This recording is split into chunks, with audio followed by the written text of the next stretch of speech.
The moment our protagonist opened his eyes, he found himself lying on the ground. A group of girls in wild-looking outfits were standing around a bonfire looking like they were having a party in the forest, and the guy immediately got the wrong idea. Thinking he'd stumbled upon some big camping party, he enthusiastically rushed over, even calling out cheerfully, as if he already knew them well. Whoops! Before he could even join the party, thud! He face-planted right into the ground. When he came to his senses, he realized he was tied up as tight as a drum. Before he could even finish panicking, a strange interface suddenly appeared before his eyes, confusing him even more. While he was still trying to figure out what was going on, two burly guys approached him. He thought he was still dreaming. He looked around, muttering, trying to find those girls from before. Seeing the two hulks standing in front of him, our protagonist immediately switched to being as docile as a puppy. He politely greeted them, but in response, he only got two threateningly raised hands. Just then, his memories started flashing back. Only 12 hours ago, he was still on the beach partying hard. At night, he even went to a hotel with a girl, fell asleep, and woke up to find himself washed up in this godforsaken place. He even wondered if he was being punished by the heavens for living such a messed-up life. While he was lost in thought, a group of people dressed like nothing less than primitives appeared around him. He thought they were just cosplaying, but before he could even laugh, a wooden spear came flying straight at him. It was only then that he realized this was no joke. He turned and ran, still trash-talking, thinking he was so cool for dodging it, but he didn't get to be smug for long. Another spear grazed his stomach, sending a cold sweat down his back. It was clear this group was playing for real. In that critical moment, the system interface appeared again, announcing a survival mission. He ran completely bewildered. What the hell was happening? Could this be the legendary system? But life isn't a fairy tale. A spear thrown from behind hit its mark, and soon enough he was captured and tossed into a corner like prey waiting to be dealt with. But just as he was at his most desperate, the system notified him that he had survived for a full 12 hours and was being rewarded with attribute points. His eyes immediately lit up. There was still a way to survive. Then the system continued to open a newbie gift package. He received the ability to understand the local language, a map, and a mountain-cleaving axe. Step by step, he began to understand that he hadn't just been transported to another world. He had fallen into a primitive era, and his goal, it seemed, was to become the enlightener of civilization. Just the thought of himself in a suit commanding a horde of primitives made his ambition to be the boss surge through him. Without hesitation, he poured his points into strength, took out the axe, and with a surge of power, snapped the ropes binding him. The moment he stood up, he clenched his fists. He could clearly feel the increase in his power. Just 1 point made an insane difference. The primitives turned to look at him, their eyes full of vigilance, while he casually held his axe. He strode forward like a conqueror. The masked leader shouted, ordering his men to capture him, even planning to kill and eat him. But the protagonist just gave a cold smile, raised his axe, and made a powerful declaration. "You fools, you dare disrespect a god!" No one understood what a god was, but the power in his voice was clearly no joke. He quickly realized that the masked man was the leader and the target he needed to make an example of. He bluntly declared that he was sent by the heavens to rule over them, then coldly pronounced his sentence of punishment. Immediately after, the leader roared and charged forward, swinging his bone weapon, and the battle officially began.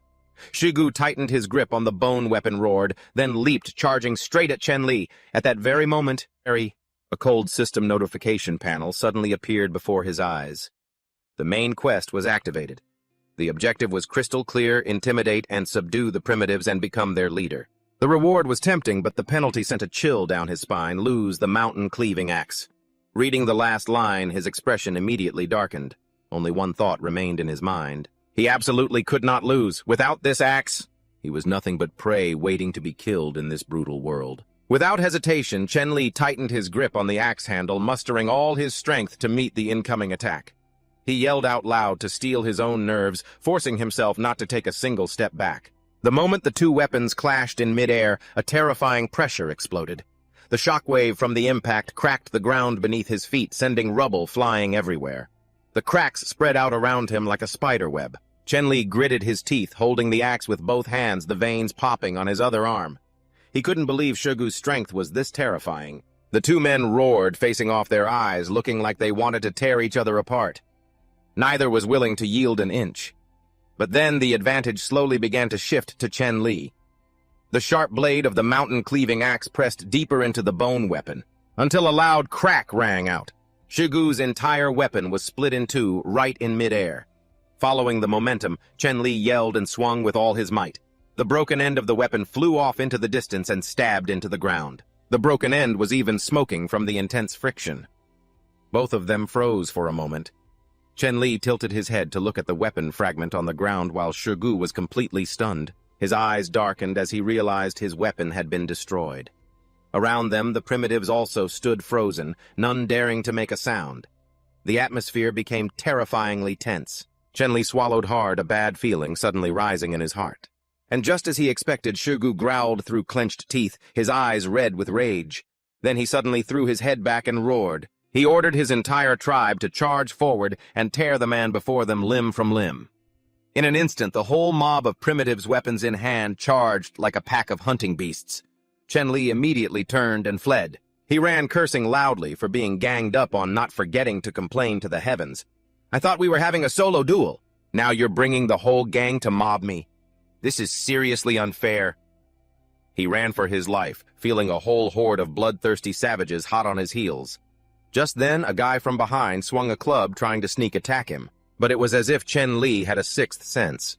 Without even looking back, he swung his axe behind him with pinpoint accuracy, shattering his opponent's weapon.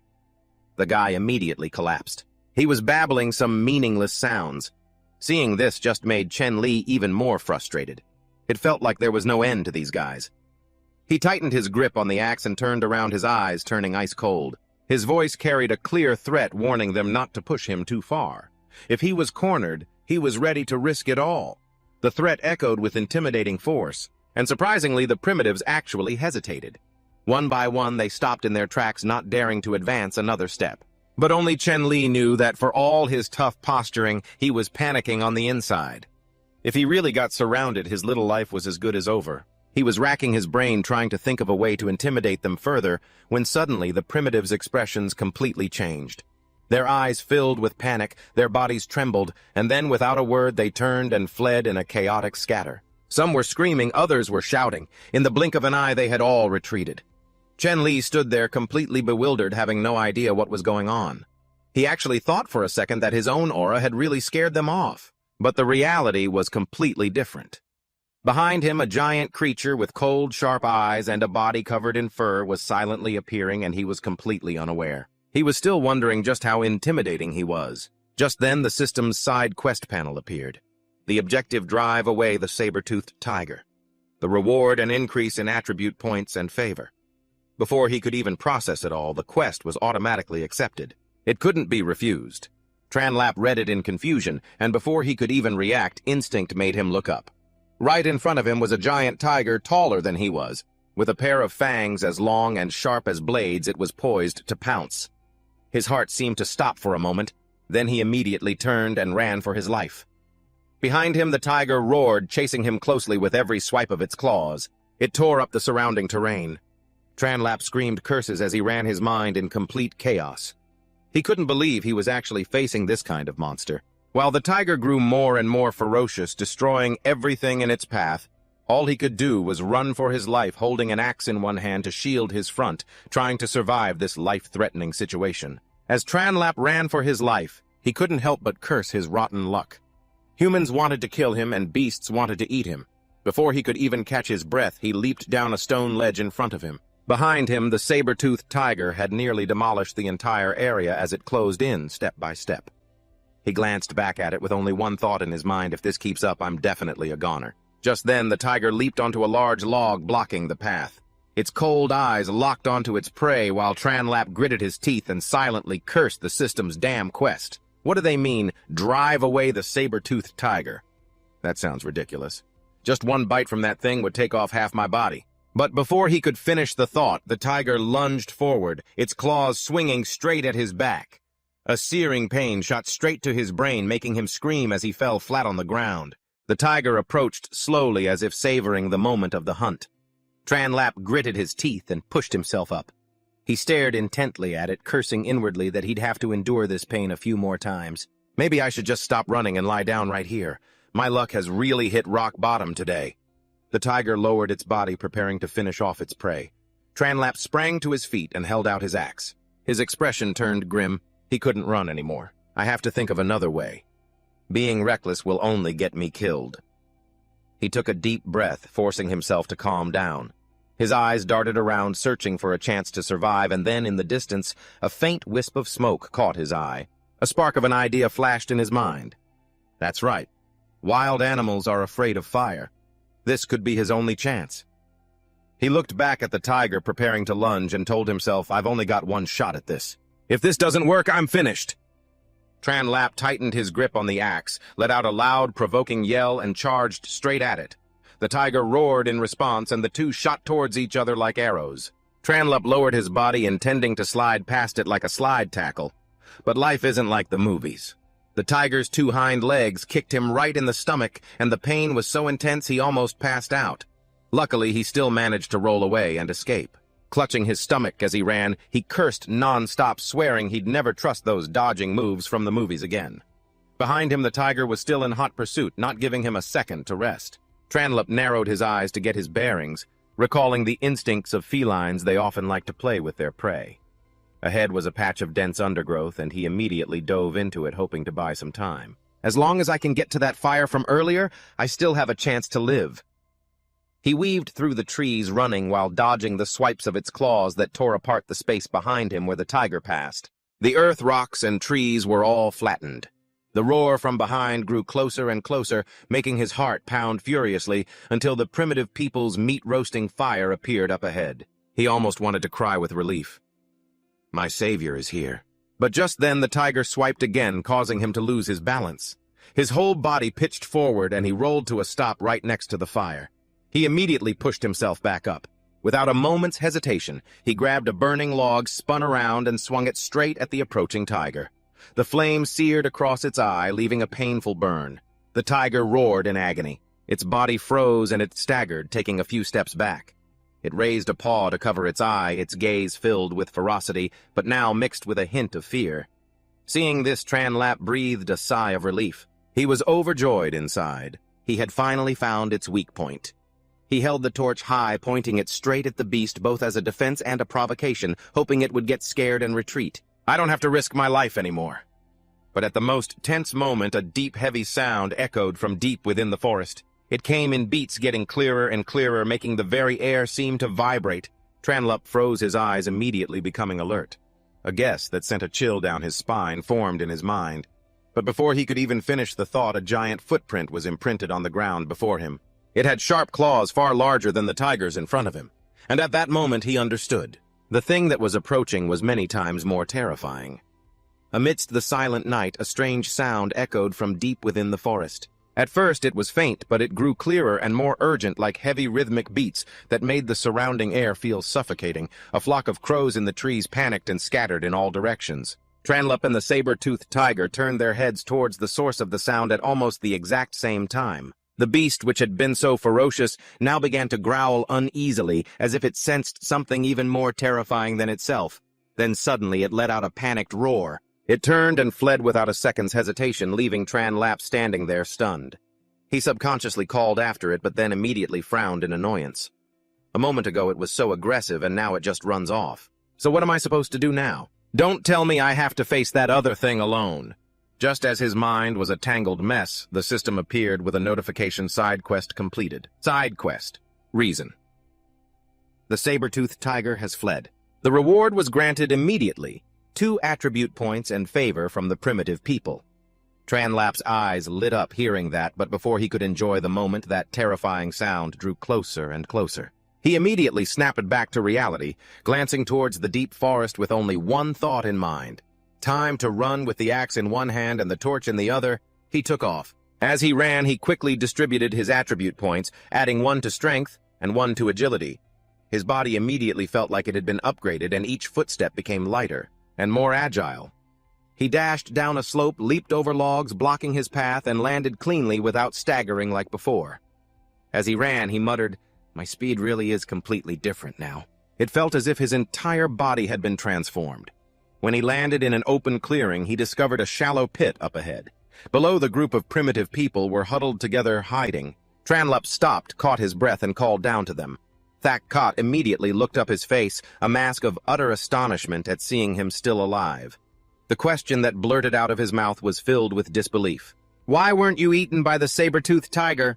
Tran Lap just gave a faint smile and raised his axe, his tone full of confidence as if what just happened was mere child's play, saying that in his eyes that tiger was nothing more than a big cat. A few moves were enough to scare it into running for its life. Of course, that wasn't exactly the truth, but since no one had witnessed it, he got more and more carried away with his story, secretly hoping these people would hurry up and kneel before him. However, contrary to his imagination, they all fell strangely silent. This made him suspicious, and while he was wondering what was going on, a primitive girl with dark blonde hair walked closer. Her eyes filled with emotion were fixed on him. Tran Lap, on the other hand, felt a bit awkward being approached so closely. Before he could even react, the girl suddenly knelt down, hugged his leg, and while rubbing against it, cried out, calling him their benefactor, saying that he was the one who had saved all of them. Immediately after that, the others also fell to their knees in unison. A flood of thanks erupted as they begged him to stay and become their leader to protect them from the saber-toothed tiger. Tran Lap just stood there, stunned. Then he suddenly remembered the favorability reward from the system. Turns out its effect was this powerful. An indescribable feeling of satisfaction welled up inside him. Trying to maintain his composure, he gave a slight cough, told everyone to stand up, and then going with the flow accepted their request. Immediately, the whole group of primitive people burst into joyous cheers. The acclamations echoed endlessly while he just stood there. He felt as if he had just reached the pinnacle of power. He even imagined himself as a king ruling over the entire tribe. Tran Lap smiled, raised his axe high, and declared his new status. And right at that moment, the system displayed a notification confirming he had completed the mission to officially join the tribe. The rewards continued with more attribute points and 3 hemostatic potions. He didn't hesitate to put the points into his stamina, feeling his body being strengthened once again. After that, he opened his inventory to check clearly, seeing 2 items sitting neatly in their slots, the mountain-cleaving axe and the blue hemostatic potions. Reading the information, he discovered this type of medicine was only effective for 1 day, which made him feel a bit let down. But he quickly realized that once you take something out, you have to use it right away. It couldn't be kept for long, so he decided to try it immediately. A pill appeared in his hand and quickly dispersed into small droplets that flew towards the wound on his back, the spot where the tiger had clawed him. The liquid droplets touched his skin and immediately seeped inside, bringing a cooling sensation that spread throughout his body. The wound, which had been throbbing with pain, gradually subsided. It felt as if it was being healed bit by bit, making Tran Lap let out a sigh of relief. He became even more certain that in this world, only by getting stronger and utilizing the system could he survive in the long run. The wound on his back began to close at a visible rate. The skin that had been torn open before was now almost completely restored, making even Tran Lap's eyes widen in amazement. Meanwhile, the group of primitive people stood around watching with unconcealed shock. He slowly turned his body, feeling the pain disappear, replaced only by a sense of relief spreading through him. The corners of his mouth lifted in satisfaction. This really is good stuff. In a life-or-death situation like this, having this is like having an extra life, thinking this. Ciao. He didn't hesitate to take out the medicine and give it to Thakot, telling him to share it with the injured. This generous act made Thakot freeze for a moment, then he immediately became excited and started shouting praises. But Tran Lap just casually raised a finger as if to say it was nothing. His gaze swept over the people before him, his voice carrying the authority of a leader. Since you're my people, the first thing is to get to know each and every one of you, he said, then pointed directly at Thakot, demanding that they start with him and introduce their names and abilities one by one. Thakot immediately tensed his muscles, showing off his strength. He claimed to have been the strongest in the tribe. Next was a young boy wearing a wolf skin and holding a hunting club who confidently said he was good at hunting animals. Then came a muscular guy with dark skin, who introduced that he could roar loudly to scare away wild beasts. Following him was Huang Tuk with his brawny physique, asserting that his strength was superior. But before he could finish, a hand landed on his shoulder. A blonde girl with a ponytail cut in, smiling as she introduced herself. Her frame was small, but her muscles were ripped, making Tran Lap instinctively size her up. He thought to himself, now this is the hidden boss. After her was a skinny girl who specialized in climbing trees to pick fruit, which finally made him sigh in relief at seeing someone normal. But before he could relax, something soft bumped into the back of his head. He turned around and saw a tall blonde girl with blue eyes. Her figure was so outstanding that it made him stammer out a greeting. He was even more surprised when she pointed to two children behind her and said they were hers. He nearly choked, and a few indecent thoughts flashed through his mind before he quickly pushed them away. Before he could recover, another skinny boy appeared beside him. He introduced himself as a hunter with no special powers but with excellent hearing and eyesight. He was always on scouting duty. Hearing this, Tranlap nodded immediately, assigning him the role of a future scout in his mind. After listening to everyone, he finally introduced himself. He said his name was Tranlap and that they could call him whatever they wanted. Then he declared he was a civilized person who had come to change their lives. The primitive people just listened, looking bewildered and confused. He had to simplify it. Just follow me and you'll have meat to eat every day. The moment he finished speaking, the whole group erupted, their eyes shining brightly as they cheered endlessly. Tranlap couldn't help but laugh at the scene. Just as the atmosphere was getting lively, the system appeared again. A cold voice rang out, signaling that a new mission had been activated. This time it was a main quest called Settlement. The requirements were no longer simple. He had to help the tribe build an official settlement, form a proper tribe, and at the same time expand their numbers from 11 people to 50 within 18 days. The rewards were proportional to the difficulty: attribute points, a large supply drop, and an inheritance template. After reading it, Tranlap's expression gradually became serious. This was no longer a personal survival game, but the beginning of the path to building an entire civilization. A series of notifications from the system appeared. Before Tranlap's eyes, the main quest Settlement was officially activated. The content was far from simple. He had to help the group of primitive people build a settlement and establish a complete tribe. At the same time, he had to increase their numbers to 50 people within 18 days. The rewards were extremely tempting, but the pressure was suffocating. He let out a soft sigh. His eyes swept over the group in front of him. Including the children, there were just over 10 of them. Reaching the number 50 in such a short time was almost impossible, unless there was some kind of breakthrough. Thinking this, he frowned. The only plan quickly formed in his mind: he had to merge with other tribes, but that meant he would have to face a conflict, even combat. He told himself that the next 18 days would definitely not be peaceful.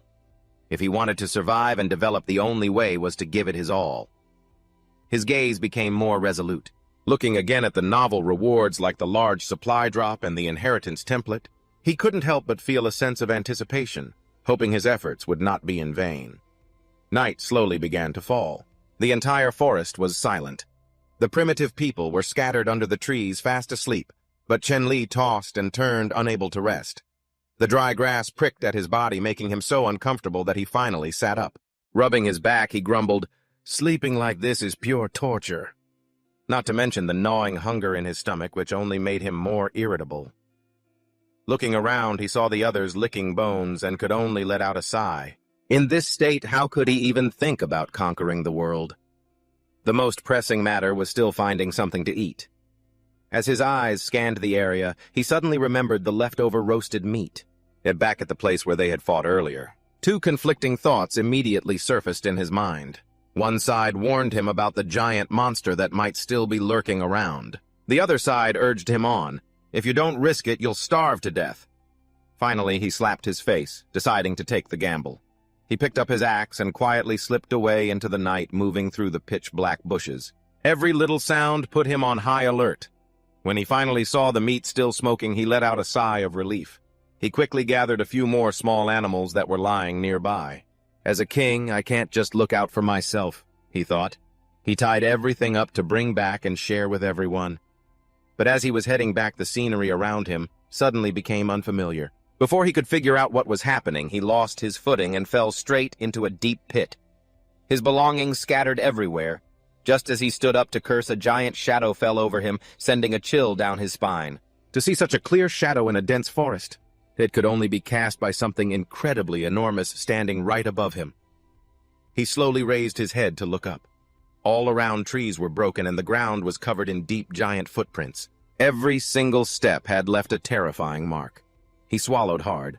At first his mind was racing with random thoughts, but then the memory of the saber-toothed tiger made him realize this wasn't just the primitive era. It was also a world of ancient creatures that should have been extinct long ago. The thought sent a cold shiver through him, and he didn't dare stay a second longer. He immediately grabbed his things and ran for his life. His mind focused on a single goal: find a safe place to settle down as soon as possible. The next morning, sunlight streamed through the forest. The primitive people were fighting over every piece of meat like a pack of starving animals. Chen Li stood watching, unable to keep from frowning. He shouted loudly, demanding they stop, as a realization quickly dawned on him. These people didn't just lack food, they lacked any sense of order. From how to start a fire to the concept of sharing everything had to be taught from scratch. He took a deep breath, stepped into the middle of the crowd, and announced his plan. Today's food will be prioritized for the hunting party. Anyone who wants to come should follow me. The moment he finished speaking, the whole group immediately grew excited, eager to join in. The atmosphere became much more lively, but his eyes were drawn to a corner. A young boy was huddled there, clutching a bone, clearly still shaken from what happened yesterday. Chen Li sighed to himself, resolving to win the boy over to his side in the future. But for now, he agreed to let everyone come along. It was also a good opportunity to find a new location to build a settlement. When she heard the word home, a naive girl asked what it was. Chen Li smiled, placed his hand on the trunk of a large tree beside them, and slowly explained. A home isn't just a place to live. It's a place that connects us, a place that protects and nurtures people, just like the roots of this very tree. The words were simple, yet they made the entire group of primitive people fall silent and listen as if they were encountering a completely new concept for the first time. As for Chen Li, he knew very well that from this moment on, the journey of truly building a tribe had just begun. A strange image appeared in Chen Li's mind.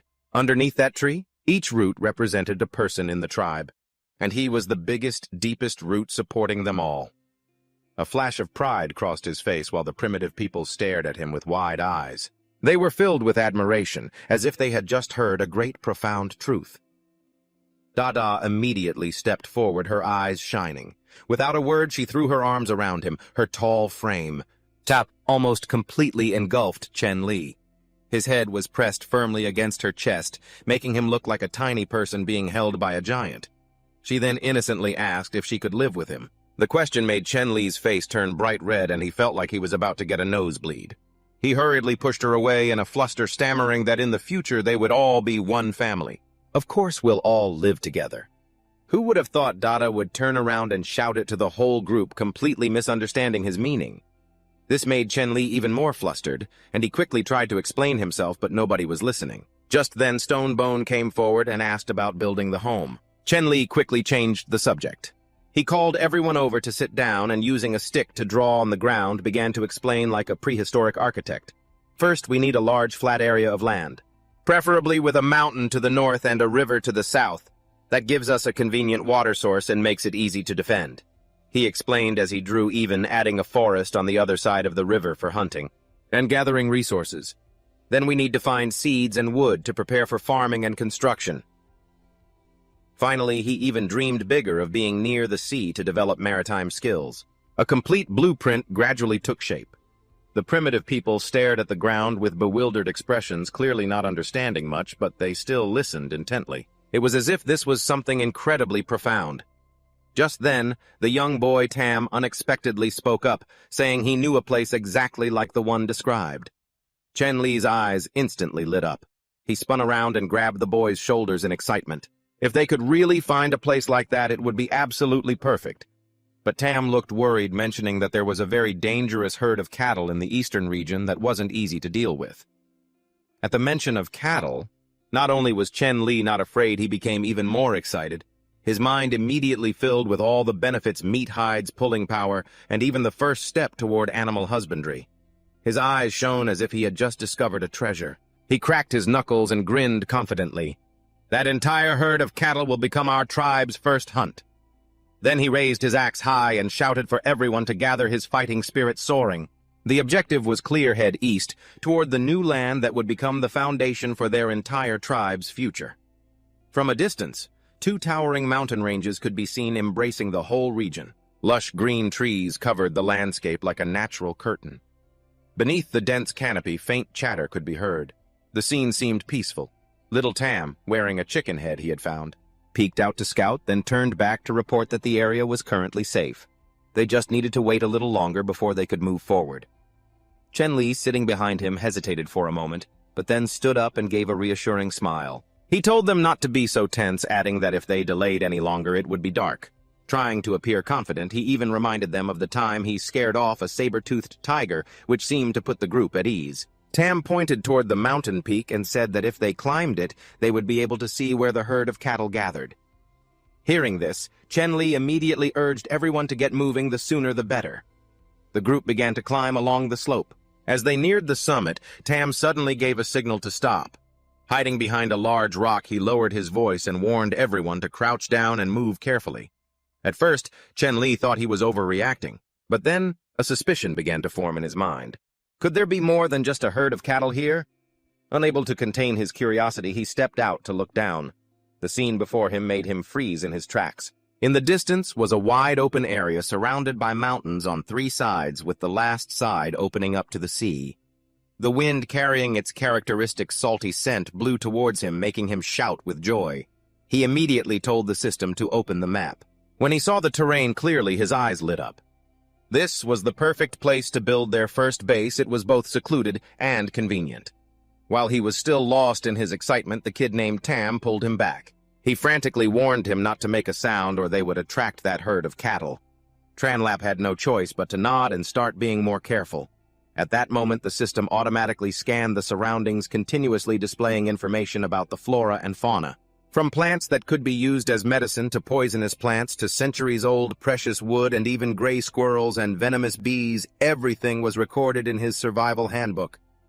He nodded along as he looked. He felt that this place was truly a treasure trove of living resources, but the most important thing was still the herd of cattle that Tam had mentioned. He turned and asked the kid, who pointed towards the area behind the forest in front of them. He said they had to go a bit further to see it clearly. The group continued moving, and half an hour later they neared the target area. The sunlight was now harsh and the air had grown tense. Then the kid Tam stopped under the shade of a tree and said, "This is as far as we go. Any further and we'll be spotted." Tranlap looked around and found it excessively quiet, which made him suspicious. He thought maybe the kid remembered wrong. Just as he was about to speak, he saw that Tam's face was deathly pale. His hand trembling, he pointed upwards. Tranlap reflexively looked up, and in that instant his entire body froze. Above them wasn't a black tree as he had thought, but a giant creature with a pitch-black body. It was interspersed with glowing blue veins, and it was so large that it blocked out a whole section of the sky. His heart felt like it stopped beating, while the kid Tam was trembling uncontrollably, stammering that was the cattle. The monster. It let out a roar that made the air tremble, then continued to bellow even more fiercely, as if it was about to go berserk. The system immediately displayed information confirming this was an iron-horned black bull, a species with an extremely strong territorial instinct. After hearing that, Tranlap just wanted to curse. Calling this thing cattle was a serious understatement. Thak Kot, standing behind him also, silently wondered if they really had to hunt it. Tranlap froze for a second, but still gave a stiff nod, maintaining his dignity as the king. He ordered everyone to stay behind and set up an ambush while he went ahead to scout. He turned and walked away with a confident air, but inside he was crying without tears. It was obvious he was sending himself to his death. He stealthily moved closer, hiding behind the foliage to observe. Looking at the bull's arm, no, its leg, which was bigger than his entire body, he swallowed hard. He started thinking of a safer plan, like maybe finding a smaller one to practice on first. But when the bull opened its mouth and let out a low, guttural sound, his whole body flinched in fear.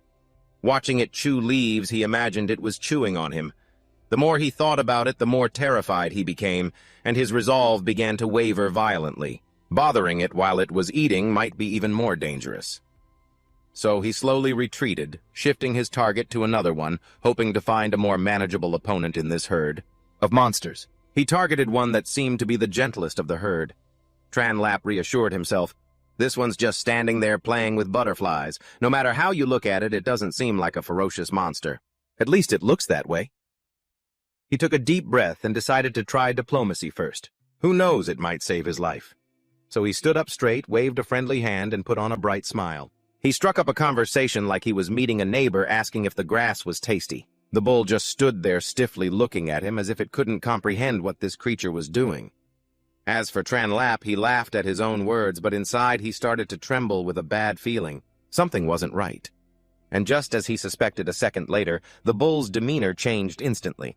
Its eyes turned red and it let out a thunderous roar that made the entire area shake. From a distance, the other bulls heard it and charged over like a storm.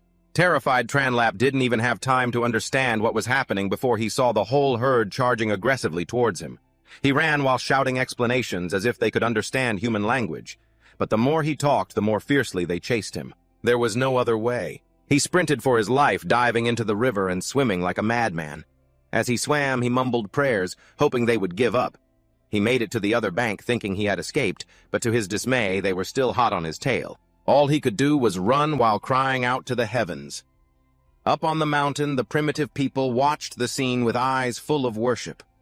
In their eyes, their king truly had the courage of a god, daring to provoke an entire herd of monsters by himself. They thought he had some grand strategy, even guessing he was luring them into a trap, while in reality, Tranlap had screamed for his life until his throat was hoarse. He ran to a dead end. In front of him was only a sheer cliff face with no way back. He gritted his teeth, jumped, and clung to the cliff, climbing like a lizard, trembling as he went. Suddenly, his hand slipped, and his heart nearly leaped out of his chest. Luckily, he managed to grab on again, left dangling in midair. Below, the crazed bulls crashed headfirst into the cliff, unable to stop in time. One by one, they tumbled over, dazed. The scene was both dangerous and comical. Tranlap managed to climb into a crevice and, looking down, couldn't help but let out a sarcastic laugh. He even threw in a few more taunts to ease his fear. Seeing they couldn't climb up, he finally breathed a sigh of relief, his life saved for the time being. But in his heart, he silently marked down this debt. He told himself he would come back to settle the score sooner or later. Next time, he wouldn't be so foolish as to charge in like that. He would have to prepare weapons and train the tribe properly. With that thought, he began to calm down. He looked around the cliff where he was standing and suddenly realized a new problem. How was he going to get down? The herd of bulls was still waiting below. Left with no choice, he had to keep climbing higher to find another way around, taking the opportunity to survey the terrain. The higher he climbed, the more the landscape opened up. When he placed his hand on the top of the cliff and looked out ahead, he froze. Before his eyes was a vast land with a crystal-clear lake, and in the distance layers upon layers of mountains. The magnificent scenery was like a whole new world. The corners of his mouth slowly curved into a smile, his eyes shining brightly. All the fear from before seemed to vanish, replaced by a fiercely burning ambition. He stood on the high peak looking down at his future land, and his voice rang out with confidence. This place will be our starting point, the foundation for our tribe, for a city, and beyond that for an entire empire. In that moment, Tranlap was no longer a fugitive but had begun to take on the air of a conqueror, and in his mind there was only one thought: this game has only just begun. From a distance, they saw the herd of black bulls turn and retreat. The primitive people began to stir. Someone asked worriedly, "Where's the king?" "Don't tell me he got trampled flat." Thakkot looked over at the kid Tam, who was staring intently. Dark thoughts began to creep into his own mind. He even considered climbing a tree to find a way to retrieve Tranlap's axe. But just as he lifted his foot to start climbing, an arrow whizzed through the air and embedded itself in the ground right next to his waist, missing him by just a few centimeters.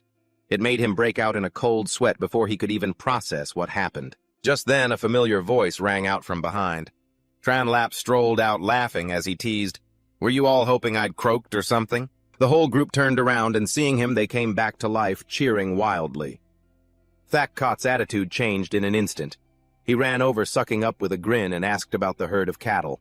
Tranlap scoffed lightly, pointed into the distance, and stated plainly that their goal was the beef to build up their strength. He asked if they wanted to eat. Nyotam and Thakkot immediately flinched, saying they couldn't win. This made his face darken, and he snapped, demanding they give him a clear answer. Faced with his intensity, the group could only nod furiously. Seeing this, he was finally satisfied. He turned, drew his axe, and declared that from this day on, he would teach them how to craft weapons and hunting skills. In 3 days, they would return to deal with the herd of cattle. His decisive words made the group erupt in excited cheers. Right after that, Tranlap got to work. With a single swing of his axe, he felled a massive ancient tree. The sight left everyone with their mouths agape. Thakkot wondered aloud why he was chopping down a tree. He calmly explained that this was the material for making weapons, then gave a direct demonstration. He chose a long piece of wood and sharpened one end into a spear. At that very moment, a system notification appeared. He had invented a new tool and his science and technology points increased. Tranlap also realized that this type of point was easier to earn than other attributes. Though he wasn't sure of its use yet, he made a mental note. He then held up the spear, explained its function, and with a test throw sent it plunging so deep into a tree trunk that it smoked. The group stared in awe and immediately surrounded him, begging to try. Tranlap wasn't stingy. He handed out spears and began the training. The atmosphere quickly became lively. Some practiced thrusting, others practiced throwing, but after a short while he noticed they were still fighting on instinct, relying on brute force rather than technique. So he gave a direct combat demonstration. He easily took down 2 people at once, stunning everyone. From there, he began to clearly explain the principles of using a spear, emphasizing the need to utilize its sharp point and distance. After that, he set up targets for throwing practice, promising a reward for anyone who hit the mark. One by one, they tried their hand, but no one hit the center, until Akon unexpectedly threw one right into the bullseye, astonishing everyone. Tranlap happily rewarded him with an extra spear. Just as the mood was getting high, Dai shouted an alarm from a distance. A wild beast was approaching. Tranlap's expression immediately turned serious. He ordered everyone to prepare for battle. The formation quickly assembled, their eyes fixed on the deep forest where a dark shadow was charging towards them at incredible speed, its body covered in reddish-orange fur. 2 large, menacing horns stood out. Tranlap tightened his grip on his weapon, his gaze sharpening. A thought flashed through his mind. This was the perfect opportunity to turn this training session into a real battle. He raised his hand to signal, his voice low but filled with resolve. "Everyone follow my command, and this time, we must take down the prey before us." The wild boar that had just appeared charged straight at them like an out-of-control tank. Tranlap instantly dodged to the side. At the same time, he roared an order for everyone to surround it, but not to attack recklessly. They were to wait for his signal. After saying this, he himself took the initiative and charged forward to face it head-on. The 2 collided with such force that the ground seemed to shake. He was pushed back a few steps but braced himself and held his ground, noticing that the beast's breathing was becoming erratic. He immediately seized the opportunity, shouting for Akon and Langkot to attack its weak points. The 2 didn't hesitate, hurling their spears. The spearhead sank into the wild boar's body, causing it to squeal in pain and whip its head in another direction.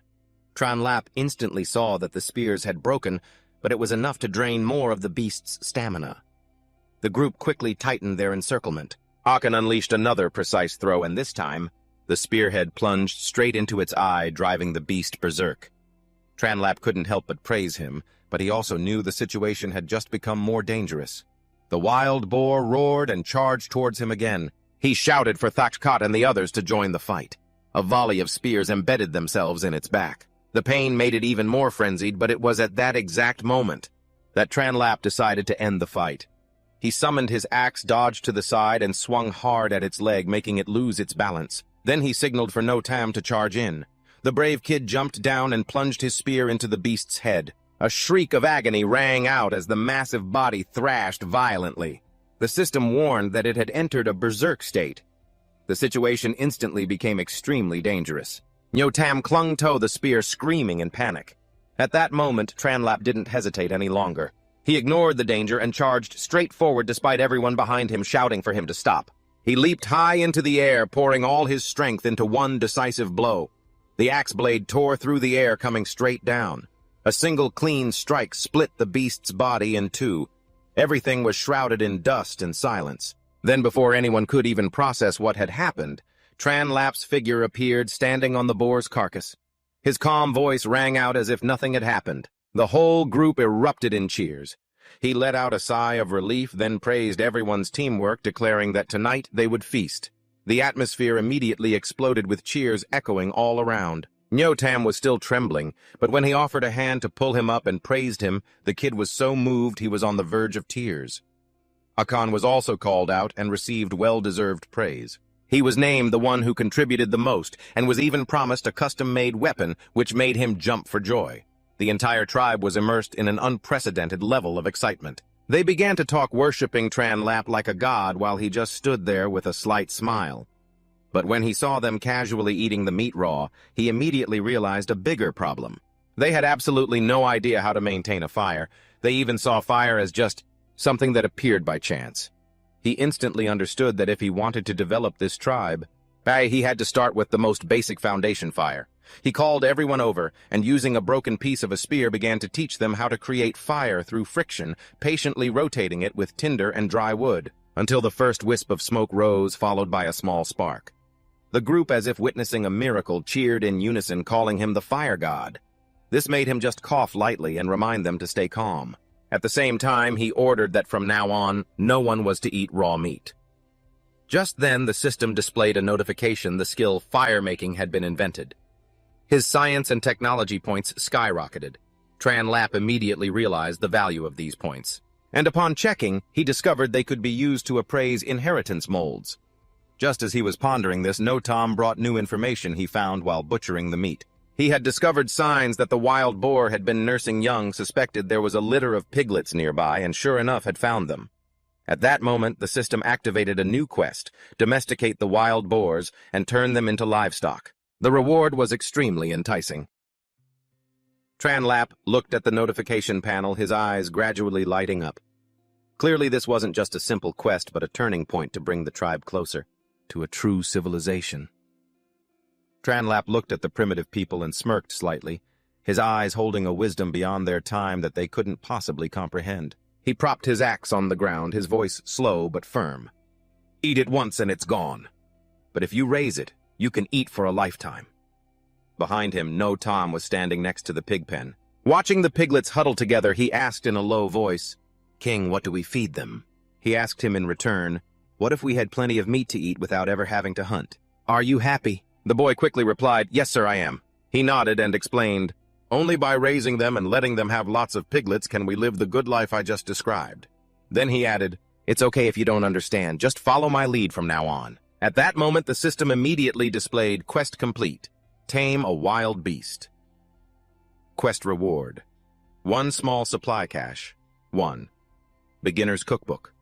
1. Blueprint: Pigsty. Technology points +1, Stamina 2, Strength 3, Agility 2, Prestige 0. Current technology 12, Territory none. He quickly gave the command to open the system reward. The system immediately opened it, and at the same time prompted, "You have received 1 bag of salt from the small supply treasure chest. You have learned stir-fried eggplant with roasted peanuts, fried egg, roasted lamb, shank, and stir-fried clams with lemongrass and chili." Each food recipe appeared before his eyes, making him unable to help but mock himself. Salt and a cookbook. Am I becoming a chef before I've even developed any technology? The system continued to prompt completing recipes can unlock special rewards. Hearing this, he thought to himself that he must pay attention to collecting ingredients and spices from now on. As night fell, the boy Tam sat on guard duty with him for everyone.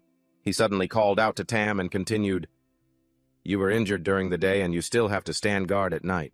You've worked hard today." The boy replied, "Before I let the king get captured by the rock bones. You almost lost your life. A little hardship now is worth it." He laughed and put his arm around the boy's shoulder. "You think I'm getting revenge on you? I'm not the type to hold a grudge."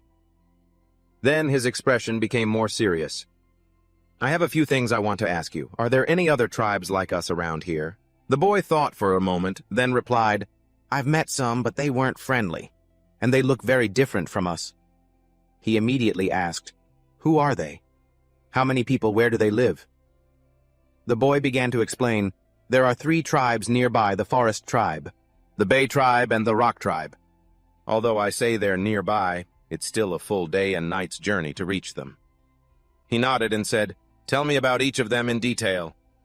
The boy continued, "The Forest Tribe is the closest. They live to the east, not far from the black cattle herd. There are about 30 to 40 people. They don't like to fight, are good at long-distance travel, and their leader is a woman who's very tough to deal with. The Bay Tribe also has about 30 to 40 people. They live by the sea to the south. Everyone there is fierce and fights break out easily. The Rock Tribe is the strongest and has the most people. They live on the mountain to the southwest. I heard their leader can kill a tiger with his bare hands." After hearing this, Chen Li fell into thought. If the information is accurate, the Forest Tribe is the most suitable target. He looked at everyone and said to himself, "Relying on force alone will definitely not work. I have to use peaceful means to conquer them." Just then he suddenly felt something behind him. Shiver. Why did it suddenly get so cold? Dai approached her face, blushing, and asked softly, "Is the king not asleep yet? Do you want to do something stimulating?" He was instantly startled and cried out in panic, "Oh God, I'm petrified, seeing the huge Dai acting so cute." She said in a coquettish voice, "Meow, meow. King, do I look like a cat?"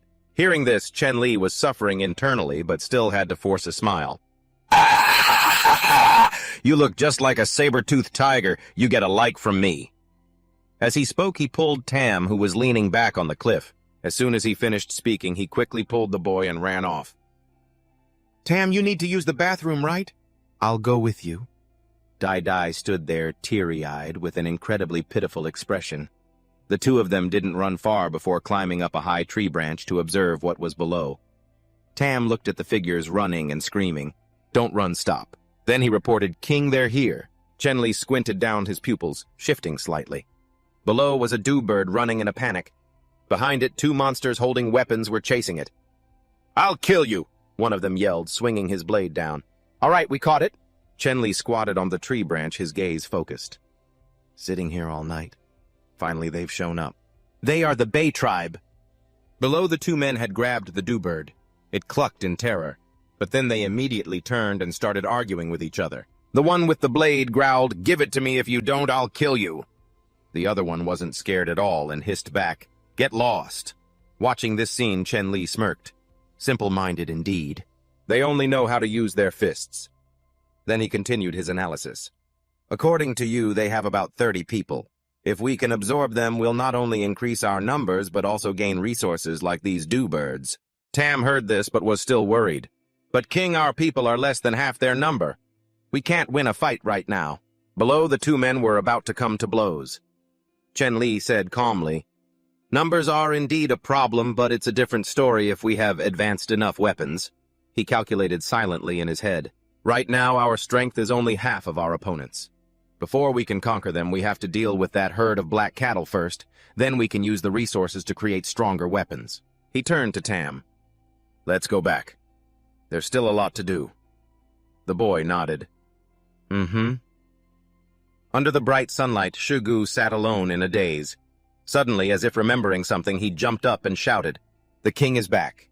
The king is back!" The whole tribe was instantly abuzz, running out to greet them. Shigu was so emotional he almost cried. "We've been looking for you for so long. We thought you had abandoned us." The others chimed in as well. Chen Li smiled a little awkwardly. "Sorry for making you all worry. Dismissed, get back to your work." Then he looked at Shigu. "You and the combat team continue practicing with the wooden spears." He immediately stood straight. "Yes, King." Next he assigned a task to Akun. "You teach them javelin throwing skills. Improve as much as possible in 1 day." Akun replied enthusiastically, "No problem." Watching the two leave, Chen Li sighed. Time is so tight. Suddenly a voice startled him. "King?" He turned to see Dai holding a large leaf, smiling brightly. "This kind of leaf is very comfortable to use when you go to the bathroom." Chen Li was speechless for a few seconds, then said, "Thank you, but now I need you to gather the women to help me with something." He continued, "First, I need a group to sharpen wooden fences and gather stones. I will teach you all how to make stone axes." Dada nodded cheerfully. "I know, King." In the clear blue sky, Dada and two others came running with a large stone. "King, look, will this one do?" Chen Li looked and nodded. "Very good.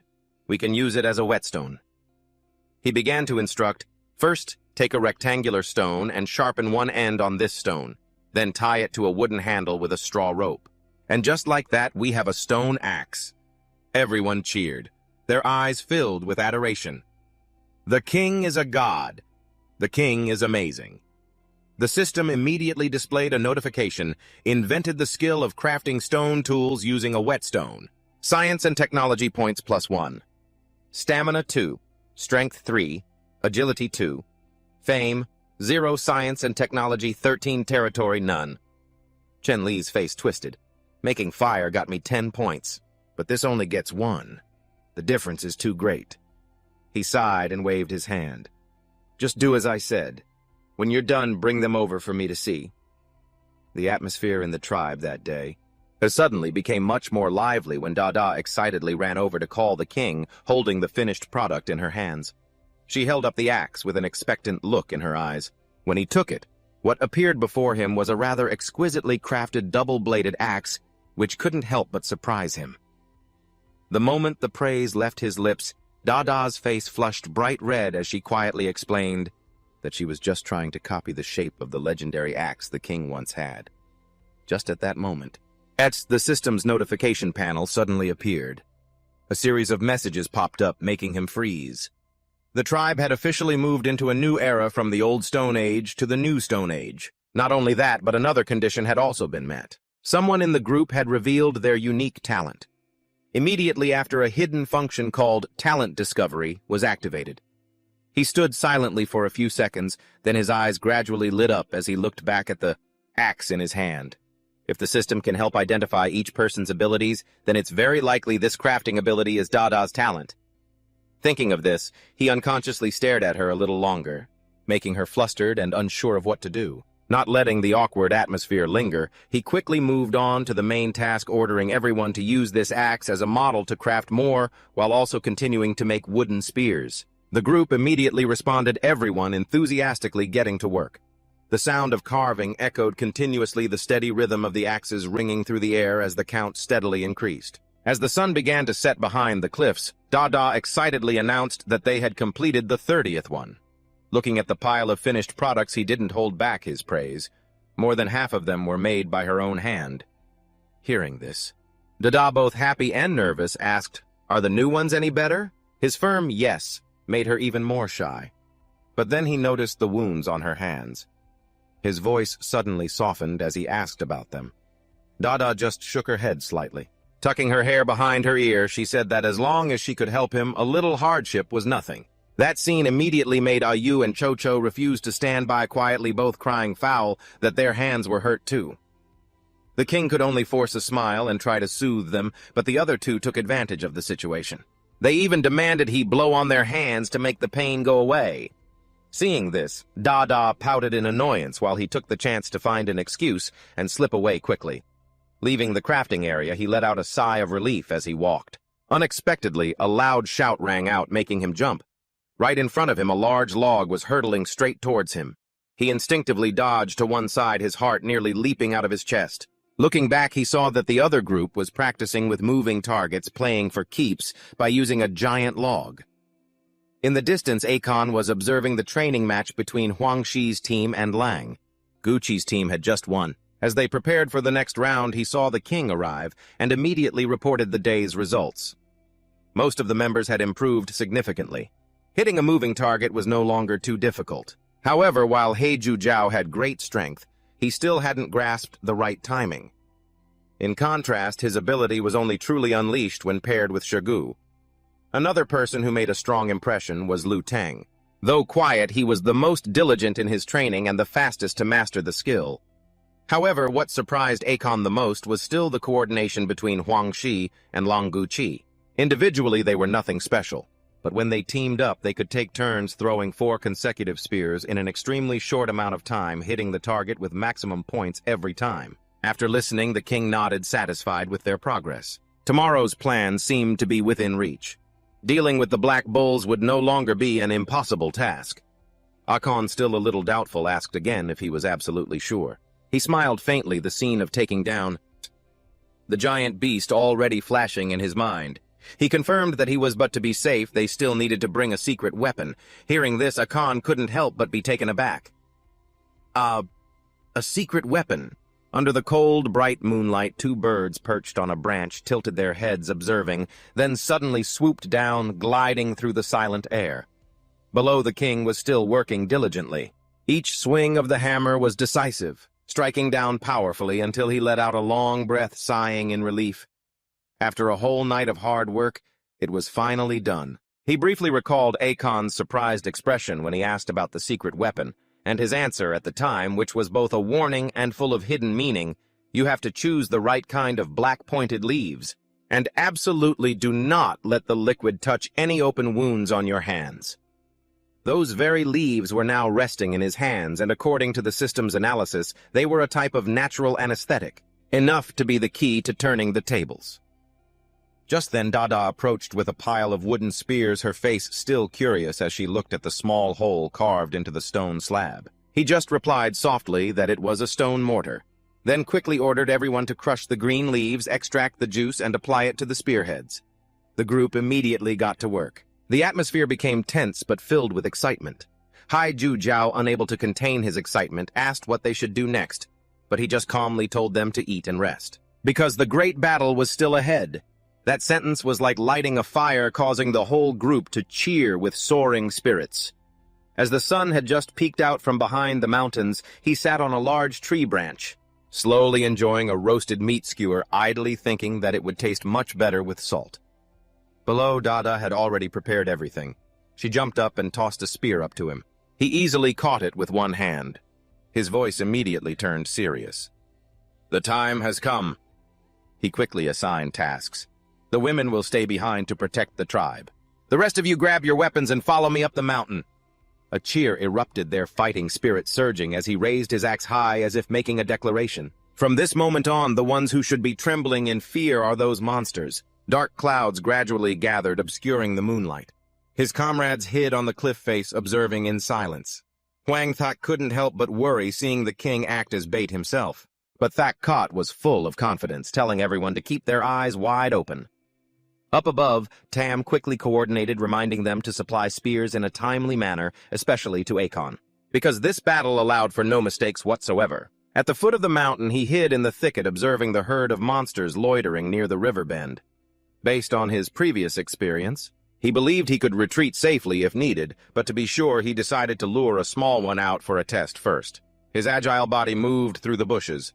He silently prayed that he wouldn't trip over anything, otherwise everything would be ruined.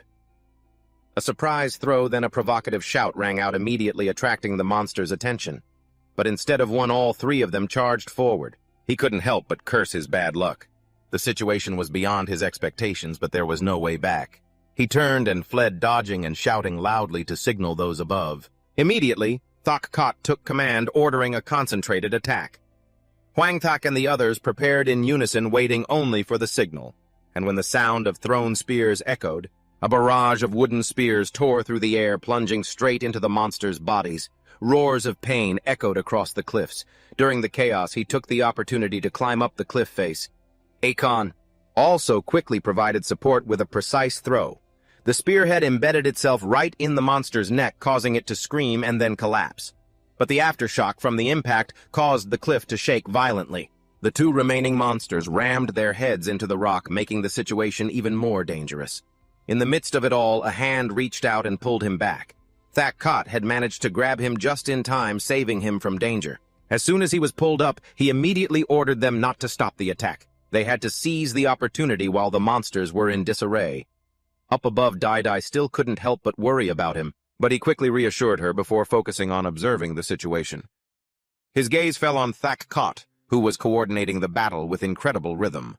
Just then the system displayed a notification about a commanding talent, and he suddenly understood everything. In his heart, his estimation of this man instantly skyrocketed. This was someone who could absolutely be nurtured into a future pillar of the group. But then Thak Kot suddenly reported that something was wrong. He looked down to see the three monsters had begun to tremble. Their bodies staggered, and then they collapsed to the ground. A smile immediately appeared on his face. The anesthetic had taken effect faster than expected. No matter how ferocious they were, they couldn't stand up now. Before he could even breathe a sigh of relief, Tam shouted from above that the other black cattle were charging over. Dozens of them were approaching at once, causing his expression to darken. Everything was happening faster than he'd anticipated. They were most likely attracted by the roars from earlier. But instead of panicking, he immediately calmed everyone down, his voice as steady as ever. Everything was still within his plan. For now, they had to focus all their efforts on dealing with the three below. They absolutely could not let them escape, because they were the key to this entire battle. The monster roared in pain.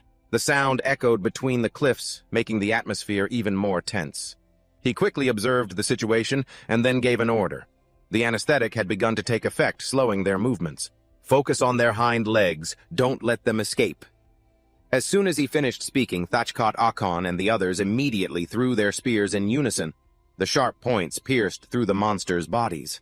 It caused the beasts to collapse in agony. But just as everyone was preparing to finish them off, he suddenly yelled, "Stop!" The three monsters lay motionless on the ground. Ankot, not understanding, spoke up. "This is no time to be soft-hearted. There are many more coming from the distance. If we don't deal with this quickly, the whole herd of black cattle will be upon us." He didn't rush to argue back. Instead, he just asked how many wooden spears were left. Dai quickly reported back, "Including the ones in everyone's hands, we only have 28 left." He looked up and called to Tam to observe the situation. The answer put even more pressure on everyone. "Nearly 20 of them are approaching." His eyes grew cold as he looked at the 3 cattle below. This was precisely why he couldn't let them be killed, because the remaining spears weren't enough to deal with all of them. Akan still didn't get it, thinking that if they let these go, all their previous effort would be wasted. He repeated the word "wasted" as if in thought, then looked at the paralyzed cow and said that this was all just part of the plan. His eyes turned towards the giant shadow behind the herd. His voice deepened. "From the very beginning, I never intended to fight the entire herd head-on. The real target has always been the alpha. As long as we take it down, the whole pack will scatter on its own. The remaining cattle will panic and flee in chaos. This plan is like fishing. Those 3 cows are the bait, and the final prize is the strongest one of them all. To lure it out, the bait naturally has to be tempting enough. That's why I kept them alive and didn't let them escape. It's just that initially one would have been enough. Having to hold down 3 has cost us far too many wooden spears." Just then Tam yelled from above, "There's movement in the forest! The Alpha has appeared!" All eyes immediately shot forward. A colossal figure slowly stepped out. The pressure it radiated made everyone involuntarily back away. The monster roared to assert its dominance, and the ground shook violently.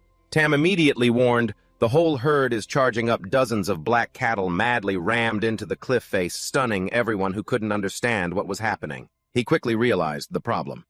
The Alpha had no intention of fighting directly. It was controlling the herd to attack from a distance. A loud explosion rang out as the rock face began to crack. The fissures spread, causing everyone to panic. He immediately yelled, "Fall back!" But it was too late. The ground beneath their feet collapsed and he fell straight down. Dai screamed in horror. A moment later, the slab of rock under her feet also shattered, pulling her down with it. His expression changed instantly as he hurriedly ordered, "Save her." Huang Thak and the others rushed down to help. They quickly got her out of danger. Looking at Dai's dust-covered face, he told her to rest. The others were to immediately get into battle positions. The atmosphere became extremely tense. Langkot just couldn't hold back. He asked if they should risk it all and charge forward. But Huang Tak remained calm, demanding that everyone follow orders. He stood up, his eyes sharp as blades, realizing this was the enemy's counterattack. The Alpha had seen through his plan. It even used the terrain to strike back. Its intelligence was far beyond his predictions. From above, Thak Kot was about to send more people down to help, but he immediately stopped him. They were ordered to hold the high ground and focus their fire on the charging monsters. Down below, only a few people were left to face the giant beasts head-on. The pressure was crushing, mounting with every second, and then the assault began. Luke Dong charged forward to block, while a precise spear throw gravely wounded the monster. He immediately seized the opportunity. Wielding his axe, he charged in and swung directly at its neck. The monster thrashed about wildly, forcing Luke Dang to pull him clear of the counterattack. On another front, Huang Tak faced a monster all on his own. He blocked it with a spear, then grabbed its horns directly, creating an opening for Lang Ko Trai to rush in and deliver the decisive blow. From above, Thak Kot continuously commanded them to focus their throws. Spears rained down, piercing the monster's eye and causing it to collapse in agony. Even though one was down, no one dared to let their guard down. The atmosphere remained as tense as a bowstring. But then, unexpectedly, the remaining monsters began to hesitate. They exchanged glances as if on a signal and then retreated in unison. He watched them, instantly understanding what was happening. The Alpha had finally decided to step in itself. The sky began to darken as raindrops started to spatter against the ground. He looked up at the final opponent standing before him, his heart sinking. The Bull King. It still wasn't over. Before he could think, the monster in front of him began to gather energy. The air around it swirled violently. A sense of immense danger washed over him, and he immediately screamed for everyone to get back. A moment later, a blast of energy shot straight towards him, but he managed to dodge in time. But the shockwave rushed towards Thak Kot. When it hit, everyone froze in horror. That thing wasn't just pure power, it carried a concussive pressure like a sonic boom. It was like a bull's roar that disoriented everyone. In an instant, he gave an order he would hold it off. The rest were to take Dai and retreat to the north. They all quickly obeyed while he stood his ground, his eyes fixed provocatively on the giant monster, declaring that he was its opponent. The Bull King roared and charged. He put all his strength into blocking the blow with his axe, but the difference in power was too great. He was forced into the ground and then thrown back. Before he could even steady himself, it stomped its foot and leaped after him. He had no choice but to run. In that critical moment, his eyes caught a detail in the spot that had just been destroyed by its attack. He immediately changed direction and rushed towards it. The monster landed behind him. A single stomp made the earth explode, kicking up a cloud of dust and debris. From a distance, the others called his name in terror. Dai's voice was nearly a choke. As they watched in horror, the Demon King turned back towards them, preparing to attack again. Panicked screams erupted. Someone clenched their teeth and declared they would fight to the death. "Fight to the death," Huang Thak roared. Just then, an axe flew out from the rubble and embedded itself straight into the monster's eye, making it pause. It turned its head towards the source. He stepped out from a crevice in the rocks, his voice laced with mockery. The very cracks it had created were what saved him in that life-or-death moment. The axe returned to his hand, but he knew he was badly injured. Everyone cheered with relief seeing him alive. He immediately called for Thachkot to get ready to coordinate, then charged straight for the Bull King without hesitation. The battle had entered its most brutal phase. Huang Tak and Lang Ko-Tri followed close behind. Huang Tak leaped up to attack its head, but was immediately countered. From below, Ko-Tri threw a spear into its hand, creating an opening. Luke Dang rushed in to stab its leg, but was caught by the monster. The situation was critical. From above, Huang Thak shouted as he flew in, landing a powerful kick on its face. But it didn't even flinch, and continued gathering energy in its mouth. It was preparing to launch a new attack. He dodged it, but the energy beam was heading for Dai. In that instant, he leaped in front of her, yelled, and swung his axe down hard on its shoulder, interrupting the attack. He poured all his strength into attacking the wound over and over.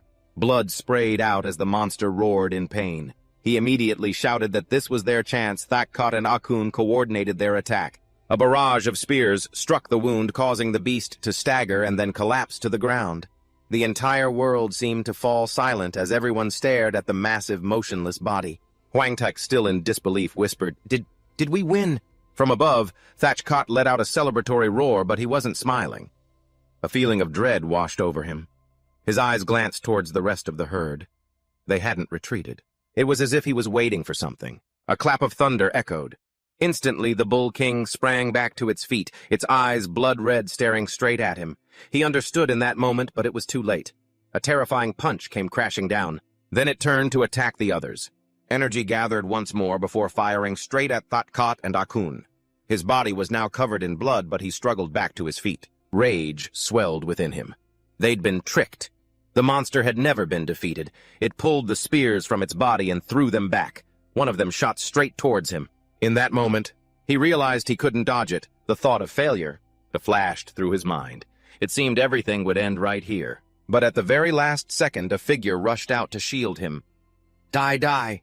The spear pierced through her chest. Her body crumpled before his eyes, and everything seemed to freeze. He stared at her lying there. Memories of her flooded his mind, an explosion of rage. A terrifying power surged through him. His eyes glowed red, his body trembled with fury. Strange symbols appeared on his hands and his axe. The system repeatedly warned that he couldn't withstand this level of power, but he didn't care. There was only one thought left in his mind. He roared and swung his axe a single strike, carrying the full force of his rage, tearing space itself apart. The Bull King was sliced in two instantly without even a chance to make a sound. In its final moments, its eyes held only fear. He cut the Bull King's body in two, took a few more steps forward, his eyes still glowing red, and roared a challenge. "The rest of you black bulls, come on, who's next?" His sheer presence made them look at each other in terror. When he gave the order to slaughter the entire herd, they screamed in panic, turned and fled in all directions. At that same moment, the axe in his hand fell to the ground. His strength was gone. The system continuously warned that his life force was fading. The severe injuries made him spit out a mouthful of blood, and his body, unable to support itself, collapsed. His vision started to blur. In his final moments, he still tried to look towards the others. The system's warnings blared relentlessly. Huang Thak ran to him in a panic while he only had enough time to call out Dai Dai's name. Then he told them to get the hemostatic medicine before he completely passed out. He didn't know how long had passed before he woke up to Ayuk's worried voice in his ear. He opened his eyes, saw her with a flash of surprise, and asked where this place was, thinking he was in a pigsty. But Ayuk quickly explained that this was their new settlement. After driving off the cattle herd, the entire tribe had moved here and built a new tent for him. Just as she was about to go call everyone, he suddenly remembered something. He quickly sat up and asked about Dai Dai Luk Dong and the others. Ayuk recounted that when they found Luk Dong, he was barely breathing, but he recovered very quickly. As soon as he woke up, he immediately stood guard outside your door. Dai Dai was more seriously injured, but thanks to your medicine, he just needs to rest now. The others weren't in any danger. Hearing that, he breathed a sigh of relief. At least everyone was still alive. But when he learned that 4 days had passed, his expression changed instantly. He opened the system panel to check it and muttered, "There's no more time to rest. I have to make every second count." Ayuk stood beside him, looking confused as he stared blankly into space. The slightest movement had sent a sharp pain through him, making him cry out. But even so, he wouldn't allow himself to rest. He immediately ordered Thashkat to be brought to him, adding a specific instruction. "Just say that I'm awake. Don't reveal anything else." As Ayuk left, he lay there thinking. Right now, he had almost no fighting strength left. If this condition were exposed, the consequences wouldn't just be a failed mission, but something far more dangerous. Looking at the system map, he felt a silent sense of relief that the tribe had moved in time. But this place still wasn't safe. He needed to quickly build defenses, put up a fence, and upgrade it to a wooden wall and replan the farming and livestock areas.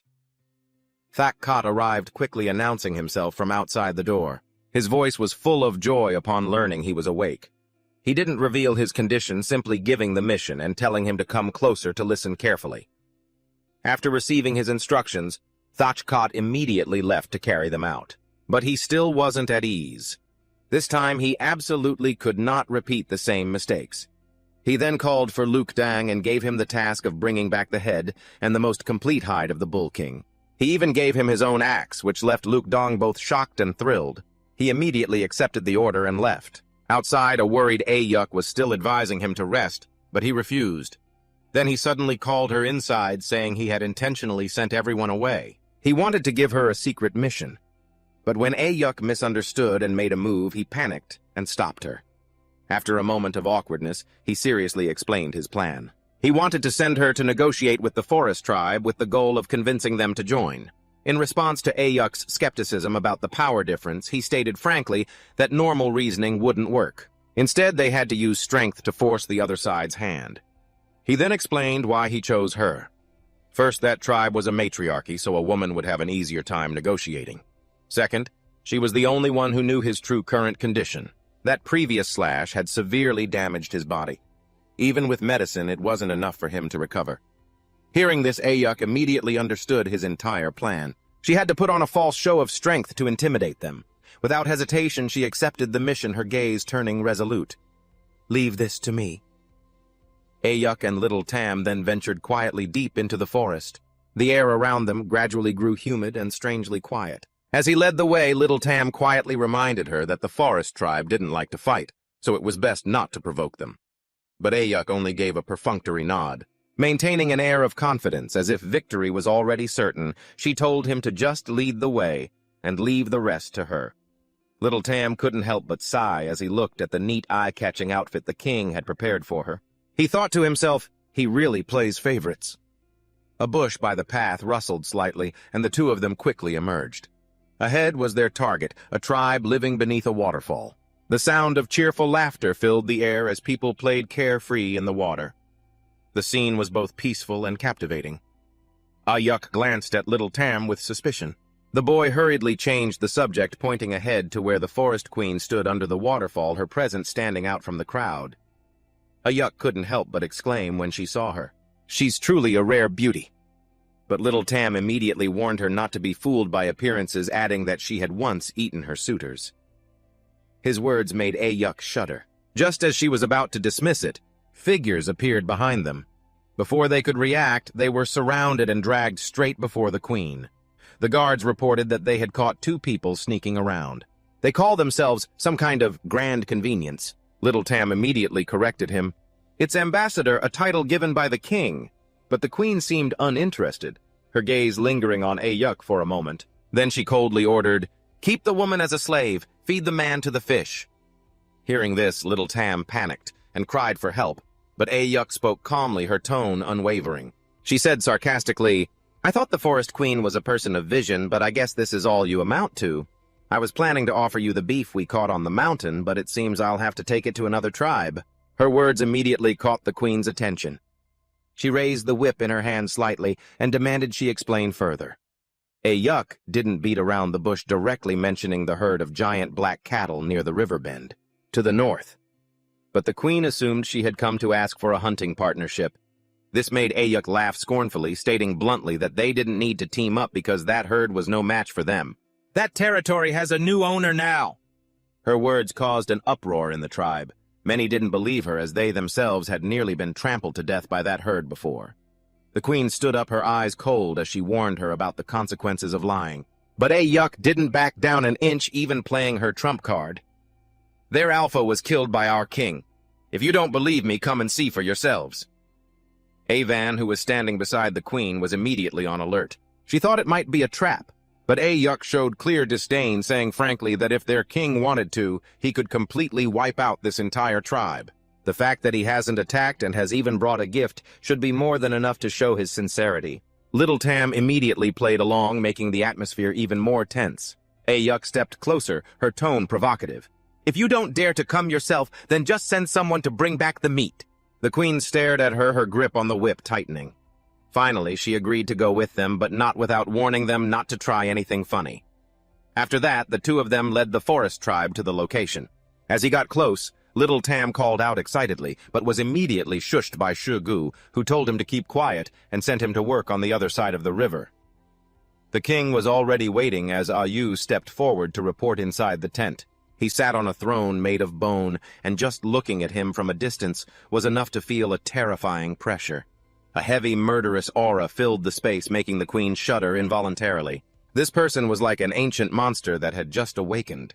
He only gave a soft reply to Aduk's words, but his crimson eyes and chilling aura made it so no one dared to underestimate him. Just then, a noise came from the adjacent tent. The injured were trying to keep quiet to hide their true condition, while outside he stared directly at the newcomers. He asked with imposing pressure, "You are the jungle tribe." Ayun couldn't hold back and immediately asked about the beef. He nonchalantly pointed behind him, "Take as much as you want as long as you can carry it away." Before them was a giant pile of meat, like a mountain, leaving them all stunned. They approached where Kochi was processing the meat. He pointed behind him and told them to just take it themselves. One of the group picked up a bone knife to try, but it snapped in two the moment it touched the hide. The sight made the whole group uneasy. Kochi, standing nearby, covered his mouth and snickered, his casual attitude infuriating them even more. Ayun shouted in anger, claiming they just got lucky. Kochi immediately provoked him back. "Not convinced? Then let's have a fight." The atmosphere grew as tense as a drawn bowstring. Just then, an axe flew out from the tent, tearing through the air. It shot past the two of them and sank deep, slicing off a large chunk of meat. The sharp, decisive sound made everyone stop in their tracks. All eyes fell upon the axe buried deep in the ground. No one dared to underestimate this tribe anymore. Everyone stood frozen in place, their gazes fixed on the axe that had just torn through the beef so cleanly. The sight left the entire jungle tribe unable to hide their shock. The queen whispered softly, "That weapon is clearly far beyond our wooden clubs or bone knives. It's on a completely different level." But he remained nonchalant, ordering Kochi to use his axe. As the meat was portioned out, the other party was even more stunned. But Kochi was disgruntled, wondering why they had to yield when they were the ones who started the provocation. Before he could finish his words, he was cut off by the king's shout. He had no choice but to reluctantly comply, grumbling under his breath as he worked, "Consider yourselves lucky." The king watched them all with a cold gaze.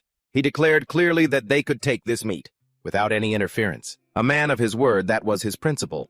That decisive attitude made even the queen see him in a new light, and she even spoke up to praise him. She then asked how they managed to conquer the herd of cattle. He didn't answer directly, only saying that the answer depended on the future, whether they chose to cooperate or to experience it for themselves. A sharp, cold glint flashed in his eyes as he ended the meeting, telling them they could leave once they had taken what they wanted. On the outside, he appeared calm, but inwardly he was stretched as taut as a bowstring. His internal wound was beginning to give way, blood seeping out bit by bit. If it weren't for the tightly wrapped cowhide, he would have been exposed long ago. Just as the situation was about to spiral out of his control, a Yu quickly stepped forward, creating a diversion. She offered to gift them more stone axes, which, while not as good as the king's weapon, were still serviceable. Upon hearing this, the queen grew cold and flatly refused, claiming such weapons weren't elegant enough for them. At the same time, she issued a warning that their tribe had not yet unleashed its full strength, and she hoped the day they'd have to use it would never come. With that, she ordered her people to gather their spoils and withdraw. Ayu maintained her calm composure. She even deliberately added that if it wasn't enough, they could come back for more, as if their resources were endless. After they had traveled some distance away, the queen suddenly stopped and began to ask questions about the scouting results. Hidden figures quickly appeared from the surroundings and reported that they had found the settlement built by the other tribe and that there were even piglets being raised inside. This astonished the queen, building a proper settlement just to raise pigs. And that wasn't all. They also discovered that this tribe had mastered fire, having seen with their own eyes how they created flames from thin air to roast meat. This information sent a shockwave through them all. But then the report took a turn. The other tribe consisted of only a little over 10 people, and that included children and the elderly. They suspected this was just the tip of the iceberg. It was highly likely the tribe was deliberately concealing its true strength. The reason they couldn't investigate more thoroughly was because the surrounding area had been cleared of trees. With nowhere to hide, they were forced to observe from a distance. After listening, the queen was silent for a moment before suddenly lashing out. Her whip cracked down without a hint of mercy as she warned that if they dared to make excuses again, the punishment would not be this light. Her subordinates immediately dropped to their knees, thanking her for sparing their lives.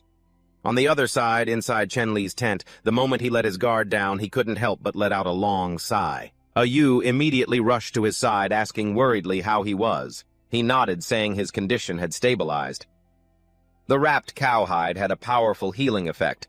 At the very least, it could keep him alive for the time being. Just then, the system's voice rang out, announcing the activation of the eloquence talent. He was stunned for a moment, then immediately understood. It really was a rare ability. Hearing this, Ayu's face lit up with joy, but she couldn't resist making a half-joking, half-serious comment that made him blush instantly. He quickly told her not to misunderstand, regained his composure, and ordered the people in hiding to come out. After the bleeding was staunched, they would retreat so he could continue his recovery. He also instructed Yu to clean up all the bloodstains in the tent and to arrange for 6 people to stand strict guard. No one was to be allowed near. She nodded in acknowledgement, but couldn't resist adding another compliment, making him even more embarrassed. Right at that moment, little Tam ran up to report with an excited look on his face. The plan was a success. The observation posts around the camp had been set up by the enemy just as predicted. Everything we wanted them to see, they saw, and everything they weren't supposed to see was completely hidden. Hearing this, he finally let out a true sigh of relief and praised the boy's hard work. Little Tam just waved it off, saying it was nothing before turning to get back to his duties. Ayu, however, still looked concerned. She asked if the jungle tribe would actually join them. He gazed into the distance and replied that it was still too early to tell. The whole plan was only half complete. They would have to wait for their next meeting when they returned. That would be the decisive stage. The boss lay sprawled on a bed covered in dry grass, his eyes fixed on the system panel as he let out a heavy sigh. The fatigue felt like it was eating away at his entire body. But the thing that gave him a bigger headache was the mission right in front of him. The words were clear: Main quest, settlement. Assist the primitive people in building houses. Officially establish a tribe, expand to 50 members. Deadline only 11 days left. After reading it, he sat up halfway and muttered, 11 days. I'm not even sure I can recover from my injuries in time, let alone get all that done. Without hesitating, he opened the system inventory to check it. A series of familiar items appeared. Basic language proficiency, basic survival handbook, basic cookbook. Next, he switched to the universal map to check the situation. The system had added a few new items, a small bag of salt, and a remaining portion of hemostatic medicine. But before he could even think about it, another unexpected notification popped up. Before he could read it, the mountain-cleaving axe automatically upgraded. An axe immediately appeared in front of him, making him freeze. Looking closer, he almost gasped in shock. His familiar weapon had transformed. The axe was now covered in a strange red frame. It gave off a distinctly oppressive feeling. The system immediately explained mythical weapon, Pangu's axe, earth attribute, activation condition, blood sacrifice. It also came with an extremely dangerous hidden skill. When unleashed, it would cause immense damage but simultaneously drain the user's stamina. Its power is directly dependent on the amount of remaining stamina. After reading this, the chief couldn't help but fall into deep thought. He immediately recalled the moment blood from his arm had flowed onto the axe blade during the previous battle. It turned out that very moment had accidentally activated its hidden power. He lifted the axe. His gaze became much more serious.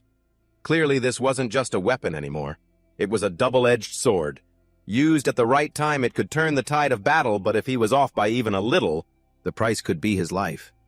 Thinking this, he let out a soft breath and muttered that he couldn't use it too early nor too late. Otherwise, the consequences would be far worse than a simple injury. Then he let out a bitter laugh to himself. To think a weapon could evolve to this extent. But the more he thought about it, the more he realized things weren't that simple. If the axe could activate attributes and hidden skills, what about his other items? Did they have a similar mechanism, or was this all just a coincidence? In the end, he shook his head and let it go. He didn't have time to research it deeply right now. Just staying alive was hard enough. Placing the axe beside him, he turned his attention to a small blue vial. The most important thing right now was the hemostatic medicine, but unfortunately there was only a small portion left. He had to save it for a life-or-death moment. A reckless thought flashed through his mind. Maybe he should take the axe and clear out all the nearby creatures to establish his authority. But immediately, memories of other tribes and forces surfaced, making him pause. Things weren't that simple, especially when time was ticking away. The system began its countdown 11 days. The cold number urged him to act immediately. He took a deep breath and called out. He ordered Liu Tang to gather the hunters. His voice was calm, but it held a clear sense of pressure. Not long after, under the scorching sun, Liu Tang brought a small young hunter over. The boy knelt and reported, his eyes full of trust. The chief stood up and gave him a mission. In 2 days, he must find the whereabouts of the black ox herd that was driven away earlier, and then return to report. The mission sounded simple, but it was incredibly dangerous. Yet the young hunter didn't hesitate. He immediately accepted the order and left. When things quieted down, the chief sat alone thinking about recent events. Everyone had made significant contributions. Perhaps he should use this waiting period to prepare some small gifts as rewards, both to boost morale and to increase their overall strength.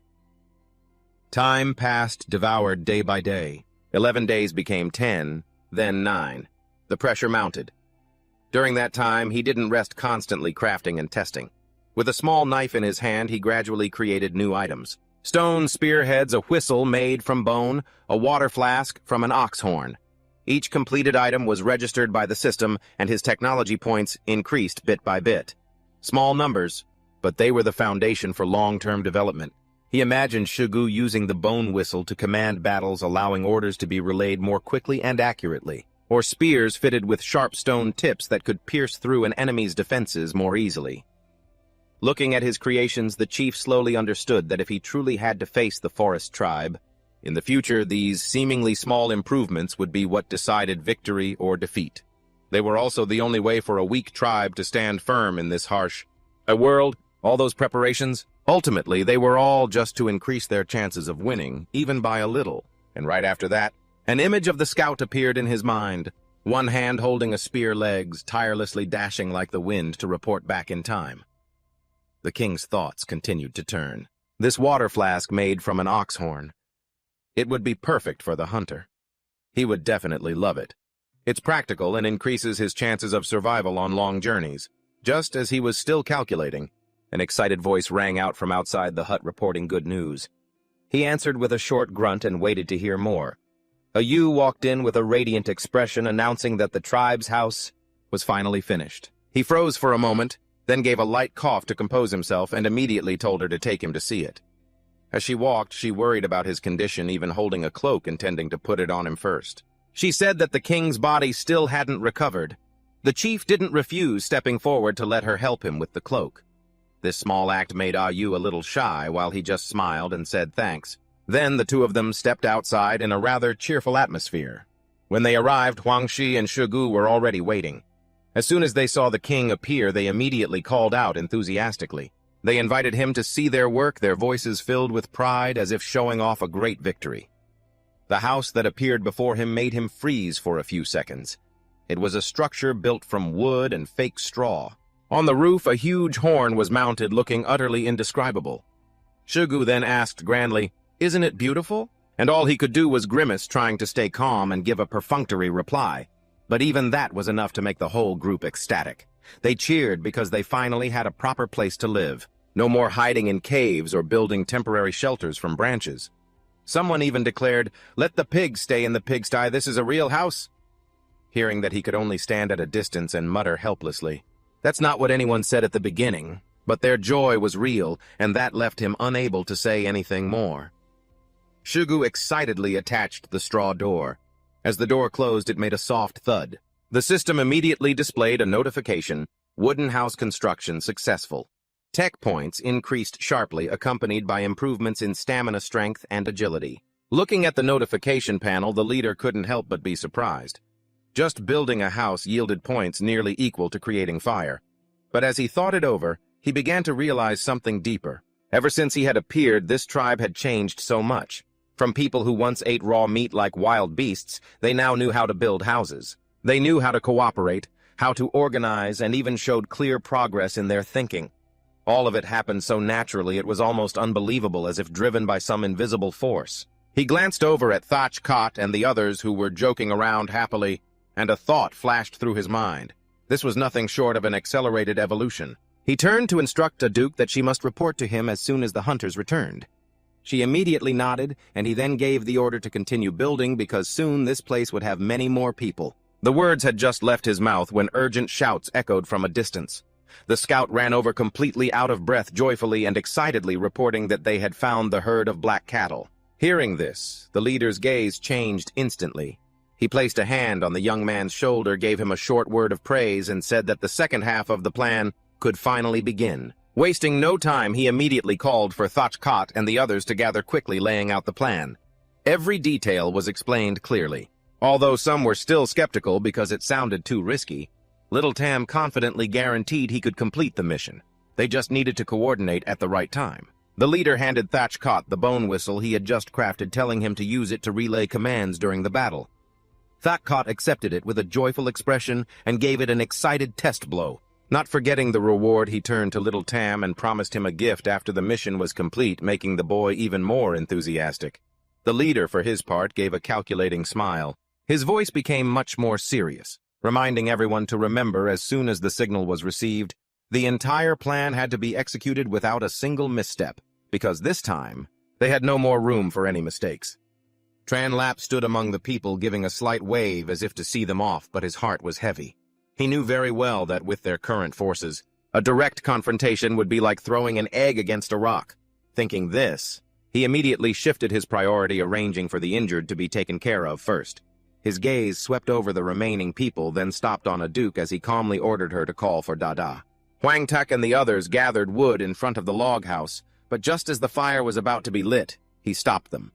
Aduk looked at him with slight confusion, then suddenly understood this was to welcome guests. Tranlup only nodded, but his mind was thinking further ahead. He wondered if the bait he had set out 2 days ago was enticing enough to draw in the whole school of big fish. And then it really happened. A large group of people advanced straight into the tribe. Zhao Shou saw them, froze for a moment, and then ran off in a panic to report the news, his voice cracking, "The jungle tribe is here!" In the chieftain's hall, Aduk was still carefully treating Huang Thak's wound, giving a report as she worked.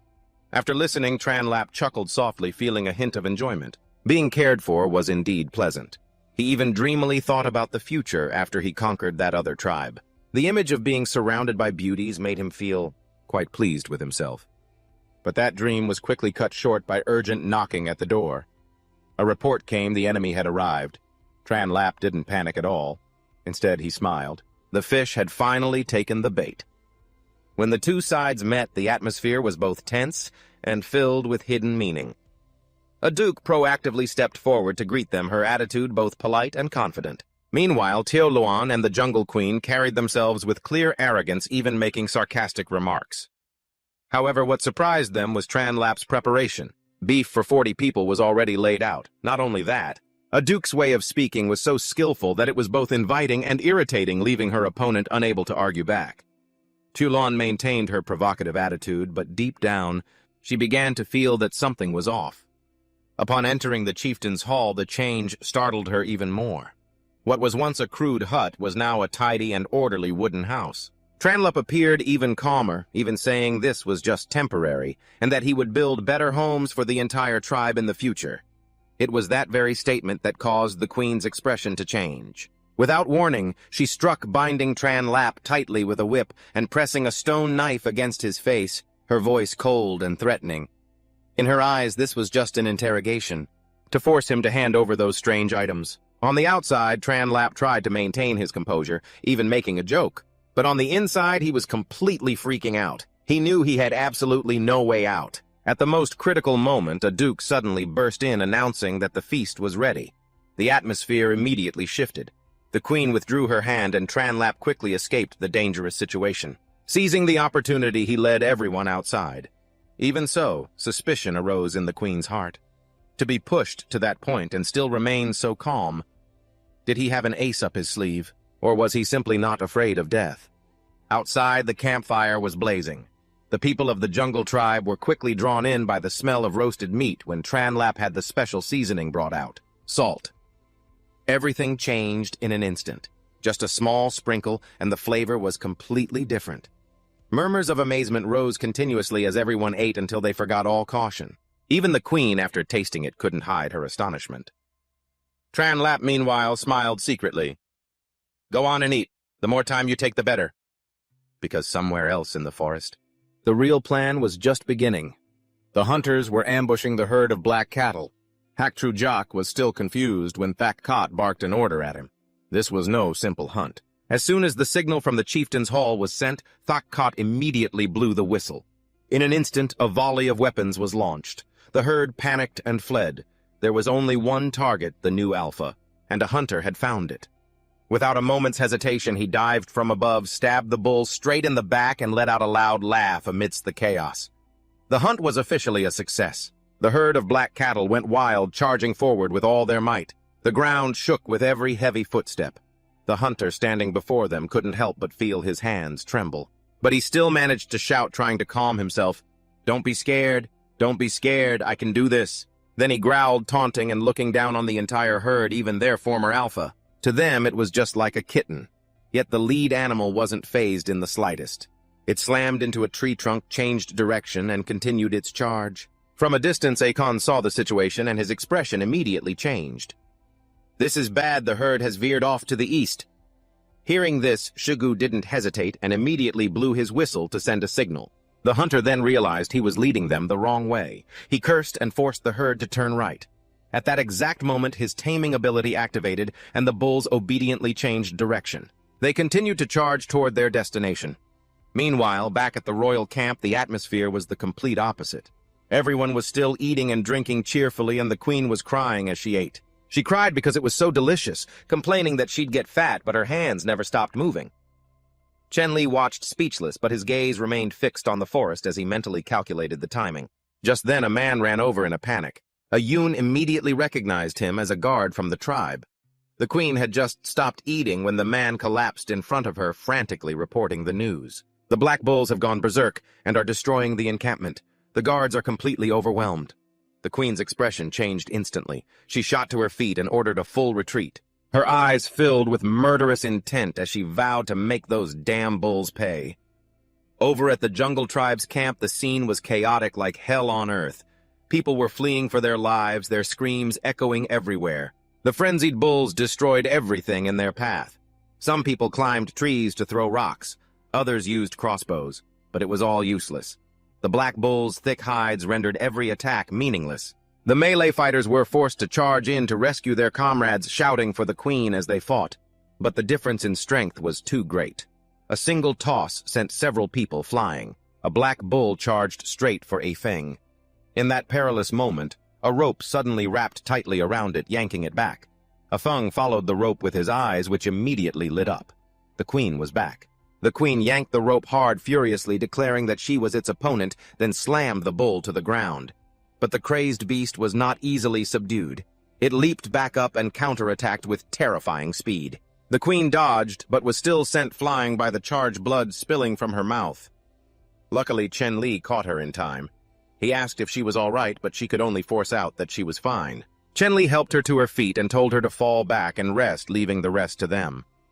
The queen, still not fully understanding what was happening, only warned that there was something unusual about these bulls.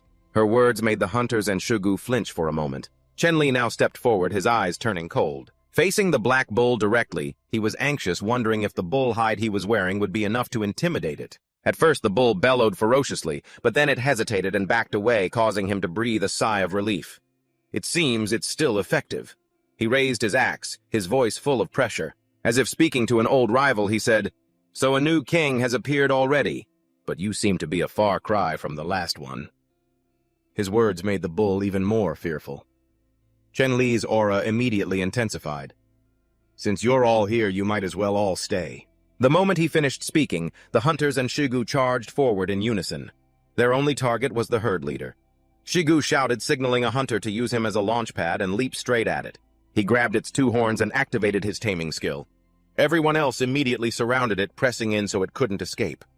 Meanwhile, Chen Li turned to pull the queen away, but she stubbornly refused, still wanting to fight. He was forced to hold her back, warning that their forces weren't strong enough. To continue would be suicide. His words left the queen speechless. Her gaze gradually fell. Chen Li took the opportunity to suggest she bring all her tribespeople to his place to recover and wait for the right moment to return. He promised to provide shelter, food, and safety. Then he told her to look around at those who could no longer fight. Ayu's voice trembled as she asked if the queen could really bear to watch them die for nothing. In the end, though reluctant, the queen had to make a decision. She ordered the entire jungle tribe to carry the wounded and retreat to the north. Ayun immediately shouted the order to fall back. Her voice was decisive, leaving no room for hesitation. She scanned the entire area and quickly arranged their formation. The wounded would go first, while those with strength left would provide cover from the rear. Everyone had to move as quickly as possible. Meanwhile, Chen Li didn't hesitate. He turned to Ayu, telling her to take the queen and everyone else back to the camp to rest. He would stay behind with Shugu to hold off the bulls. This would buy time for everyone to retreat safely. Ayu nodded, her eyes unable to hide her worry. She only had time to say, "Be careful," before immediately leading the people away. Behind them, the Black's bulls were still charging madly.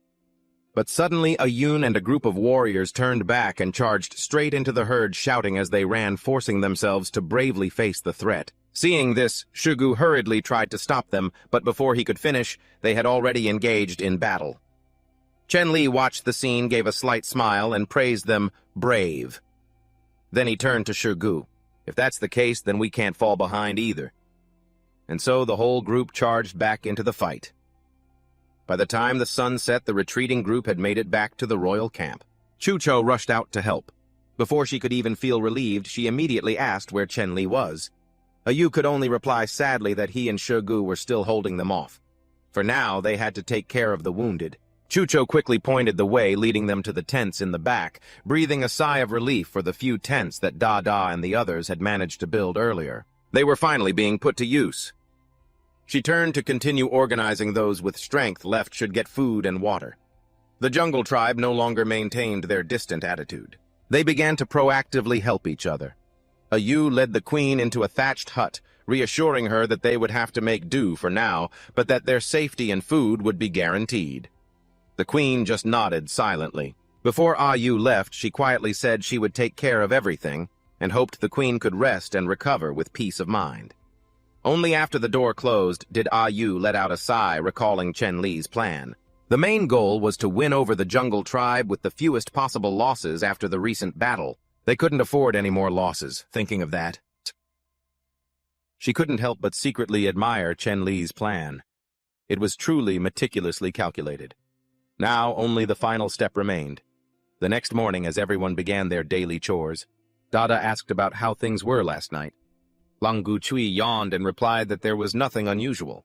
Everything was peaceful. Ayun, standing nearby, suddenly noticed the sky darken. Before she could understand what was happening, Dada approached to announce that the king wanted to see the queen to discuss important matters, which startled her and put her on guard. Inside the royal camp, Chen-Li was looking at the mission notice board. Only 8 days remained. The pressure was making him anxious. Just then, Yu led the queen in. Before he could beat around the bush, the queen flatly refused the merger. She even warned him not to think he could take advantage of their weakness to force them. Chen-Li didn't flinch, calmly replying that this wasn't a threat but a trade. He laid out his conditions, from house-building techniques to weapon crafting and fire-making. He could share everything. In return, the jungle tribe must join under his protection and arrangement. His words were both gentle and sharp. He also pointed out the harsh reality: stronger tribes are always lurking, and right now they were nothing more than wounded prey that would sooner or later be torn to pieces. Hearing this, the queen immediately reacted. It wasn't that simple. She couldn't force her tribe's people to bow to a stranger. Unless, Chen-Li asked again, and the answer was a battle. Only through victory could he truly win everyone over. Chen-Li didn't need to think long and immediately agreed. The two sides stepped outside and summoned everyone. He announced that because the queen was injured, to be fair, he would not fight directly. Instead, Shugu would fight on his behalf. Hearing this, Shugu let out a hearty, excited laugh. As for the jungle tribe, Ayun stepped forward to accept the challenge without hesitation. The moment she finished speaking, she charged forward to attack. At first, Shugu was still joking around, but he quickly realized his opponent was no simple foe. The continuous barrage of attacks forced him to get serious. He had dismissed her first bone knife, but the second one struck true, cracking the bone on his head. His anger flared, and Shugu swung his axe in a counterattack. Just when it seemed the fight would end, something unexpected happened. Another knife flew from the jungle tribe's side, hitting him right in the face and interrupting his attack. Shugu cursed loudly for the sneak attack, but Ayun didn't miss the opportunity. She charged straight for Chen-Li, her eyes fierce, shouting a single word: "Kill!" Ayun gripped the two knives in her hands, her eyes blazing with no trace of hesitation left. She lunged directly at Chen-Li, her objective clear. She wanted a decisive blow. Seeing the situation turn dangerous, Akon, who was on the roof, immediately threw down a spear to protect him. The spear tore through the air at incredible speed. Meanwhile, Chen-Li stood his ground, his gaze cold, not even flinching. Xiao Luan, standing beside him, watched with a clenched heart. But it all happened in the blink of an eye. The spear pierced straight through Ayun's body, causing her to lose all her strength as her body collapsed to the ground. The pain made it nearly impossible for her to move. Seeing this, Afeng immediately ran over, both panicked and furious. He raised his knife and demanded answers, claiming it was all a trap from the very beginning. The moment he spoke, the atmosphere became as tense as a bowstring. The people of the jungle tribe were instantly on high alert, and some even shouted, asking for the order to counterattack. If the queen just nodded, a battle would erupt immediately. Ayu looked worriedly at Chen-Li and called out softly. As for Chen-Li himself, sweat was already trickling down his back. He quickly analyzed the situation in his mind. This ambush was completely outside of his plan. Was this a spontaneous act, or did it have the queen's permission? If it was the latter, things would be extremely troublesome. He had even prepared for the worst-case scenario, taking the queen hostage to turn the tables. But right at that moment, the queen stepped forward, her cold voice extinguishing all her subordinates' intentions. She bluntly exposed the act for what it was. She would not allow anyone to use such despicable tricks, to treat the people who had helped them. The entire group fell silent. No one dared to speak. Then she declared clearly that this battle was their loss. Afeng's gaze darkened. He was unwilling to accept it, but he couldn't refute her. The queen turned to Chen-Li, her voice softening as she mentioned Ayun, the proudest warrior of the tribe. If it weren't for her, she would never have resorted to such an act. At this, the queen humbled herself and knelt, begging Chen-Li to save Ayun, promising that the jungle tribe would remember this debt of gratitude. Outwardly, Chen-Li maintained a stern expression, but inwardly, he breathed a sigh of relief. The situation was not yet out of control. In fact, the initiative was back in his hands. He thought of the last of his hemostatic medicine, which he had intended to keep for himself, but considering the bigger picture, he decided to use it. Chen-Li extended his hand, reassuring the queen that he would save her. As the queen took his hand, the relationship between the two sides began to change. He knelt beside Ayun, channeling his internal energy and combining it with the medicine. A pale green energy spread out. covering the wound. In his mind, he was still calculating. Just keeping her alive was enough. The rest she could recover from on her own. The medicine gradually took effect, and Ayun's breathing stabilized. Her eyelids fluttered open in pain. Seeing this, everyone around immediately rushed over to help. Chen Li stood up and calmly ordered them to take her to rest, saying she would wake up in a few days. The scene had stunned the entire tribe. One by one, they knelt down, shouting the word miracle. The sound echoed everywhere. Seizing the opportunity, Chen Li placed his hand on the queen's shoulder. He pulled her closer and asked her directly about the merger. This time, Xiao Luan didn't hesitate and just gave a slight nod. Her answer made him extremely satisfied. In front of the entire tribe, the queen agreed to retain leadership of her old tribe, but would have to obey the overall command. Then she presented her final condition. She wanted to establish a mating bond through an official ceremony. Hearing this, Chen Li could hardly believe his ears.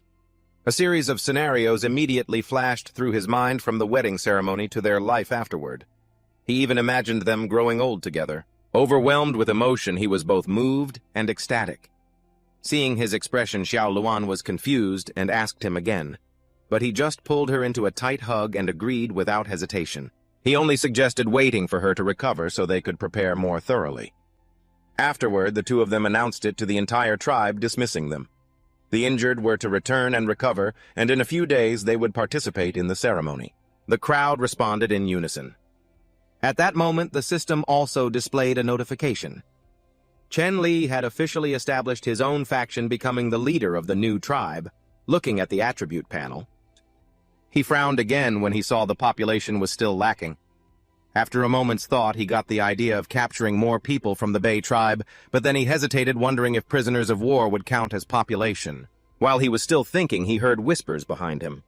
At first, he thought they were saying he had gone mad with joy, but the next sentence sent a chill down his spine. All the men who had become the queen's mates before had been cut into pieces during the ceremony. A horrifying image immediately appeared in his mind, causing Chen Li's expression to change drastically. The smile on his face froze. Only one thought remained in his head. This wasn't as simple as he had imagined. A chilling scene now played out in Chen Li's mind. The queen, without a hint of hesitation, hanging him up, causing him to break out in a cold sweat as he stammered, thinking about her eating men. Then he unconsciously glanced at the two women beside him. The more he looked, the more terrified he became. He immediately pieced it together, so this was the reason their tribe had so few men. Lost in thought, he suddenly felt a figure appear behind him. A chill ran down his spine, and he froze, sweat pouring down his face until he heard someone call out, "My king!" He jumped and spun around, screaming, "Don't eat me!" Turns out it was just Dai Dai standing behind her, looking at him with utter confusion, while Chan Lap hurriedly tried to compose himself. He cleared his throat a few times to hide his embarrassment. But then Dai Dai asked a direct question that made him even more uncomfortable. "Do you really want to become the queen's mate?" Chen Li looked up at the sky, his face full of contemplation. This whole thing. He really had to think it over. The moment Dai Dai mentioned the upcoming ceremony, he couldn't help but picture himself being eaten. He froze instantly and quickly tried to backtrack, saying he was just making conversation at the time. Dai Dai, not understanding, asked for his reason. Chen Li sighed and said bluntly, "I thought I was getting a wife who knew it'd be a praying mantis." That sentence immediately cheered Dai Dai up, while he could only sigh helplessly. Truly, life is unpredictable. Just then Ayu appeared, scolding Dai Dai for not resting and recovering. Dai Dai hugged Chen Li tightly again, insisting on staying by his side, making it impossible for him to even get a moment of peace. In the end, he had no choice but to tell Ayu to inform everyone that they didn't need to hide anymore, and to come back to help build the camp. Ayu nodded and dragged Dai Dai away. Before leaving, she looked back lingeringly and told him to think it over carefully, while Ayu added a nagging comment that made his face twist even more. When everyone had left, Chen Li stared into the distance. Then he told himself he had to find a chance to call off the engagement as soon as possible. The next morning, as the sun rose, he stepped out of his house, stretching and taking a deep breath. Before him was the sight of everyone working together. The newcomers and the old members were coordinating quite well, which made him feel a bit relieved. But right after he remembered the important matter and immediately decided to find the queen to make things clear, he walked towards this grass hut area where the jungle tribe was temporarily staying. Along the way, people greeted him, and someone even enthusiastically led him to the northern bend of the river where the queen was. When he arrived, he stood on the bank while the queen was soaking in the water, looking as relaxed as if nothing had happened. Seeing him arrive, she calmly dismissed her attendants. Then she asked what was wrong. Chen Li awkwardly waved his hands, saying he just came to check on her wound. She replied softly that a few days' rest would be enough, then asked half-jokingly if she needed to get out for him to inspect it more closely. This made Chen Li's face pale, and he refused, immediately hastily changing the subject to ask for her name. The queen smiled and introduced herself as Xiao Luan, a name given by the previous queen. Hearing this, Chen Li's imagination ran wild again. He squatted down, holding his head as if he was about to cry, his mind filled with scenes of either being eaten or being exiled. He even blurted out that the tribe should change its name to the Mantis tribe to be more fitting. He then cautiously asked about the queen's previous mates, and the answer sent a chill down his spine. They were all eaten. It was a tradition to absorb their strength. After hearing that, he just froze, unable to understand how she could say something so terrifying with such a calm expression. But then Xiao Luan added that was a thing of previous generations. As for her, she had no intention of continuing it because she found it inelegant. She hadn't even had a mate before, so she'd never eaten anyone. Hearing this, Chen Li felt as if a great weight had been lifted. He let out a sigh of relief, immediately smiled brightly, said goodbye, and told her he would go back to prepare for the ceremony. But he hadn't gotten far when Xiao Luan called him back, her voice soft. But the content of her words made him freeze. She wouldn't eat him, but if he did something wrong, she wouldn't mind cutting off a few unnecessary things. Just then, the sound of an axe chopping a carrot in half rang out nearby, making him shudder as his imagination ran wild. Returning to his house, he let out a long sigh. The system displayed a mission notification. Only 7 days left to reach the required population. This immediately shifted his focus. First, he had to capture a few more people from the Bei tribe to complete the mission. He called for Shigu, putting him in charge while he was away, then headed alone towards the southern beach. The sea view was peaceful, but something felt wrong. As he got closer, he saw bodies scattered all over the sand. Swarms of flies and mosquitoes and a thick metallic smell made him grimace. Looking at the scene before him, he muttered in disbelief. The Bei tribe has been wiped out. On the desolate beach, Chen Li sat perched on a tree branch. His gaze darkened as he looked at the corpses of the Bei tribe scattered on the sand. A few dodo-like birds were perched on the bodies, squawking loudly as if deluding themselves into thinking they were the victors. The sight annoyed him, so he jumped down and shooed them away. Then he kicked at a few of the birds, sending them scattering in a panic. The area fell silent again. He approached and crouched down to examine the bodies one by one. As he observed, he muttered, "Even these birds dare to act so brazenly here. It seems this area is safe for now." He touched a wound, feeling the elasticity of the skin, and realized the body was still soft and hadn't started to smell, which meant the death was recent. He continued to inspect more closely. His expression grew grim. Deep claw marks were concentrated on the backs and hands. The marks looked just like their own three-fingered claws. This led him to a terrifying hypothesis. It's very likely this was an internal slaughter. Thinking that, he dusted off his hands and stood up, finding it hard to believe. Why would these water-dwelling people turn on each other? But just as he was searching for more clues, a body half submerged in the water caught his attention. The strange thing was, there were no wounds on it. Chen Li immediately examined it more closely. The contorted face, the agonized expression, the hands and feet clawing at the mud all pointed to a death by drowning. This made him frown even deeper. The people of the Bei tribe were excellent swimmers, yet they drowned.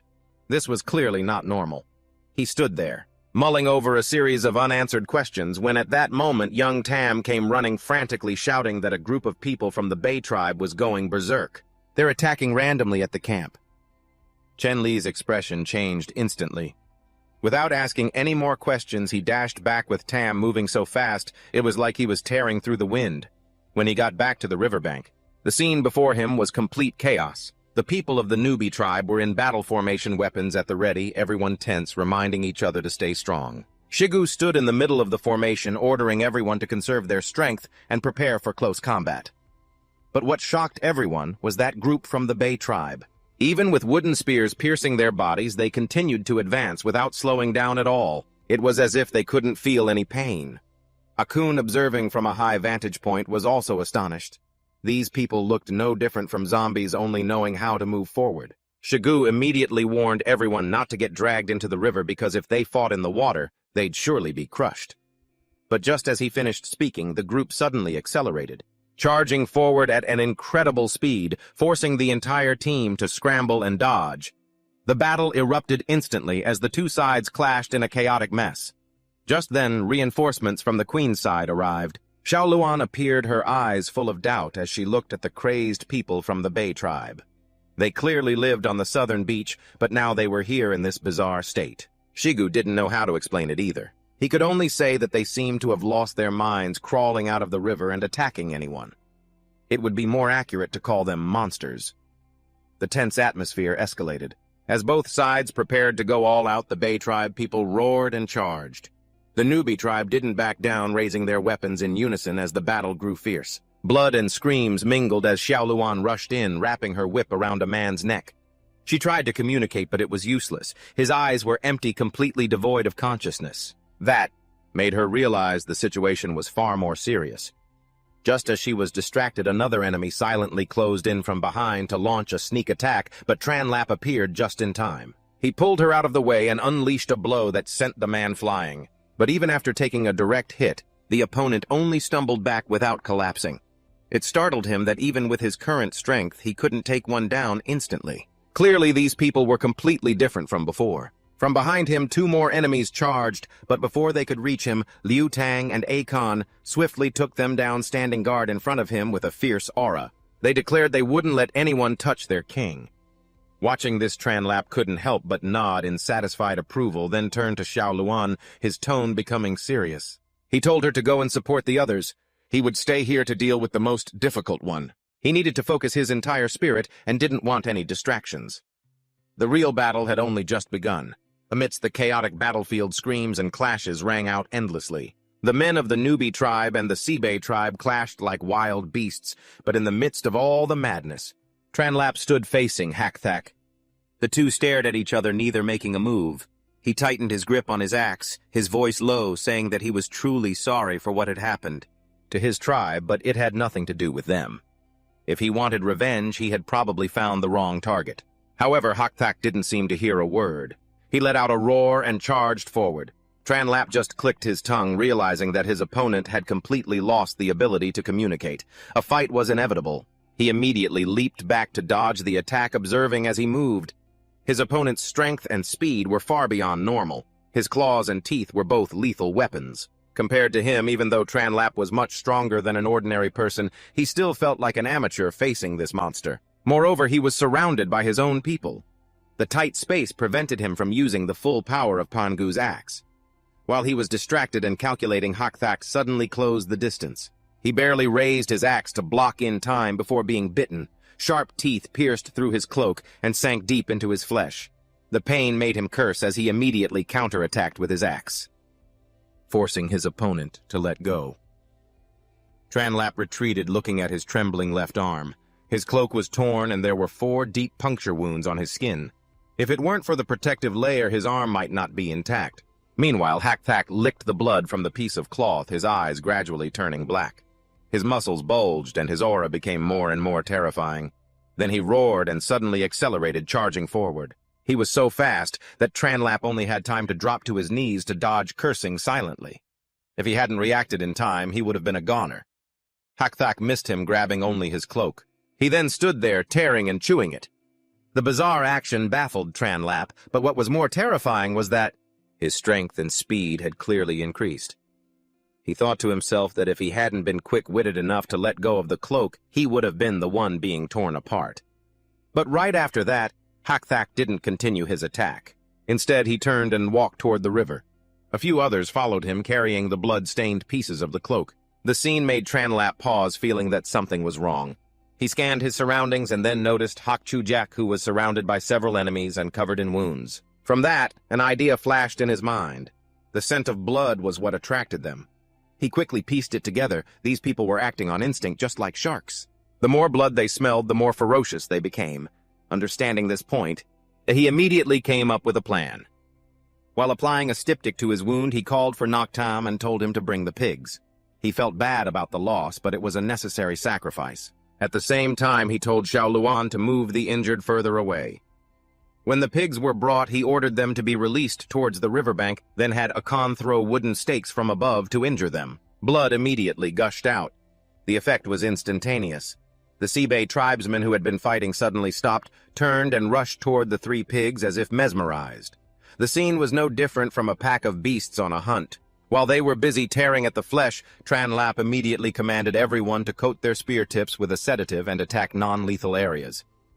It seemed like a perfect plan, but then something unexpected happened. After finishing their meal, the Sibei tribesmen all clutched their throats, groaning in pain.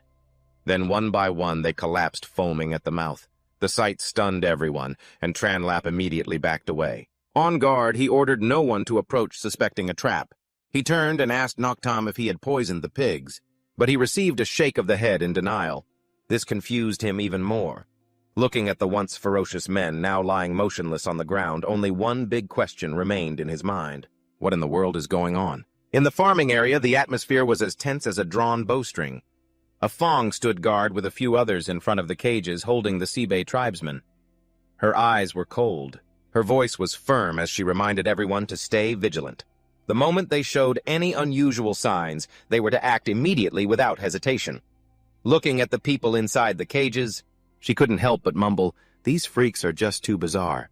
But just then, one of them moved slightly and then opened his eyes. A Fong noticed at once. She moved closer and saw that he was awake. Before she could react, the man shakily raised his hand, pleading for help. In a hoarse voice, he begged for water. She immediately ordered someone to inform Tran Lap. The message had just been sent. When he appeared not long after, his steps hurried. As soon as he arrived, he asked about the situation. A Fong quickly reported while pointing towards the leader who was caged separately. Without hesitation, Tran Lap walked straight up to him. Seeing the man's almost feral state, he didn't waste words, simply opening a water skin and pouring it directly over his head. The water flowed down and the man immediately opened his mouth, drinking like a drowning man grasping at a lifeline.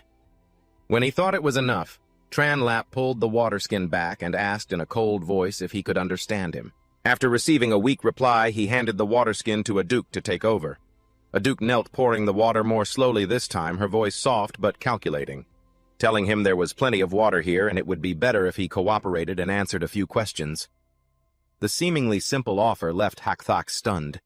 He couldn't understand why he was attacked and captured, only to be asked questions. He even sarcastically called them weird, which made Aduk stare back at Tran Lap in confusion, but he remained silent, listening, until the story began to unfold. It turned out in Hakthak's mind his tribe had been attacked by the Rock tribe. He even believed he'd been sold off to this distant place. Aduk immediately denied it, explaining that they were the newbie tribe and what happened before was because his own people had charged at them in an uncontrollable state. The explanation made Hakthak even more bewildered. His memory of that time was a complete blank. He didn't remember what he had done, much less what had happened to his tribesmen. At Aduk's prompting, he began to recount everything before he lost his memory, starting from his normal life by the beach. From minor squabbles to the moment the Rock tribe appeared and launched their attack. After that, there was a complete gap in his memory.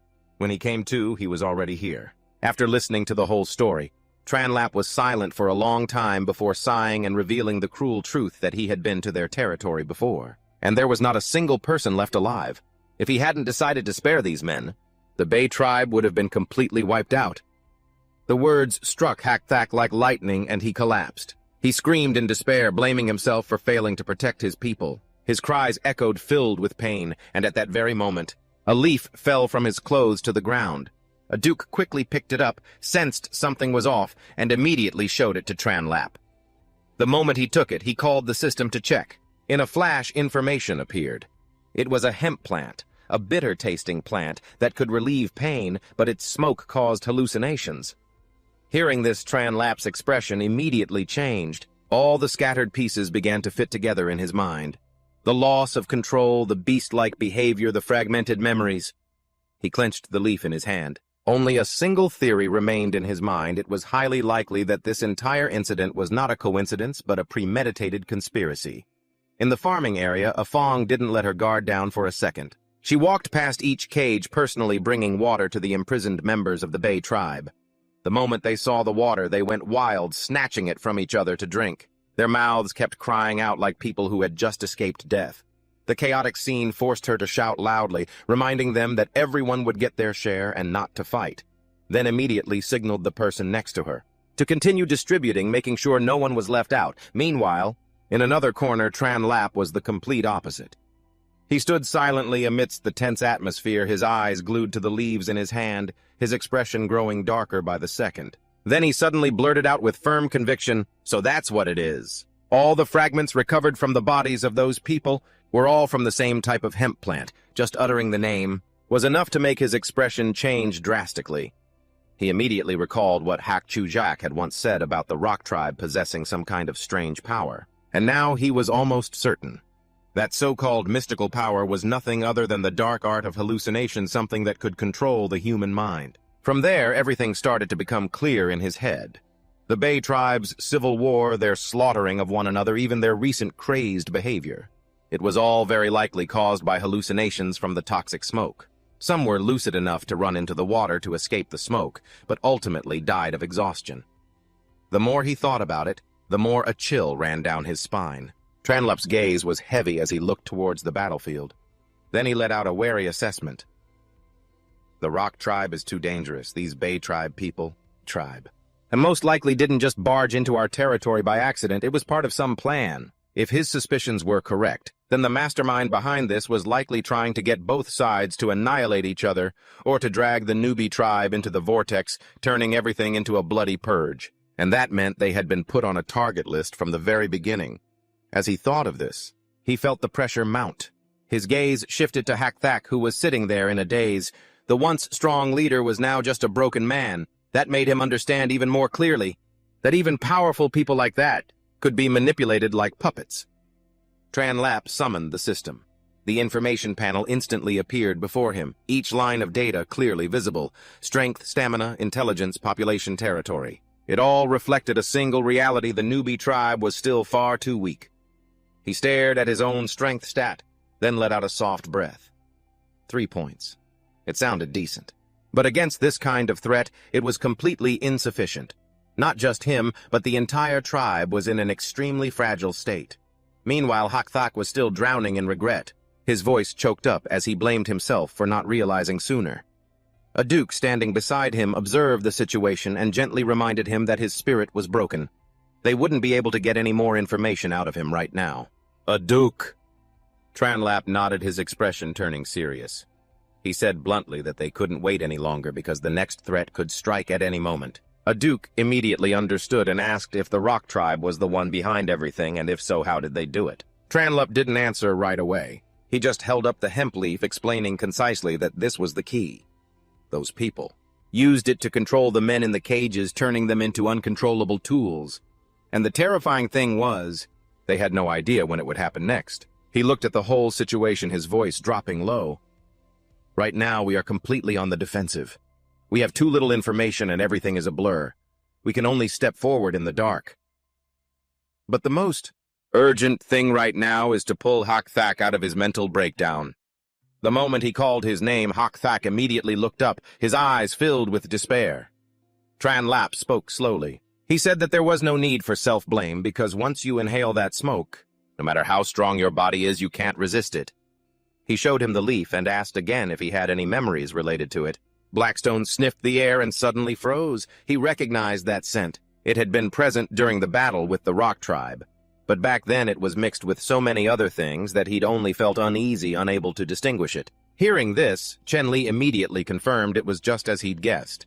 Not just one type, but many types of poisonous herbs were used at once for the purpose of causing cognitive disruption and controlling their behavior. That also meant that if they didn't fully understand this mechanism, a direct attack would only lead them into a trap. Hearing this, Blackstone gritted his teeth, then suddenly knelt down, begging to join the fight and avenge the rest of his tribe. The Bay tribe members also echoed his plea in unison, their cries for revenge ringing out full of fury. Chen Li looked at them for a long moment, quickly weighing his options. He did need more manpower to complete the mission, but he couldn't let emotion cloud his judgment. The risk was too great, especially given their trait of being agitated by the smell of blood. Blackstone immediately interjected, saying that their sense of smell could be an advantage in tracking the enemy. But that only made Chen Li more worried because if they lost control, the consequences would be unimaginable. After a moment of struggle between reason and emotion, Blackstone finally declared that if he couldn't get his revenge, he'd rather die. The others roared in agreement. The atmosphere had tilted to one side. Chen Li sighed and laid out his final condition. If they agreed to be split up, follow his command, and accept their assigned tasks, he would give them a chance at revenge, even if not all of them would get to strike the blow themselves. After a moment of silence, they all agreed. Their eyes were filled with determination. Yu also nodded in understanding. Immediately after, Chen Li turned and gave the order for a controlled release, making them part of the newbie tribe. At the same time, the system chimed with a notification: main quest completed. The newbie tribe is now officially recognized. Rewards appeared one after another: attribute points, a supply crate, a legacy template, and even a time bonus gift. Chen Li looked at it all and let out a soft sigh mixed with relief.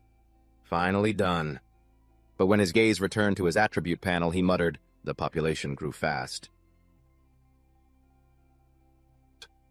But they're still too weak." Without further hesitation, he made his final decision. All of the reward points from this time would be poured into strength, because before the real storm hit, he needed at least one thing solid enough to stand against everything that was waiting ahead. Chen Li didn't hesitate, immediately dumping all the attribute points he had just received into strength. His finger pressed the plus sign on the system interface. In that instant, his entire body was engulfed in a whirlwind of exploding light. He roared in agony, feeling every muscle fiber being torn apart and regenerated as a new flood of power surged into him. It was uncontrollable, forcing his whole body to swell within the brilliant light. His scream rang out violently before gradually fading, until only heavy, ragged breaths remained, cold sweat drenching his body as the light dissipated. The system panel displayed his new status. Strength had skyrocketed to 60. Looking at that number, he let out a long breath, feeling a mix of astonishment and newfound confidence. It felt like now he had enough power to face anyone, at least in terms of pure strength. But just then he also noticed his hair seemed to have grown a little. It made him pause for a moment before he quickly brushed it aside. Just an insignificant side effect. More important were the spoils from the system. He opened the large supply crate and received 1 ton of hematite, a precious type of iron ore.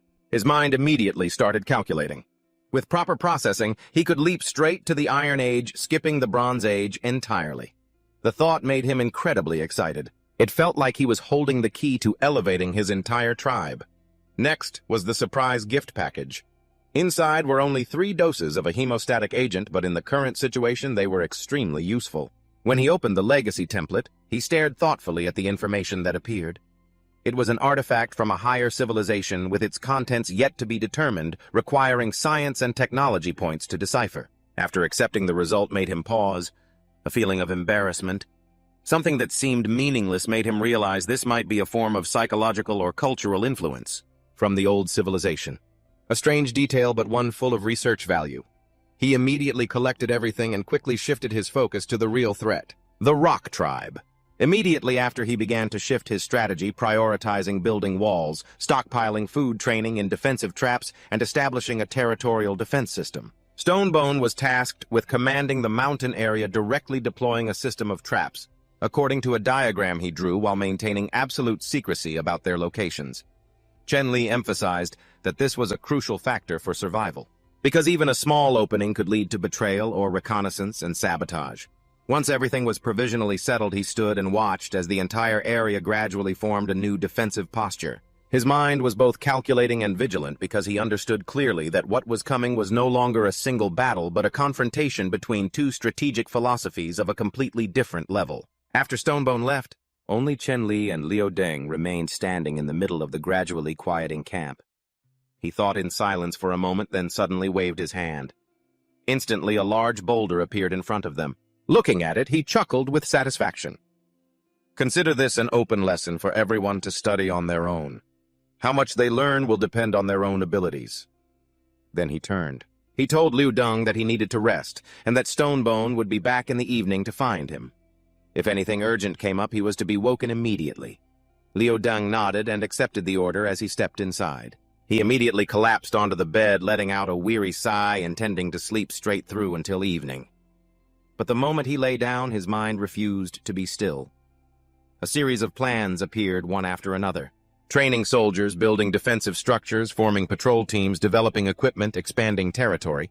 Every task was urgent, none could be delayed. The more he thought, the more his head ached. He rolled over, sighed, and told himself he had to take advantage of this rare moment of rest to recover. However, before he could fall into a deep sleep, a series of noisy sounds jolted him awake. The sound of laughter, conversation, music, and even joyful giggles rang out endlessly. Chen Li groggily lifted his head, and the sight before him made him freeze. Young women in revealing outfits were laughing and joking around. The atmosphere was exactly like a cocktail party. He dazedly blurted out, "What is this?" And immediately a hand touched his chest. A coquettish voice rang out as if teasing him. Caught off guard, he quickly grabbed his beer mug to hide his awkwardness and forced a laugh to brush it off. A blue-haired girl standing nearby seemed a bit annoyed. She introduced herself as Xiaoya, and the other two were Lily and a spunky blonde girl named Iron Egg. Hearing those familiar names, Chen Li felt like he was being dragged back into old memories, and his mood instantly erupted.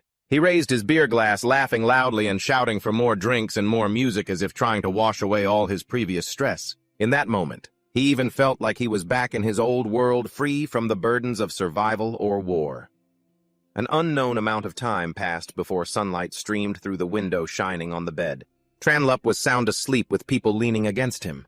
But amidst the peace, he mumbled incessantly in his sleep, waking the person in his arms. The girl looked up, calling for him to wake up in a sweet, coaxing voice, saying she wanted to continue. But his body was exhausted, and he could only hastily refuse. Just then the conversation began to get chaotic. He kept calling out the wrong name from Xiaoya to Lily, then Zhengsa, but they were all wrong. It wasn't until the person in his arms spoke up saying she was Thak Kot that the entire atmosphere seemed to freeze. Tranlup shot up instantly, his face frozen for a few seconds before he let out a bewildered scream. It turned out it was all a misunderstanding, and the person he thought he was partying with was actually Thak Kot. She had been called to report on the night mission. The atmosphere became incredibly awkward. Both of them were blushing. In the end, he could only clear his throat to change the subject and quickly end the uncomfortable situation. Immediately after, he returned to work with everyone else, beginning to inspect the trap system.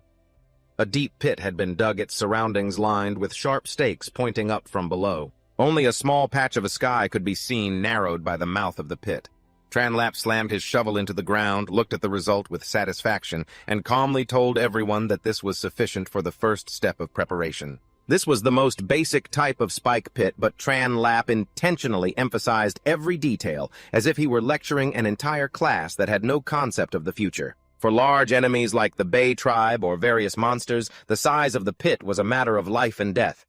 The pit had to be wide enough to swallow the prey whole, and deep enough to prevent it from climbing out on its own. Otherwise, it would be no different from digging your own grave. He gave an example. If a mountain goat fell into a small pit, it would still have a chance to jump out. But if it was built to standard, then its only option would be to lie still and accept its fate. After speaking, he and the others quickly covered the mouth of the pit with a layer of leaves concealing all traces, as if nothing had ever existed there. A simple but deadly trap was completed right in the middle of the forest. The people around looked down, then let out a collective gasp of astonishment. The way they looked at Tranlap increasingly resembled the way one looks at something beyond their comprehension. He just smiled lightly and continued to explain that this type of trap could be combined with the net traps he had taught them before. As long as they knew how to coordinate, the effectiveness would be multiplied many times over. The atmosphere immediately became lively. Everyone cheered their mouths unceasingly, calling him king, as if they had just learned real magic. Tranlap didn't forget to assign an additional task to Akon. He said that the techniques for modifying traps could be entirely entrusted to him for practice and teaching to others. At first, Akon was stunned, not believing he could do it. But when it was explained that even simple things like a javelin trap could be turned into a hanging trap by changing the trigger mechanism, he began to understand, and his eyes gradually lit up. After assigning the tasks, he handed over the rest of the work to Thak Kot, repeatedly reminding her to remember the location and operation of each type of trap, and that they must absolutely not be revealed to outsiders. But before leaving, he didn't forget to add one more sentence, a light threat that made Thak Kot stand at attention as if she'd just received a life-or-death order. As dawn approached, he returned to the settlement, both tired and constantly thinking about all the next steps in his plans. But as he passed by the residential area, he noticed something unusual. It was too quiet. So quiet it didn't feel normal. Usually by this time there should be people walking around, training or preparing for work, but today it was strangely silent. He frowned, walked closer to a house and pushed the door open. But immediately a terrified scream came from inside as if they had encountered a villain. He froze. Before he could even understand what was happening, he saw several girls inside cowering, covering themselves with blankets, their faces bright red with embarrassment. When he learned the reason, he understood the problem. It turned out their current clothes were too unsafe by the new civilized standards, which made them afraid to go outside. Seeing this scene, Tranlup could only sigh and order them to prepare suitable attire within half a day before they could appear again. If not, they would have to take responsibility for themselves. Leaving that place, he walked on, lamenting that developing a civilization wasn't just about fighting, but also about awkward problems like this. As he was thinking, an excited call came from behind. Thakkot ran over as if he had discovered a treasure holding 2 small black stones in his hand. He explained that while digging the pit, he had accidentally discovered something that could create fire. As the 2 stones were struck against each other, they immediately shot out a few small sparks. In that instant, Tranlap's expression completely changed. He immediately realized this wasn't ordinary stone, but something that could unlock an entire technological leap. A series of applications instantly flashed through his mind, from creating fire and smelting metal to various types of explosive weapons. He said only one concise but excited sentence: "This is the tribe's great leap forward." The people on the mountain were still working quietly, the atmosphere so silent that only the sound of the wind and shovels hitting the earth could be heard. Because of this, when the sound of hurried footsteps echoed from a distance, everyone immediately looked up in alarm.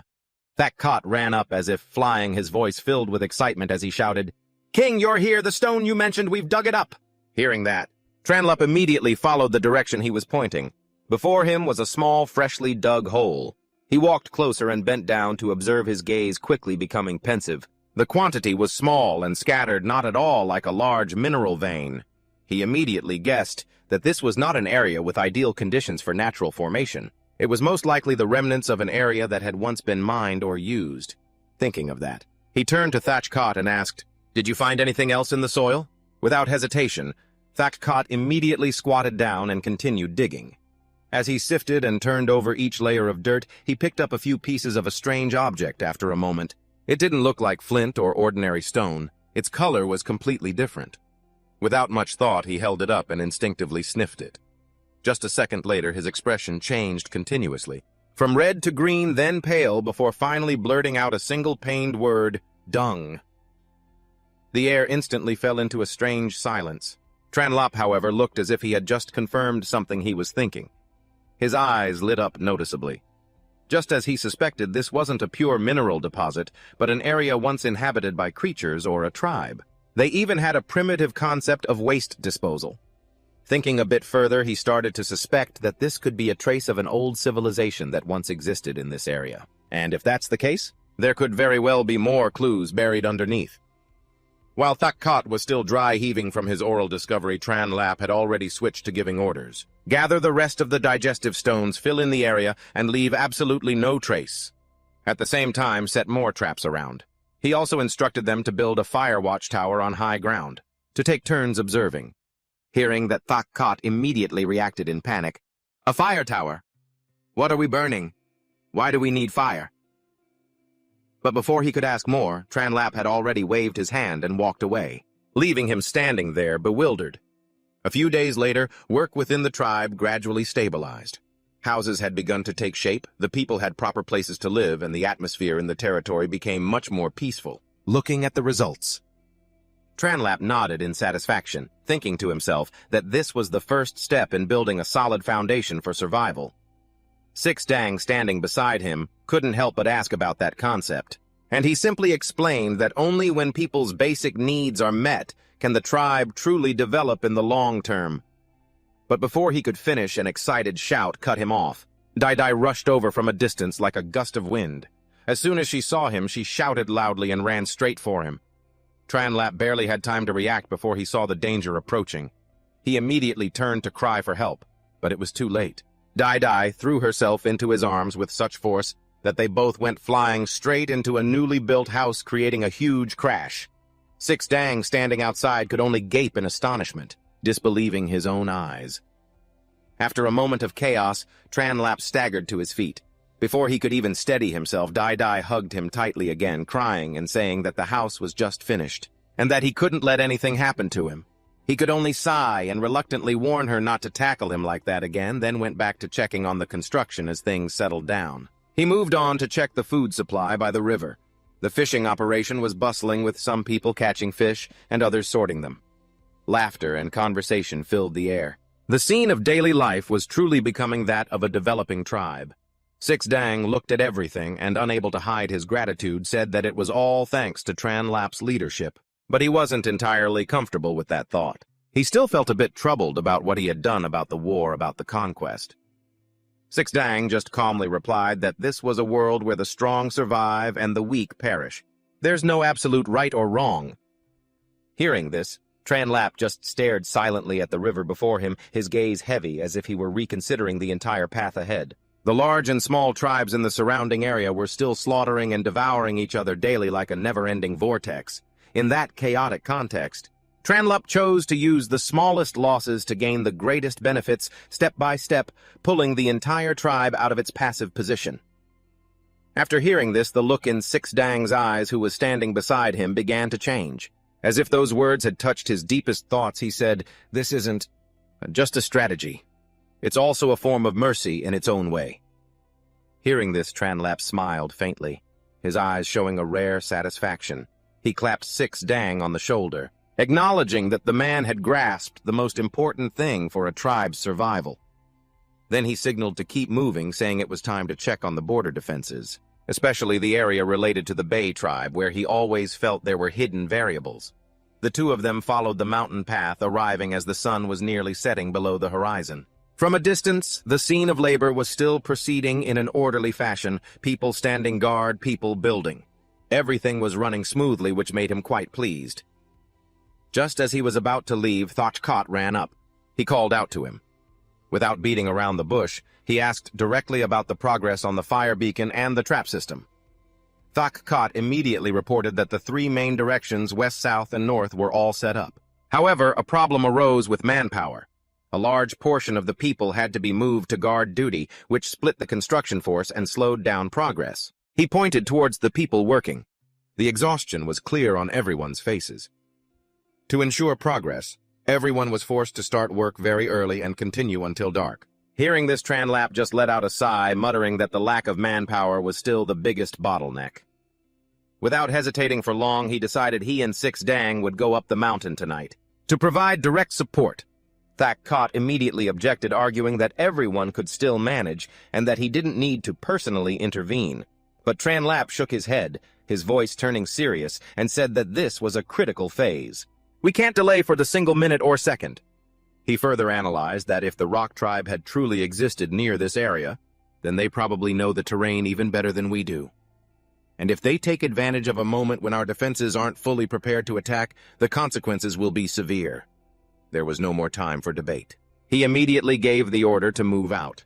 Under the cold, full moon, the group moved up the mountain, each person taking on a part of the work. The sound of quiet but continuous conversation echoed in the silent space. Some were adjusting wooden stakes, others were checking trap locations. Everyone was racing against time. Tranlap stood in the middle of the work area, his gaze fixed on the fire watchtowers in the distance.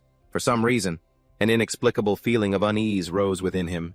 He frowned, trying to push the thought away. He told himself it was probably just accumulated stress, but the feeling wouldn't go away. Just then, a scream rang out from the distance, shattering the silence. Tranlap immediately whipped his head around, his eyes sharp. A signal from the southern fire beacon appeared at the same time. Without a moment's hesitation, he shot to his feet, his decisive voice ringing out. "The southern fire beacon is under attack. Everyone assemble." The quiet forest night was torn apart by the sound of Tranlap's urgent footsteps as he sprinted towards the southern fire beacon. As he ran, his mind raced with calculations. Even though he knew the trap layout and had picked up some speed, the distance from his current position to the southern mountain was still at least 5 minutes. His heart was burning with anxiety. He could only hope that during that time, Nothing serious would happen at the fire beacon. Akan, observing from a high vantage point, his eyes narrowed as he saw the alarm smoke rising in the distance. He immediately realized the situation wasn't simple. The traps had been triggered very close to the tribe, which meant the enemy had penetrated deeper than expected. They might even have accomplices approaching from another direction. Without further hesitation, Akan immediately moved towards the scene. But just as he landed, a sense of danger washed over him, causing him to instinctively dodge to one side. A sneak attack missed. He immediately counterattacked, throwing a spear into the darkness, but was met with only a strange silence. Before he could compose himself, the weapon he had thrown was flung back at him at an incredible speed. Akan was forced to use his remaining spear to block the blow, and right after that another figure lunged forward, their killing intent palpable. The movement was so fast that he couldn't react in time. In a life-or-death moment just centimeters away, a familiar axe blade stopped right before his eyes. Tranlap had appeared just in time. His gaze was sharp as ice, but his voice was urgent. He immediately asked for the situation. Akan, having just recovered from the shock, quickly reported the direction where the trap was triggered. Tranlap only had time to nod and confirm the location before immediately ordering him to stay behind and lead the group that was following. As for himself, he continued to rush ahead to handle the situation. In the darkness, his figure quickly vanished, leaving only a reminder to be careful, as there might still be more enemies. Tranlap crossed the forest following the signs of a triggered trap. He finally stopped in front of a sprung hanging trap. There were no unusual sounds nor any sign of a whole group of pursuers. The air was so quiet it made him wary. Observing more closely, he realized the trapped prey didn't resemble a wild beast or the enemy he had imagined. Cautiously approaching, he froze for a moment when he saw the situation clearly. The person hanging there wasn't a fierce attacker at all, but a girl in an incredibly awkward position, tied up and dangling in midair, her expression a mix of shame and helplessness. The entire situation was completely beyond his expectations. Tranlap stood still for a moment, his eyes as if confirming what he was seeing before slowly uttering a sentence. "Xiao Luan, why is it aren't you supposed to be recovering from your injuries?" He asked the question, but his gaze lingered on the sight before him for so long that he had to let out a cough to hide his own awkwardness. Xiao Luan was both embarrassed, and so annoyed her ears turned red. She gritted her teeth and shot back, "Have you had your fill of looking—" Tranlap maintained his usual shameless expression and even deliberately teased her with a smile. "A scene like this is rare, Your Highness." The moment he spoke, Xiao Luan seemed to explode, screaming, "Tranlap, I'll kick you to death!" Despite her legs being tied, she still struggled, kicking wildly in his direction. Tranlap not only didn't dodge, but stepped forward. He grabbed her ankle with one hand, his eyes looking. You let go." Xiao Luan stammered, her face red with a mix of anger and panic. "Taking advantage of someone in their time of need." Chen Li deliberately blew a puff of air on her foot, then tickled her sole with his finger. He wasn't about to let her off easy. She instantly jolted, letting out a yelp she couldn't suppress. She had been trying to maintain a tough facade, but it completely crumbled in seconds, her face flushing from both anger and the ridiculousness of it all. "Chen Li, I'm warning you. I'm getting really angry." Her voice was trembling with rage, but Chen Li remained completely unfazed, continuing to tease her a few more times, which only made her struggle more violently. Just then, the sound of people running towards them came from outside. "Over here! This way, hurry!" Xiao Luan immediately lowered her voice, whispering through gritted teeth, "If anyone sees this, I'll kill them all to shut them up." Hearing that, Chen Li let out a dry cough and quickly stood up. All right. Letting you down! As he untied the rope, he shouted to the people outside. "Don't come any closer, there's a trap here." "Outside," Shugu's worried voice called out. "King, did you run into an ambush? Do we need to charge in?" Akun frowned, sensing something wasn't right. The voice didn't sound like they were in a fight. Shugu, however, took a completely different train of thought, suddenly nodding as if he'd discovered a great truth. "I get it, the king must be taking care of some private business, like relieving himself." Akun fell silent, not wanting to respond. Inside, Xiao Luan was finally let down. The moment her feet touched the ground, she nearly collapsed, glaring at Chen Li with a look as sharp as a knife, fueled by both pain and anger. "You certainly know a lot of strange tricks." Chen Li immediately raised his hands. "My fault, entirely my fault." After a moment of silence, he remembered the important matter at hand and became serious. "So why did you come running out here in the middle of the night?" Xiaoluan's irritation finally subsided, and her expression slowly turned serious. I overheard a conversation among the members of the Bei tribe. She recounted what Haishu had said about wanting to go to the sea to fish, and about the path being blocked by a pack of golden wolves. After listening, Chen Li crossed his arms in thought, his gaze darkening. The golden wolves weren't there before. He immediately deduced one possibility: someone either left the tribe or was lured out. Xiaoluan asked at once, "Should we eliminate all of them?" Chen Li shook his head. "No, it's not a problem with the people." He looked off towards the forest, his voice deepening. "It's a hole in our defenses." He began to analyze the situation quickly. His eyes grew sharper by the second. "We need patrols. We need to control the path to the beach. We might even have to build a new outpost." As he spoke, his voice became confident again. "Fishing is just a secondary goal. The important things are salt bird eggs and the coastal resources." He turned to her with a slight smile. "It's decided. We'll deal with the golden wolves tomorrow morning." He and Xiaoluan stood in a corner of the forest. Light filtering through the canopy created hazy patches on the ground. She looked at him and said seriously, "I can help you handle the watchtower and the patrol teams. As for the golden wolves and expanding our territory, you should think it over more carefully." He smiled and stepped closer, teasing, "Well, well. Are you worried I can't handle a pack of wild beasts?" She immediately blushed and pushed him away. "Get over yourself." He let out a loud laugh. She turned her face away, her voice low. "Actually, I'm worried we're spreading our forces too thin by guarding 2 areas with our current numbers." He placed a hand on her shoulder, signaling for her to continue. She went on, "Besides, the beach was attacked by the Rock tribe before. Who knows if they'll come back?" He shook his head, refuting her point. "But it's precisely because they appeared there a few days ago that I think the area is temporarily safe." He pictured the map in his head and continued, "Our camp, the outpost. The beach and the Rock tribe's totem in the southwest form a triangle. As long as we ensure information and supplies can flow between 2 of the points, they can support each other." The image of the poison leaf that made people collapse flashed in his mind, and his voice grew heavy. "They are people who know how to use poison smoke. If we gather everyone in one place, it would only take 1 attack to wipe us out." She waved her hand. "I don't really get it, but if you've decided, then let's do it." Behind a bush, Shugu and Akun were still eavesdropping. Shugu muttered, "Still not done." The king really has stamina. The high moon cast its light over the forest. He, along with He Shi and a few others, were moving in silence. He Shi suddenly spoke, breaking the quiet atmosphere. "Hey, I'm telling you, kid, are you sure this is the place? Why isn't there any smell of blood?" The guide affirmed, "This is the exact spot. I saw golden wolves here just 2 days ago." The words had barely left his mouth when the bushes in front of them exploded and a golden wolf leaped out. The other man fell to the ground in a panic. He Shi roared, "How dare you!" He sent a kick flying, sending the wolf crashing into a tree with enough force to break the trunk. A howl echoed, and a whole pack of wolves appeared surrounding them. Liu Dong warned, "King, be careful." He smirked calmly. "Don't be tense. They're not the main objective anymore." Haishu cupped his hands. "King Chen Li, leave the left side to us." He charged forward with a single punch that sent the wolves on the left scattering in disarray. He then added, "And the right side is mine too." 2 wolves lunged at the same time.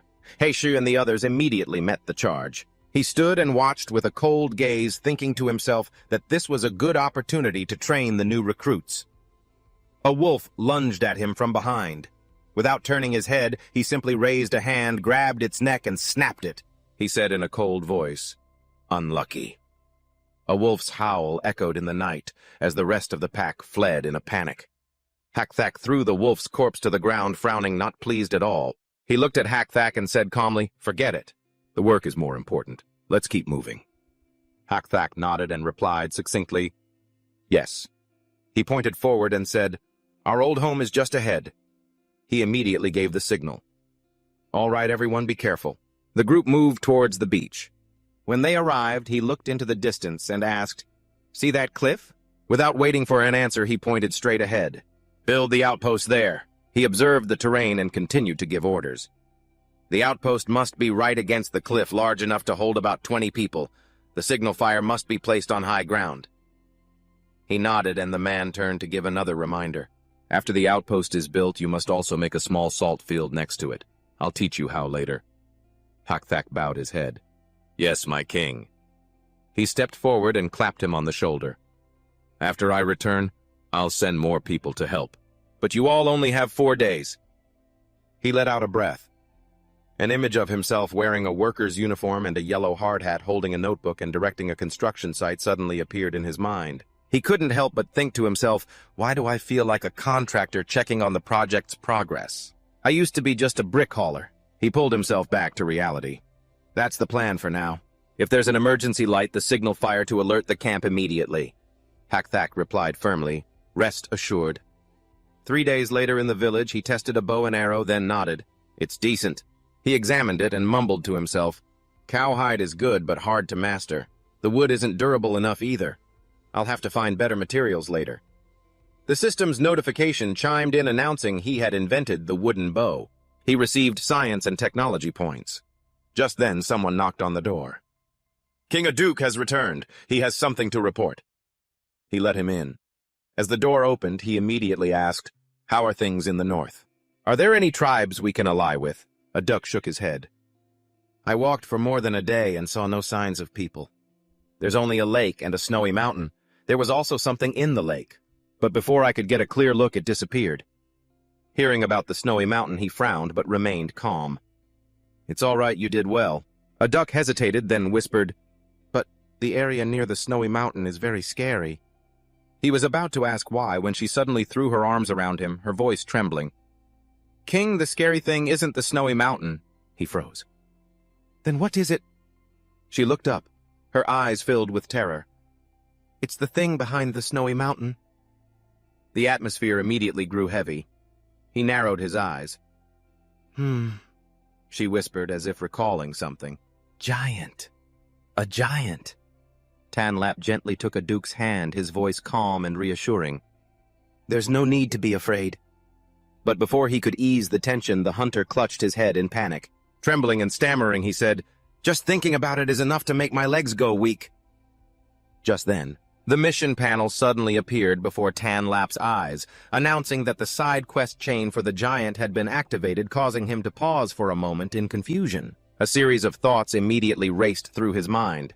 Just a glimpse had earned him 1 attribute point, whereas before, he had to struggle to hunt a saber-toothed tiger just to get 2 points. Thinking this, he began to reassure himself. Perhaps the opponent is just an ordinary tall person. If I keep my distance, it might not be dangerous. He even thought further. If that giant belongs to an organized tribe, maybe I can even recruit them as an ally. But immediately after, he reminded himself to be extremely cautious, because one wrong move could result in a tribe-ending catastrophe.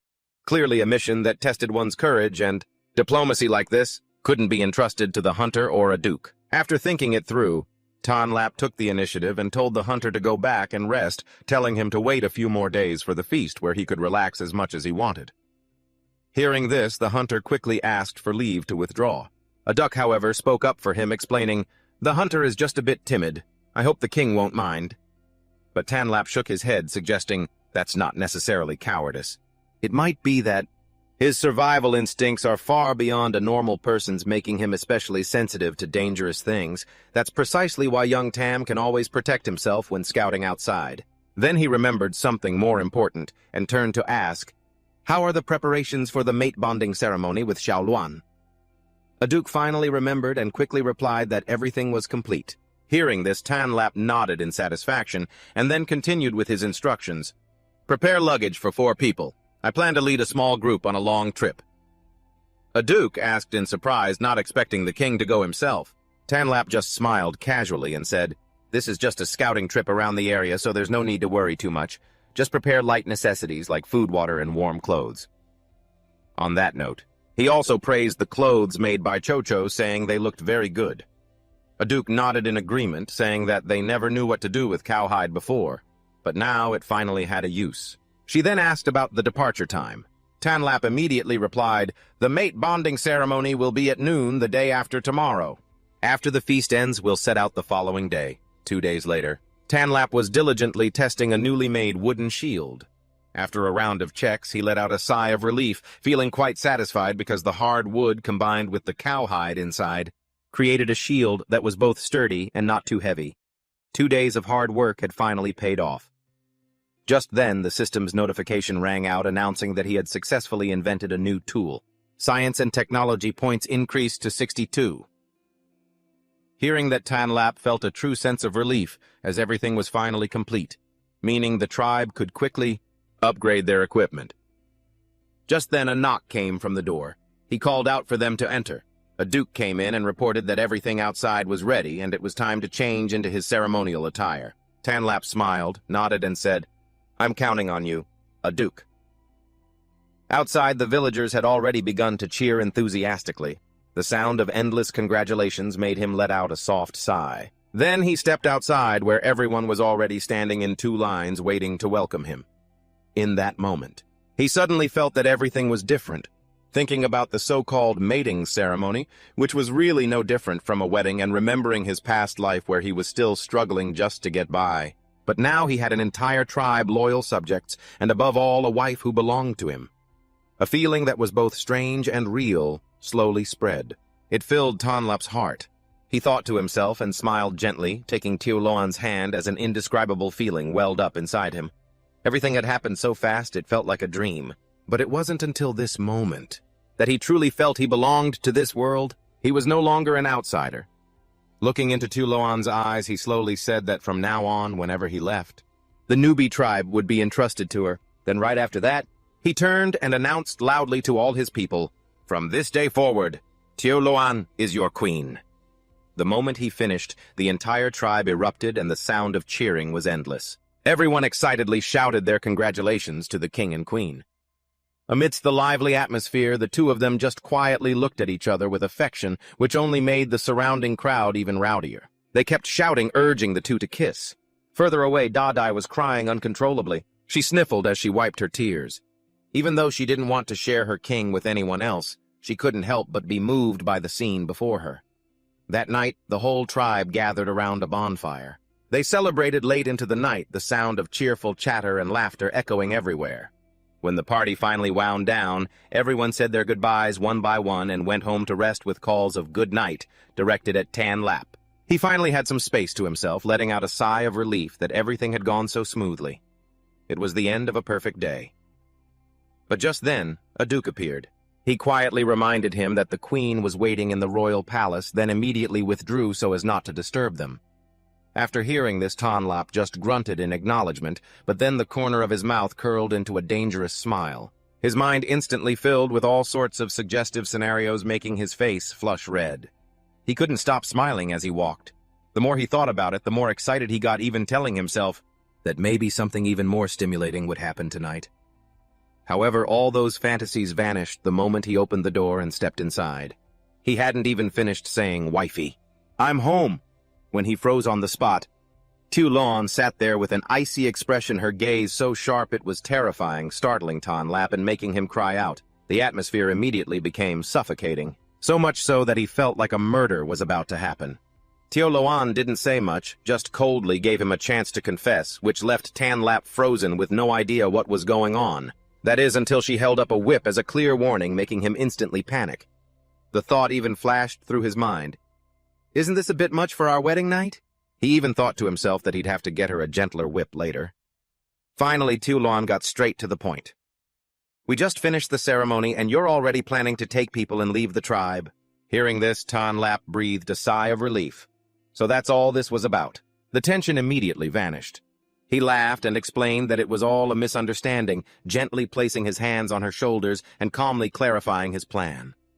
After listening to his explanation for a while, Tioloan began to understand. She asked, "So you're planning to convince the giants to form an alliance to deal with the rock tribe?" Tanlap nodded, but admitted that he wasn't entirely sure it would work.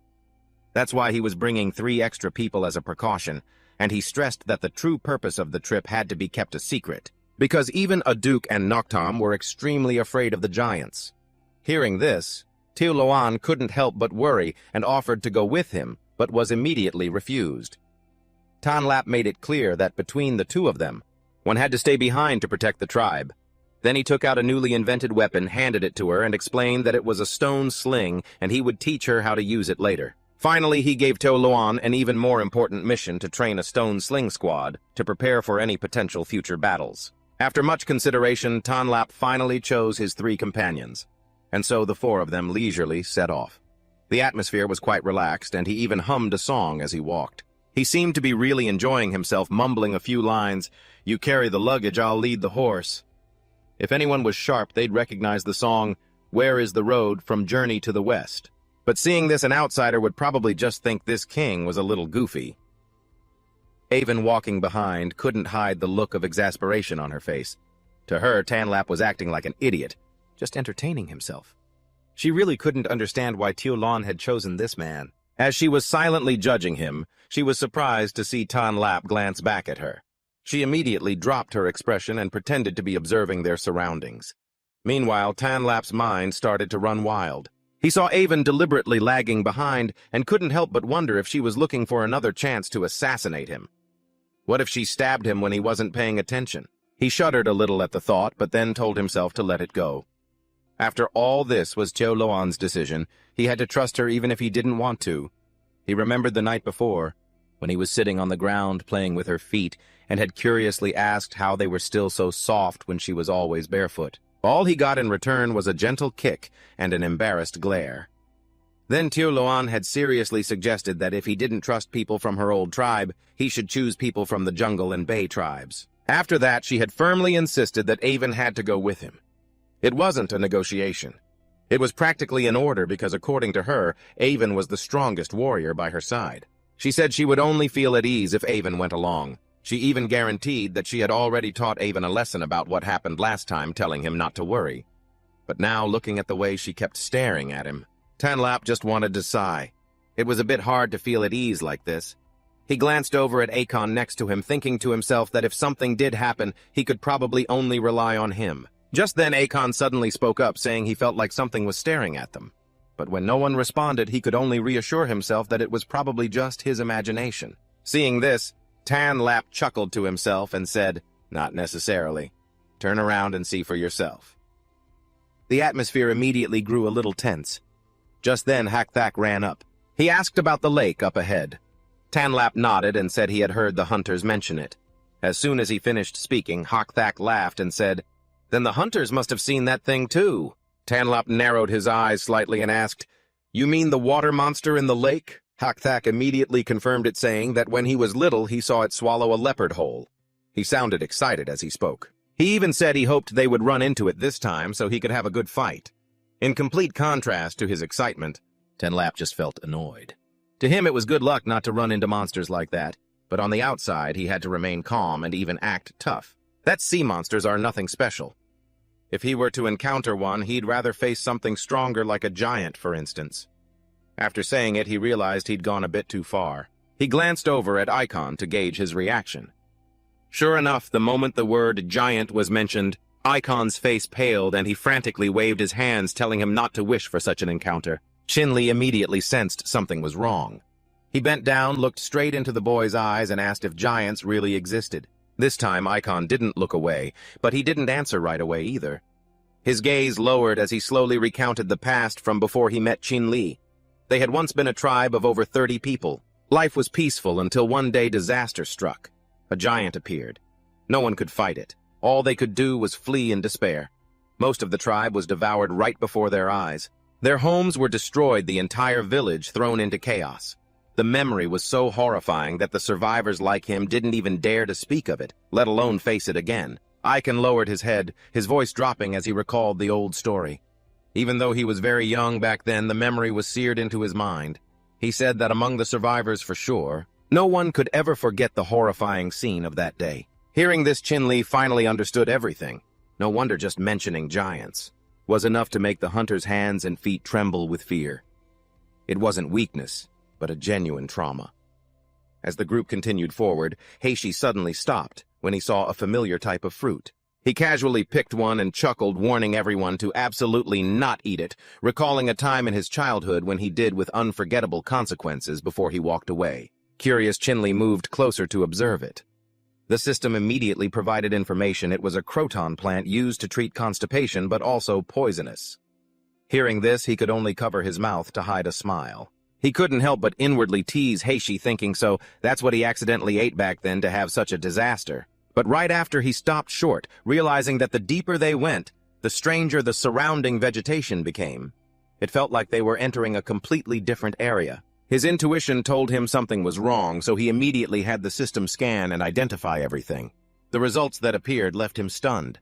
There was desmodium, which could detoxify and treat stones. Then there was agrimony to help stop bleeding, mugwort to reduce inflammation, and honeysuckle to lower fever.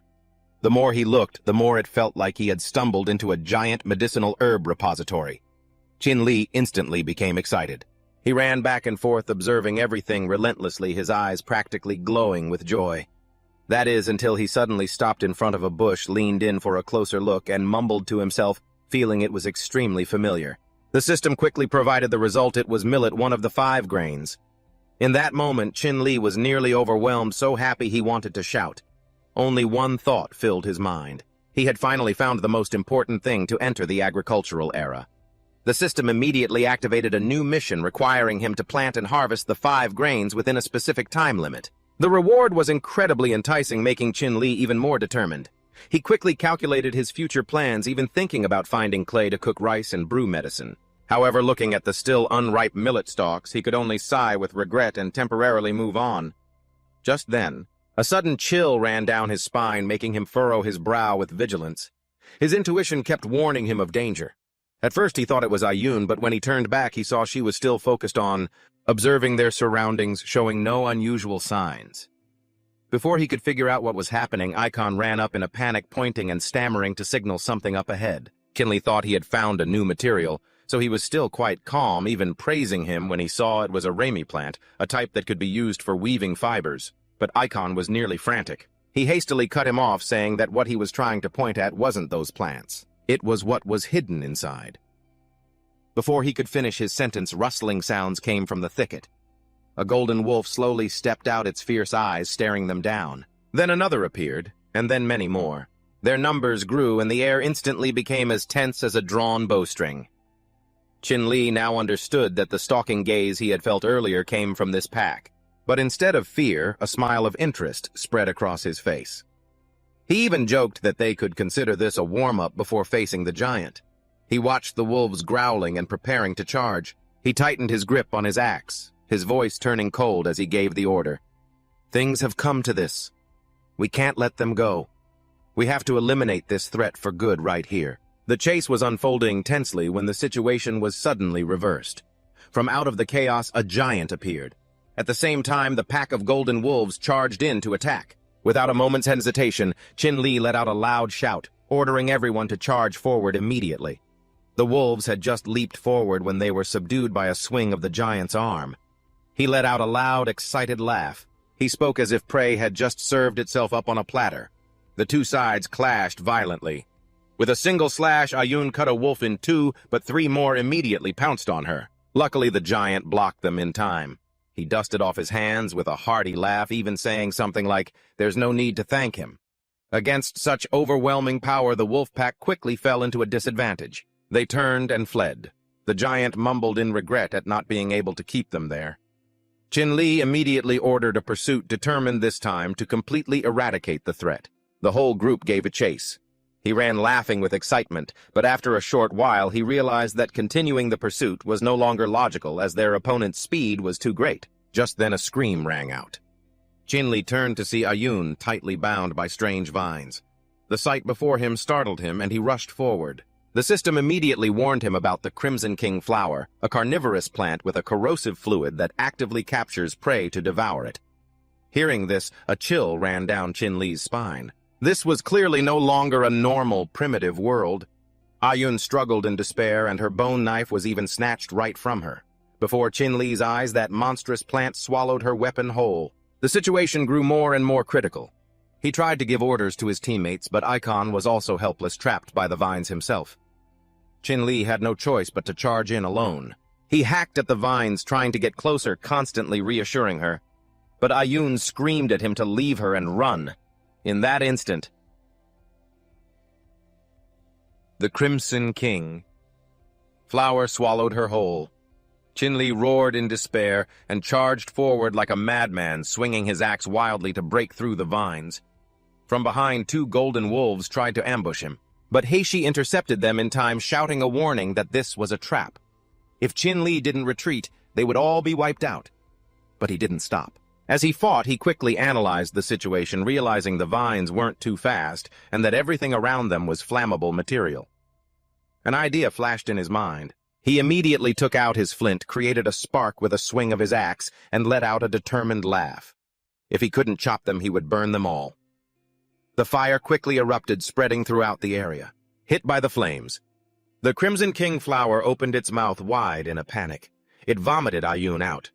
Chinli immediately rushed forward to catch her, asking frantically if she was okay. Even though the situation was urgent, he tried to calm her down so they could work together to save the others. Thanks to the spreading fire, the group finally escaped the deadly climbing goats. They didn't stop, but immediately retreated. Tan Lap even shot a fire arrow to burn the area behind them, preventing another ambush. The group ran with all their might, pushing forward. When he saw water in the distance, Tan Lap saw hope, and immediately shouted for everyone to hang on a little longer. As soon as they jumped in, they would be safe. But just when they thought they had escaped, a golden wolf suddenly appeared right behind a van, silently closing in, preparing to launch a fatal sneak attack. The situation was incredibly tense as they tried to run and escape. Tan Lap suddenly looked back and yelled a warning, "Avan, be careful!" then immediately pulled her toward him. But in that instant, the golden wolf lunged. Avan instinctively kicked it away, but it was too late. The ferocious beast overpowered him, pinning Tan Lap to the ground. Heishi and Akun, who were ahead, screamed his name in panic, while Tan Lap gritted his teeth, holding the wolf tight.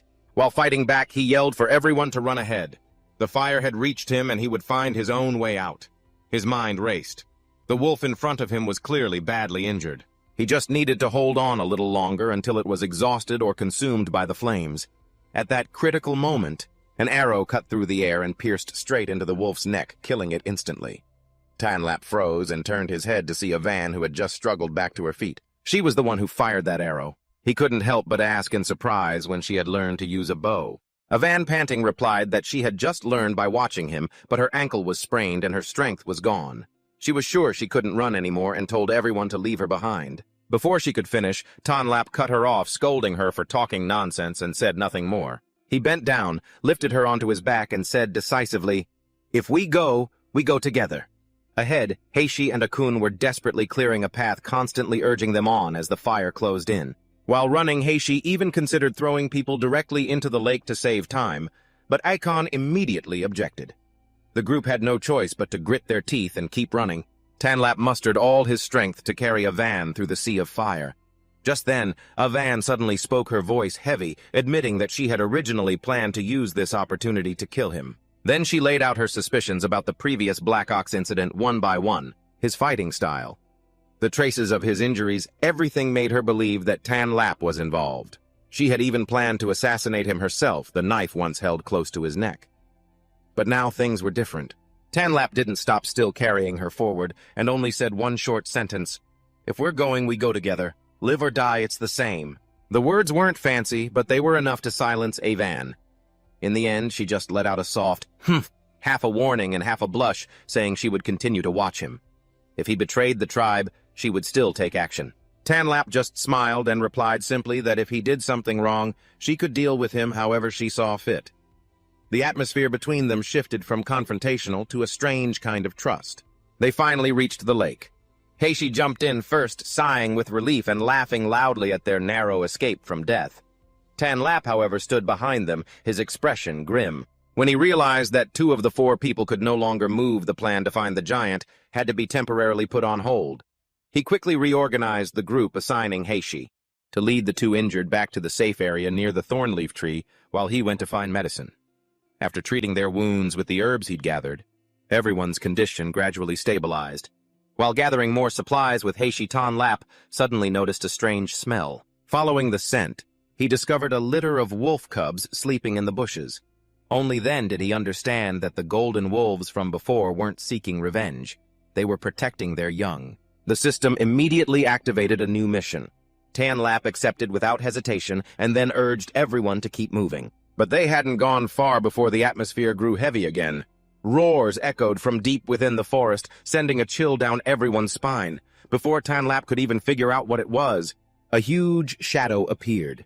Sharp claws emerged from behind a tree as a man-eating bear slowly stepped out, its eyes locked on its prey. Akun cried out in despair. Tan Lap immediately assessed the situation. Carrying 2 injured people, there was no way they could escape. He had no other choice. He threw down his pack and turned back to face. The monster then ordered the other 3 to take a detour and retreat. They hesitated at first, but Tan Lap yelled at them, allowing no hesitation, as he stood protectively in front of the bear. He made it clear that staying would only get in his way. They had one chance to live, and they had to leave immediately. His voice was firm, leaving no room for argument. Tan Lap turned to Heishi, his tone decisive as he entrusted the safety of the other 2 to him. "I'm leaving them to you," he said. Then walked straight toward the giant bear, shouting to draw its attention and create an opening for his comrades to escape. Heishi understood at once. He led a van and Akun away. Tan Lap stood alone facing the monster. He taunted it, swinging his axe and charging forward, but the difference in strength was too great. A single swipe sent him flying. Heishi looked back and saw this, panicking and wanting to go back to help, but Akun stopped him. He believed Tan Lap had a plan, and besides, staying would only get in his way. In the end, the 3 gritted their teeth and continued their retreat. Seeing that they were far away, Tan Lap caught his breath and told himself that at least he had drawn the bear's attention. Now he just had to lure it away from this area. He hid behind a tree and continued to provoke the beast, making it charge after him in a rage. Step by step, he led it further away, his mind already planning his own escape.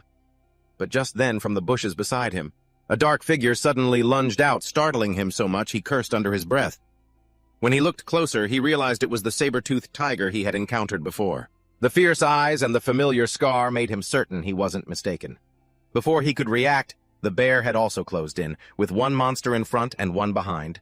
He was trapped. The situation immediately became desperate. Tan Lap broke out in a cold sweat, the thought of using the power of the Pangu axe flashing through his mind, but the price was too high. It could leave him exhausted or unconscious, which in this situation was no different from suicide. Just then, the system suddenly activated a special mode, forcing him into an extreme escape state, greatly increasing his speed and stamina for a short time, but with severe consequences afterward. Before he could think any further, his body was flooded with power, and he felt as light as the wind. The moment the 2 beasts lunged at him, he leaped high into the air, causing them to crash. They crashed into each other, and he took the chance to escape, but even so, the 2 beasts wouldn't give up and continued their pursuit. Tan Lap could only run for his life, screaming and cursing as he went. The burst of speed helped him gradually pull away from them.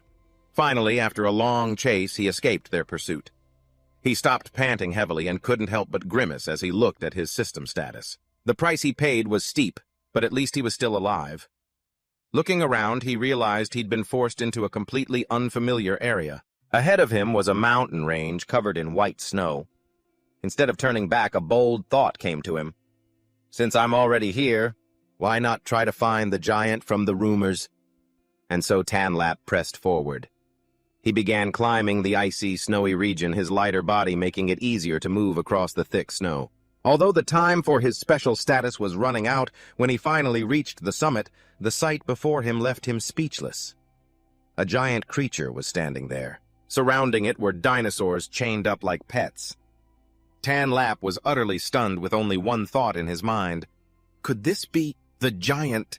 Seeing the legendary giant in the flesh for the first time, Tan Lap's brain just short-circuited. A single very down-to-earth phrase escaped his lips. Holy crap, it's really that big. At this point, you can't even call it a monster anymore. It's more like a walking architectural structure. Before he could even snap out of it, the system, with its complete lack of awareness for the atmosphere, popped up with a notification, Giant Detected. Chain Quest Round 1 completed. Reward 1 attribute point.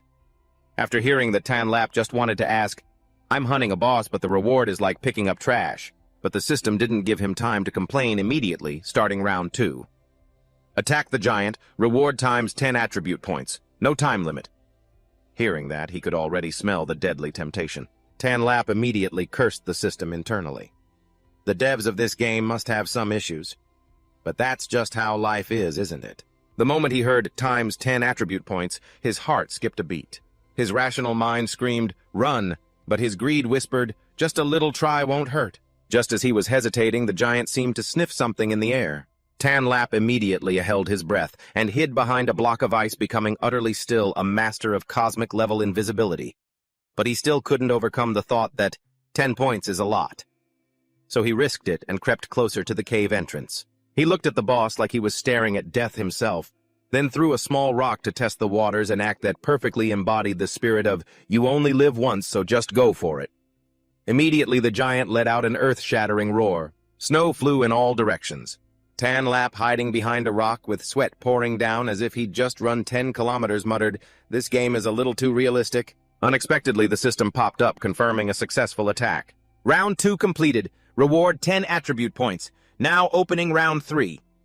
After reading that, Tan Lap only had time to blurt out, "There's a round 3. Round 3 appeared, and the difficulty shot straight up to an inhuman level. Personally kill an adult giant. Reward 100 attribute points, no time limit. Tan Lap let out a scoff, the kind of laugh from someone who sees a delicious meal but knows they can't possibly eat it. Just as he was lost in thought, the giant slammed its hand on the ground. The entire snowy area was thrown up like a blizzard. Tan Lap took the full combo of cold snow to the face and was instantly snapped back to his senses. Forget it. Even 10,000 points isn't worth my life. Meanwhile, back at the tribe, the atmosphere was as tense as a drawn bowstring. The patrol team reported no news. Queen Tiuluan immediately ordered them to expand the search. When someone suggested preparing for the worst-case scenario, she snapped at them, "Shut your mouth." She reminded them that this was the man who had risked his life to save the entire tribe.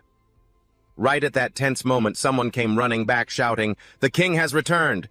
The whole tribe erupted like a rare event in a game. Some ran out to welcome him, while others asked questions non-stop. The moment Tan Lap appeared, he was surrounded like a pop idol making a comeback. Someone asked if he was injured. Someone else said that just confirming he was alive was enough. Another person even chided him for not sending a signal. But it turned out he had told them not to make a big deal out of it. Tiuluan arrived immediately, cleared the crowd, and personally pulled him away to rest. Before leaving, she shot a warning glare at everyone. Anyone who dared to speak nonsense would have to bear the consequences. In the room, Tan Lap lay down and started telling his story, bragging about bringing back the golden wolf pups. He even suggested giving them to the hunters to raise for future support. Before he could finish, Tiuluan used her foot to give him a reminder, "Worry about yourself first." She scolded him with a worried tone, that classic cold on the outside, warm on the inside type. He, on the other hand, just kept trying to explain that he was fine, just a little exhausted. In the end, she sighed and gave in, leaving to handle other matters, but not without giving him another light kick before she went. Tan Lap could only cry out, "Why are you getting more and more violent?" Once outside, Tiuluan finally let out a breath and instructed her subordinate to keep the king's situation a secret. In his room, Tan Lap opened the system again to calculate his gains and losses. Even though he'd lost some points, he still came out ahead. He began to realize a fundamental truth about this game. It's not just about being strong, you also need the right stats. So he decided to increase his agility, but the system threw a bucket of cold water on his plans. Agility had already reached its limit. To increase it further would require double the points. Tan Lap froze once again. Wait, there are limits now. He then started doing the headache-inducing calculations. If it kept doubling like this, it wasn't strengthening himself, it was just burning resources. His final conclusion was very practical. To survive in this game, you can't just be reckless. You also have to understand the system's rules first. Previously, Tan Lap had reached 6 points in strength without hitting a limit, so this time, as he looked at his attribute panel again, it was quite clear: stamina +1, strength +4, intellect +1, agility +5, prestige 0, technique +6. His tribal territory had also expanded to about 13 square kilometers. Population 68 people. Civilization was still at Stone Age level 0. It sounded a bit funny, but you could consider it a prehistoric startup. His main task right now was simply to allocate his attribute points. Tan Lap quickly realized something important. The limit for each attribute wasn't the same. Therefore, to maximize efficiency, it was best to push each stat to its ceiling first and then figure out the next step. No sooner said than done, he raised his hand to make the changes. He started by putting everything into strength first. Immediately, the system activated a body enhancement, and this time the sensation was even more intense than before. His entire body tensed up as if he'd been thrown into a forge. The searing pain was so intense he felt like he was about to vaporize. His clothes couldn't withstand it and were directly deformed, his shoes tearing apart to reveal his bare feet. The king, at this moment, looked no different from someone who had just walked through a battlefield but forgot to wear protective gear. To be blunt, he looked rather undignified when the process was over. His strength had reached the 10-point mark, and the system coldly announced that this was the limit. Future increases would cost double the attribute points. Only then did Tanlap finally understand. It turns out each stat has its own cap. You can't just keep adding points infinitely, and my strength is just enough to make my clothes the sacrificial victim. But the problem was he was completely out of attribute points while 2 other stats still hadn't hit the cap. He started to wonder what intelligence affected. The system's answer was quite concise: the higher the intelligence, the more likely you are to get random quests with bigger rewards. After hearing that, Chen Li went silent for a few seconds, then flopped onto the bed, rethinking everything. A very practical conclusion formed in his mind. Attribute points were already rare, so it would be a waste to use them on a quest of chance. I should just prioritize survival for now. Having made up his mind, he closed his eyes, deciding to set everything aside. He even muttered, "I have to ask someone to make me new clothes. At this rate, my image will be ruined sooner or later." Just like that, he drifted into a deep sleep. A rare moment of true rest. Outside, the tribe was changing noticeably. The atmosphere was much more lively. The fishermen were constantly bringing back large catches. The men handled the heavy labor while the women prepared the food. Food was immediately available for anyone who was hungry. It was a primitive society, but it was running quite smoothly. In another area, a group of women was being trained to throw stones. Their movements were still clumsy, but they were starting to get organized, and the stones hit the practice targets with decent consistency. When the report was brought to Xiaolon, she simply nodded, acknowledging the progress. Just then, Chen Li, having woken up, came out to check on the situation. He casually praised them, saying they were progressing quite well, but as soon as he finished speaking, he got a light smack from Xiaolon, accompanied by a rather unfriendly look, because he had come out without getting enough rest. She also immediately noticed a more important detail: his clothes were new. Her eyes immediately sharpened, instantly suspecting something was wrong. Without needing much investigation, she walked over and directly checked the situation in her own unique way, questioning and warning him at the same time. This mix of protecting her personal territory and completely managing her husband left Chen Li frozen, unable to react in time. He could only think one thing: why is she being so strict all of a sudden today? As soon as his clothes were scrutinized, Chen Li's face went pale. He clasped his 2 hands together as if he were about to be judged on the spot. "My dear wife, please calm down. Let go of me first." "I swear nothing happened. It's just that my strength increased and my clothes couldn't keep up." It sounded plausible, but the look in his eyes lacked a bit of credibility. Luckily, Xiaolon didn't press the issue further and let it slide for now, deciding to trust him one more time. Getting back to business, the stone-throwing unit was beginning to take shape, but still needed time. More training was needed for them to be effective in actual combat. The mobile patrol and guard duty was assigned to A Feng. She was the reliable type who talked little and did a lot. You could trust her with any task. Chen Li then casually asked about Akan and Ayun, wondering how their injuries were. Akan was an overly enthusiastic young man. Despite his injuries, he refused to rest, and had run out to the southern beacon tower early in the morning to stand guard, saying bluntly that he didn't want to become a burden. It was both exasperating and helpless to hear. Ayu was assigned to bring him water and food. At least someone was keeping an eye on him, so it wasn't a huge worry for now. Ayun, on the other hand, was less severely injured. However, Xiaolon had been a bit harsh with her mental coaching, so now she was practicing archery with such diligence it was as if her determination mode had been switched on. She was hitting the target, but her form was still not very stable. Chen Li watched for the moment, then placed a hand on Xiaolon's shoulder and said gently that the girl actually cares a lot. She's just a bit stubborn, so she should be a little gentler with her. Xiaolon listened, and fell into thought without arguing. Soon after, Chen Li didn't stay long. He had his own plans. In a few days, he would head north to harvest some important millet seeds, returning to his simple wooden house. He began to use his free time to invent. Akan was still standing guard seriously, and time just passed by. 4 days later, Chen Li had been completely engrossed in his creations. Finally, he was done. A series of symbols and numbers were recorded on a stone tablet. He told himself that when he returned this time, he would teach the tribe basic addition and subtraction. At the very least, it would reduce his workload as a living calculator. Just as he finished the last stroke, the system's notification sound rang out. He had created writing and mathematics and was awarded 10 tech points with an additional bonus of another 10. Chen Li froze for a second before reacting. This counts as an invention too. But before he could fully enjoy the moment, the system unlocked a new function, the tech shop. According to the explanation, this was a place where he could use tech points to exchange for tools, resources, and even knowledge, but all purchases were final. Upon hearing this, Chen Li's eyes lit up as if he'd just found a treasure. He opened the list and items continuously appeared: flint, hemostatic medicine, iron ore, a cauldron, spices, and even legacy blueprints. Some were level 1, some were unrated, and some were locked due to high requirements. There was even a blurred-out, unidentified mystery item, which made him even more curious. Chen Li looked at the list and almost hugged the air in excitement. It felt like he had just unlocked a magical shop system in the middle of the Stone Age.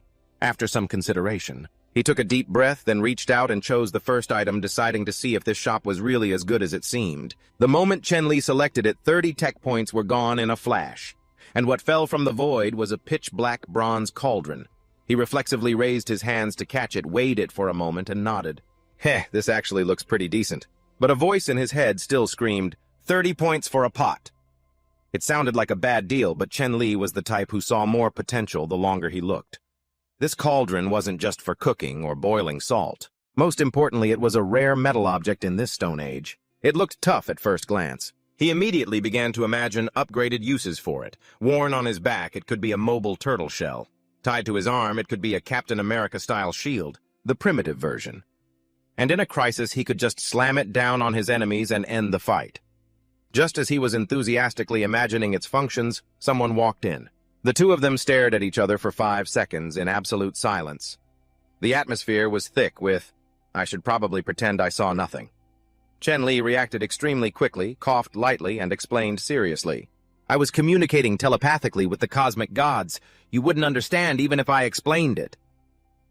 The other person froze again, then silently retreated in confusion. After that, Chen Li got to work. He turned the cauldron into the tribe's new technology center. He built a simple earthen stove and started boiling water. The system immediately chimed in, acknowledging that he had created an earthen stove, and rewarding him with another 10 tech points. His total jumped to 80. Chen Li paused for a moment. Wait, even a simple earthen stove counts as an invention. Then he suddenly recalled learning all sorts of things back in school to pick up girls, for scientific research. Now he finally had a chance to apply his skills. As the water boiled, he tossed a fish into the pot, officially kicking off Primordial Fish Soup version 1.0. He stood there laughing to himself like someone who had just discovered one of humanity's great secrets. He standing behind him couldn't understand what his boss was so happy about. The system's notifications continued. He used water for cooking and invented a cooking technique, adding 10 tech points. After hearing that, Chen Li could only exclaim, "Whoso cooking levels you up too." Just then, Shugu ran over, extremely excited, showing off the salt he had just dried from the salt field, which made his total tech points jump to 100. Chen Li was slightly stunned. So I guess I just got rich today. He decided to call the whole tribe over to try his first ever fish soup, not forgetting to remind them to save a portion for the guards and patrols. The atmosphere instantly turned into a festival. Literally everyone ate until they couldn't lift their heads. Dada even tried to ask for a third bowl, but was immediately stopped by Ayu. If you eat any more, no one else will get any. Watching this scene, Chen Li's mind was already racing ahead. Later, I'll have to teach them how to use chopsticks and then make beef hot pot. While he was lost in his future culinary daydreams, the system opened the technology store again. But this time he was calmer, having 100 points in his hand. However, as he filtered through the list of math and agriculture engravings, he decided to teach them himself. No need to buy them yet. As he was considering his options, a Feng ran over to report that a trap to the north had been triggered and the prey was still alive. Before Chen Li could even speak, Xiao Luan made the decision for him. This is a small matter, he doesn't need to go. At the same time, she took the opportunity to scold him for always rushing out himself. The atmosphere was both serious and a bit like a family. Chen Li gave a wry smile and reassured her that he would stay by her side for a long time in the future. But for now, we still have to develop the tribe first, as I said. He then casually gave her a kiss right in front of A Feng, causing Xiaoluan to freeze on the spot for a few seconds. Then he turned to A Feng. Let's go. If it's still alive, who knows, it might trigger a new mission. After hearing this, everyone in the tribe was completely used to this kind of unconventional leadership style. Finally, they headed towards the trap in the mountains. When they looked down into the pit, what was below made the entire team freeze. Chen Li looked in, frowned, and muttered, "What the hell is this thing?" The whole group looked down into the pit. A Feng, who had just confidently said the prey was still screaming, was now silent. Silent in a beyond saving kind of way. Down there was a wolf with an injured leg. It looked up at them with eyes full of both pain and anger, as if it were thinking, "Is it fun watching the show from up there?" Chen Li sighed. Before he could react, He Shu spoke up, wondering why they kept running into wolves. "Do we want to make enemies of their entire species or something?" Noctam then chimed in with his analysis. Like a biology expert, he said this wolf resembled the mother boar from before and even showed signs of nursing. Chen Li paused and turned to ask how he knew. Noctam immediately puffed out his chest. "I'm sensitive to milk." After saying it, he realized it sounded wrong and quickly corrected himself. "Ah, no. The smell of milk is very sensitive." The whole group went quiet for a few seconds, not knowing whether to believe him or pretend they hadn't heard. Chen Li thought for a moment and concluded that this was very likely a mother wolf and her cubs were somewhere nearby. So he decided to pull it up. However, he wouldn't force it. If it got too dangerous, they'd leave it. After a struggle, Shugu and Heishi managed to get the mother wolf out of the pit. Chen Li immediately ordered them to bring it back for treatment. He assigned Tam to take care of it. The kid was puzzled. "We already have those wolf cubs." Upon asking, he learned that the wolf cubs refused to eat meat and were getting weaker and weaker. Hearing this, Chen Li could only sigh internally. If you raise them the wrong way, the whole litter is done for.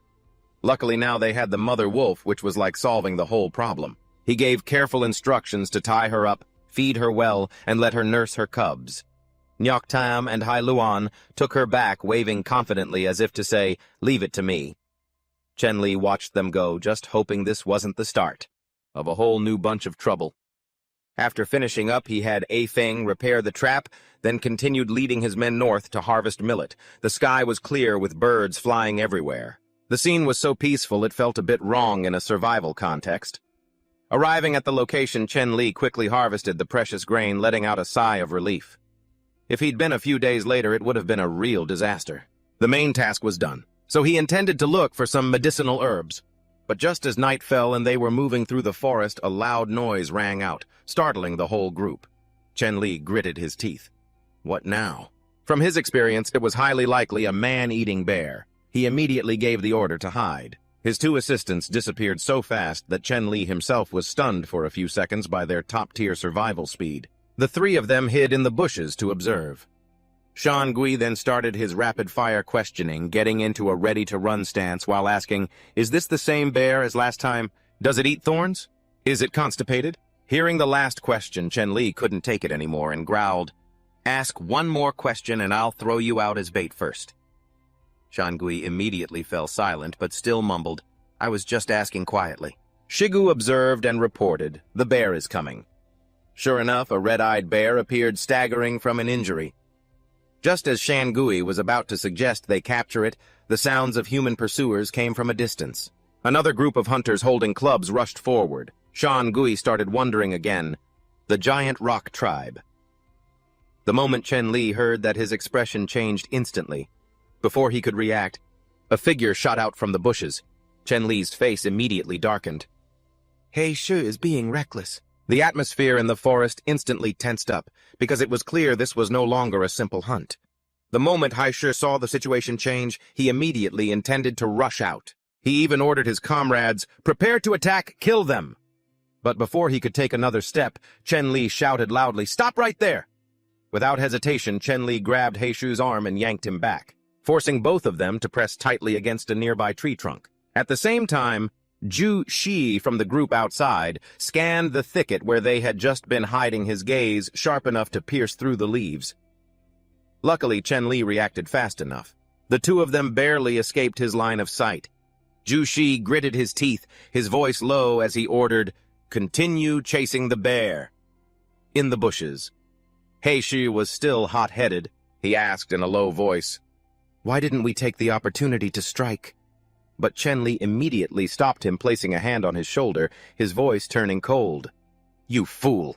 Don't let hatred blind you." Out there, the giant rock group had split their formation and continued to chase the frantic bear.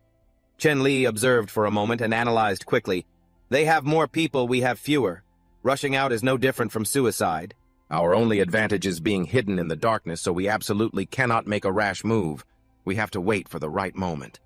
He signaled for the other two to follow, continuing to trail them. The bear ahead was running in a panic. It ran roaring but didn't get far before it suddenly fell and lay motionless on the cold ground. The hunters chasing from behind saw this and sneered. Someone even mocked, "Keep running." But right at that moment, a hand suddenly shot out from behind and grabbed the leader by the head. The large man Zhu Shi pressed close, his cold red eyes gleaming in the dark as he analyzed the bear in a low voice. It was poisoned by deer meat mixed with white flowers. That plus its injuries is why it's so exhausted. But the fact that it made it this far is still impressive. Looking at the beast, he declared coldly, "It deserves a dignified death," then forcefully shoved the bald man, sending him crashing into a tree. Blood trickled from his mouth. Zhu Shi then drew his blade, its tip pointed at the ground, preparing to finish the bear decisively. At the same time, the system scanned the blade's information made of obsidian, a type of volcanic glass with extreme sharpness, where even a light touch is enough to cause damage. Chen Li watched the entire scene unfold. He was both assessing the situation and on high alert. Before he could think any deeper, the system suddenly displayed a new mission side quest. Rescue. Required to save the bear that is about to be killed. Reward 2 attribute points and increased favor with the bear species. It came with a warning, "This is a rare, one-time-only mission." Chen Li froze on the spot, reading and cursing inwardly. Is there something wrong with this system? Forcing him to fight against overwhelming odds just to save a bear that nearly killed him. This was definitely not a mission for a normal person. But while he was still hesitating, Zhu Shi had already raised his blade, preparing to strike. That single moment forced the choice right in Chen Li's face. With no more time to think, he gritted his teeth and shot forward. Cursing the system as he ran, he drew his axe and intercepted the blade just as it swung down. The two weapons collided with great force, and the impact made both of them stagger. Chen Li tensed his body to absorb the blow. Then he pivoted and forcefully knocked the blade aside, causing Zhu Shi to take a step back. In that moment of direct confrontation, Chen Li knew that there was officially no way out of this. Zhu Shi's men immediately roared curses, pointing directly at the group that had just interfered. "Damn it! Who the hell are you?" Another one yelled, his killing intent flaring. "You dare steal our prey? Are you looking for a death wish?" But Chen Li paid them no attention at all.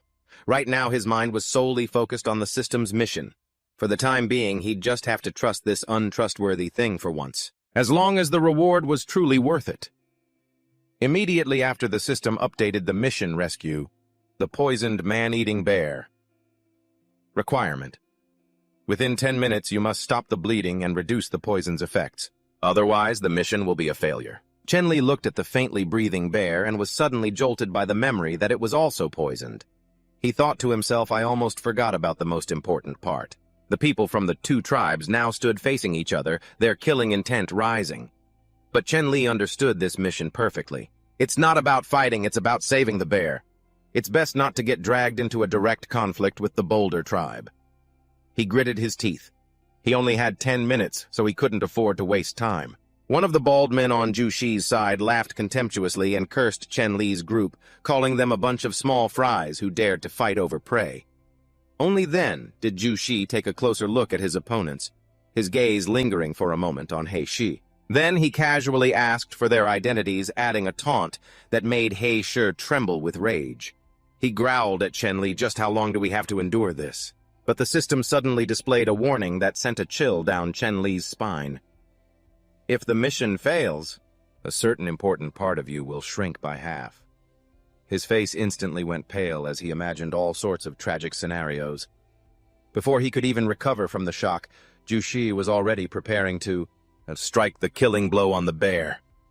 That moment forced Chen Li into a corner. With no more time to think, he instantly rushed out, cursing the system in his head as he drew his axe to intercept the fatal strike. The blade and axe collided with immense force. Chen Li tensed his body to absorb the impact, then flung it back, forcing Jushi to retreat a step.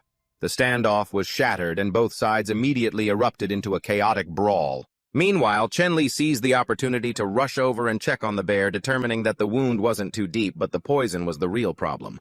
All the while, the system was counting down second by second. He was both tense and frustrated, because he had absolutely no idea how to counteract the poison.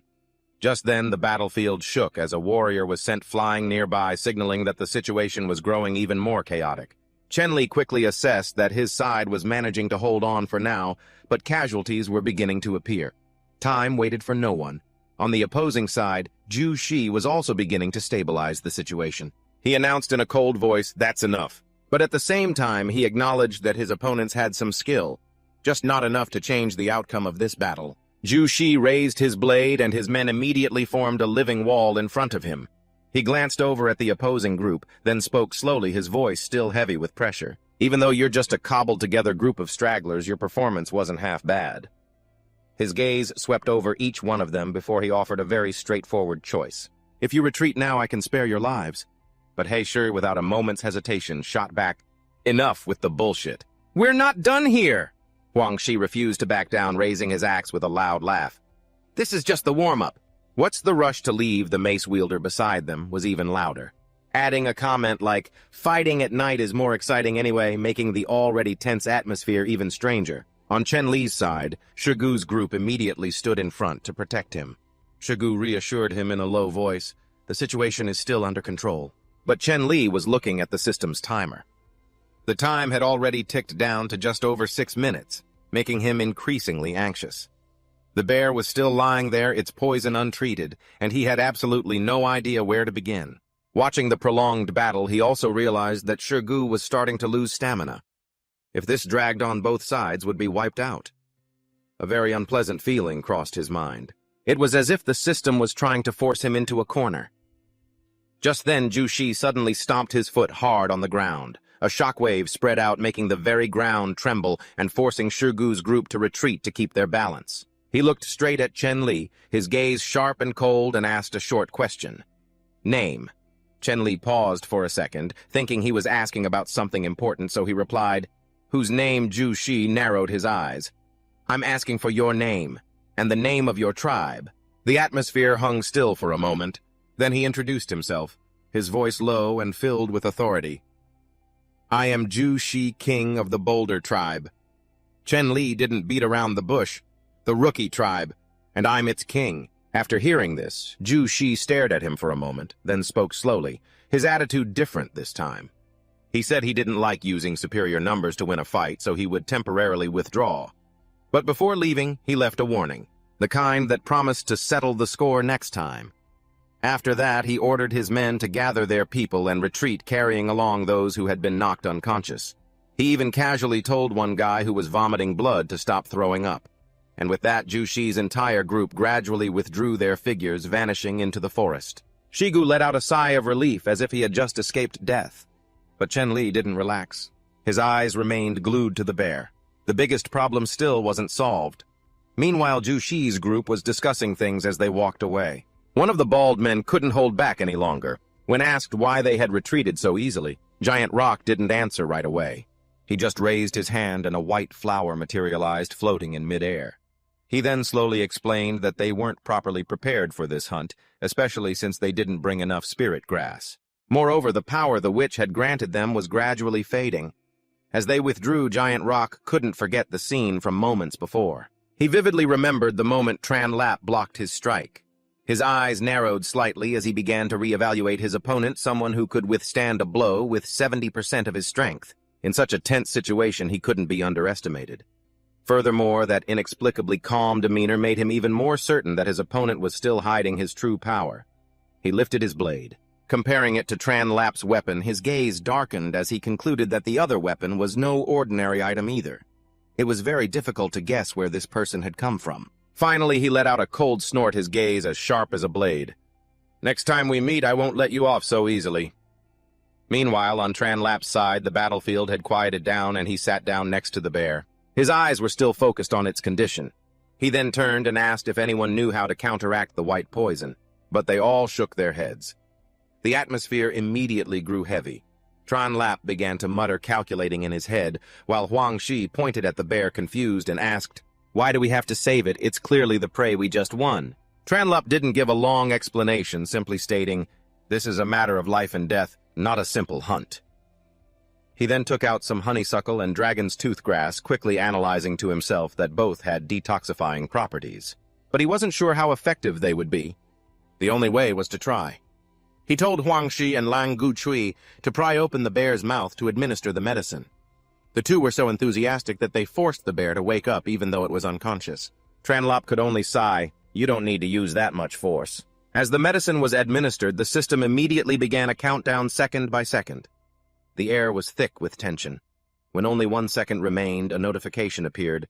"Toxin has been contained." The danger was averted. Tran Lap let out a sigh of relief, as if he had just escaped death, nearly collapsing to the ground. Shigu asked about the situation, and he replied that the danger had only temporarily passed. Immediately after, He Shi wanted to pursue the tribe. He wanted to avenge Boulder, but Tran Lap stopped him. He reasoned that they didn't understand their opponent, and attacking recklessly would only lead to heavy losses. Even a victory would be a Pyrrhic one. He chose to wait for the right time. If the enemy returned, they would deal with it then. Lang Guchui asked why, clearly not understanding, but Huang Shi cut him off. "Just ask less." After making the arrangements, Tran Lap had everyone withdraw. He stayed behind alone to watch over the bear by the fire. He told Shigu to go back and inform the queen to increase patrols because they would be having guests soon. When everyone had left, Tran Lap sat alone beside the bear, the firelight flickering in the dark forest. Not long after, from the dark bushes, 4 pairs of bright eyes silently watched him. Tran Lap opened his eyes, glanced over, and smirked. He knew someone would come to scavenge. He stood up, tightened his grip on the Panku axe, a look of excitement growing in his eyes. "Dinner has come looking for me." As the sun peeked over the mountain range, thin, silk-like rays of light streamed down into the forest. On the ground, a gray weasel lay motionless, its body stiff, and tongue lolling out, looking for all the world like it had just logged out of life. Tran Lap bent down, his face twisting slightly as he muttered, "Unbelievable. How did it end up like this?" It turned out the weasel had been skewered at some point. The outcome was a classic case of the hunter becoming the hunted. But Tran Lap didn't have much time for sentiment. He ate while keeping watch over the roasting meat, not forgetting to praise it between bites. "This rustic stuff is actually delicious." Just then, the meat-eating bear beside him slowly opened its eyes. Its 2 large, round pupils stared intently at him. Tran Lap glanced over, not fully understanding its intent, but he still warned in a stern voice, "I'm telling you now. Don't you get any ideas about me?" He then casually pointed to the pile of raw meat on the side. "Here, I saved this for you. If you want to eat, help yourself." The fire slowly died down and the firewood was nearly gone. A man and a bear sat opposite each other, eating until they were stuffed, and then let out a loud burp in perfect unison. Right after that, a system notification popped up. "The bear is out of danger. Mission complete." Tran Lap received 2 attribute points and the favor of the bear species and was allowed to allocate his points. Without much thought, he immediately chose to increase his stamina following his original plan. While he was checking his status, the meat-eating bear suddenly dragged over more prey and placed it in front of him as if sharing its portion. Tran Lap stared stunned, then let out a dry laugh. "So this is the favor of the bear species. They share their food back with me." An absurd image flashed through his mind of the bear transforming into a young maiden, causing his face to flush slightly at his own imagination. After a moment of internal monologue, he stood up to leave but was pulled back by the bear tugging on his shirt. He turned his head and guessed, "You want to follow me?" The bear nodded vigorously, its eyes lighting up with excitement. But Tran Lap suddenly stepped back. He pointed straight at it. "Transform." The bear froze, not reacting. Tran Lap sighed in annoyance and snapped, "If you can't even transform into a human, what's the point of raising you?" But then he quickly changed his mind. Raising you would be a drain on food, but riding a bear would be pretty impressive. Having thought it through, he made his decision. All right then. From now on, I'll call you Da Xiong. The bear was instantly as happy as if it had gotten a promotion. It jumped up and down, then rushed forward to hug him, licking his face repeatedly, causing Tran Lap to dodge while forcing a smile. All right, I get it. I get it. He then climbed onto Da Xiong's back and ordered it to move forward. As they went, he observed the tracks left behind. The ground ahead was getting softer and the footprints were deeper, indicating a change in the terrain. After traveling a bit further, a lush green bamboo forest opened up before his eyes. Tran Lap paused, his eyes lighting up. A bamboo forest? He immediately began calculating in his head. This material wasn't just for construction. It had all sorts of applications, even simple fireworks. In his mind, he was already putting together the recipe for saltpeter. Next, Tran Lap's mind was still running the formula, like a machine. Sulfur, charcoal, saltpeter. A ratio of 75-10, 5-10, stuffed into a bamboo tube. As he pictured this, he couldn't help but feel that if he could actually create something like this, the next battlefield might just change the whole game. Even if the destructive power isn't world-ending, the sound of the explosion alone would be enough to throw the enemy into a panic. He recalled the materials he had gathered. He had saltpeter. Charcoal is easy to handle. All he needs to do is build a kiln. Sulfur, on the other hand, is the real headache. That stuff usually only appears near volcanic regions. Thinking of this, he immediately called the system to open the map. The map interface appeared in midair. Tran Lap stared at it, murmuring, "Volcano, volcano." A moment later, he stopped, his eyes lighting up. There was an area just as he'd predicted near the snowy mountain region, the place where the sleeping ice giant had appeared. He remembered being scared half to death the last time he passed through, running for his life without a chance to observe much. Thinking back now, that place had the highest possibility. He turned to Dai Hung. "Change of direction. Head north." Then he casually added to reassure him, "I'm taking you to see something many times bigger than you. Just don't be scared." Hearing that, Dai Hung became even more energetic, charging off like the wind. Before long, the white snow-capped mountain range appeared in the distance. As they neared the target area, Tran Lap immediately ordered him to stop and slow down to observe. Before them was a large lake situated in the middle of the frigid region. He squinted.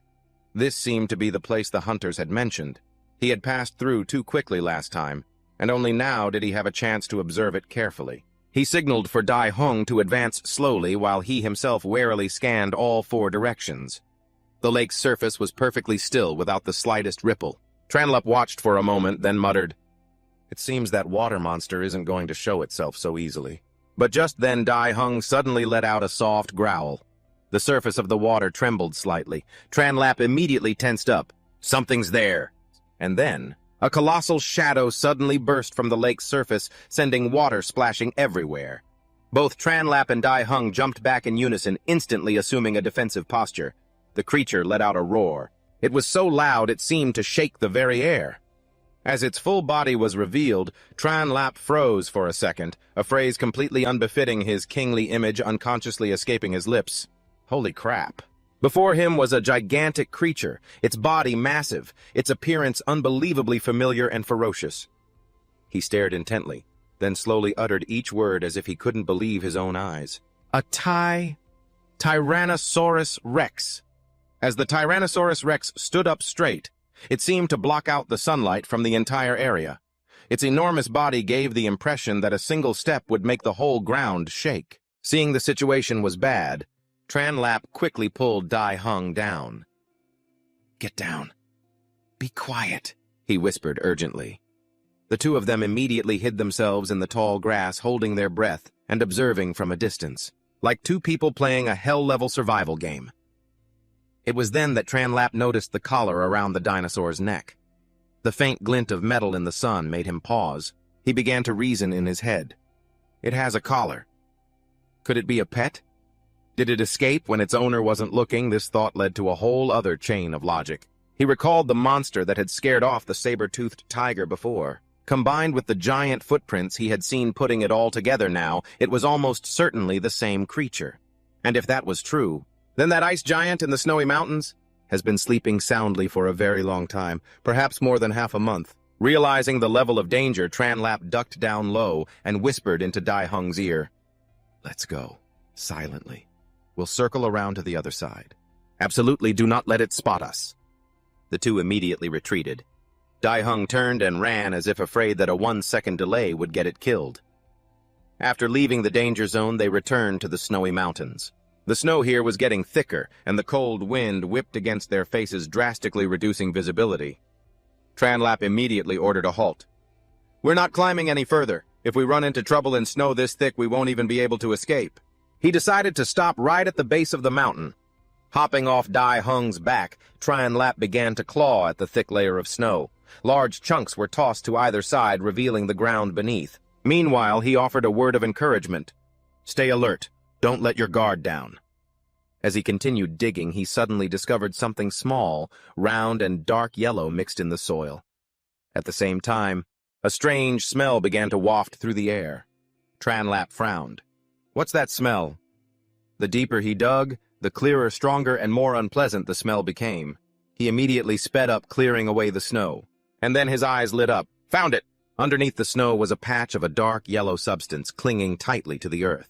There was no mistaking it. Tranlap burst out laughing, almost wanting to jump for joy. "Sulfur!" he called to Dai-Hung, and his excitement confirmed it one more time, and then practically shouted, "This is it!" With this, his plan to create weapons had taken its most important step. Afterwards, the two returned to the tribe, bringing a number of bamboo stalks with them. When they got back, the tribespeople rushed out. The moment they saw Dai-Hung, a commotion erupted. Some people shouted in amazement, while others repeatedly called out, "The king has returned!" Tranlap immediately reassured them. "Calm down. This is Dai-Hung. From now on, he's one of our comrades." Nyotam's eyes sparkled, incredibly excited by the scene. He even said he wanted a mount just like that. Tranlap laughed and agreed casually, handing the bamboo to Aduk to handle and dry.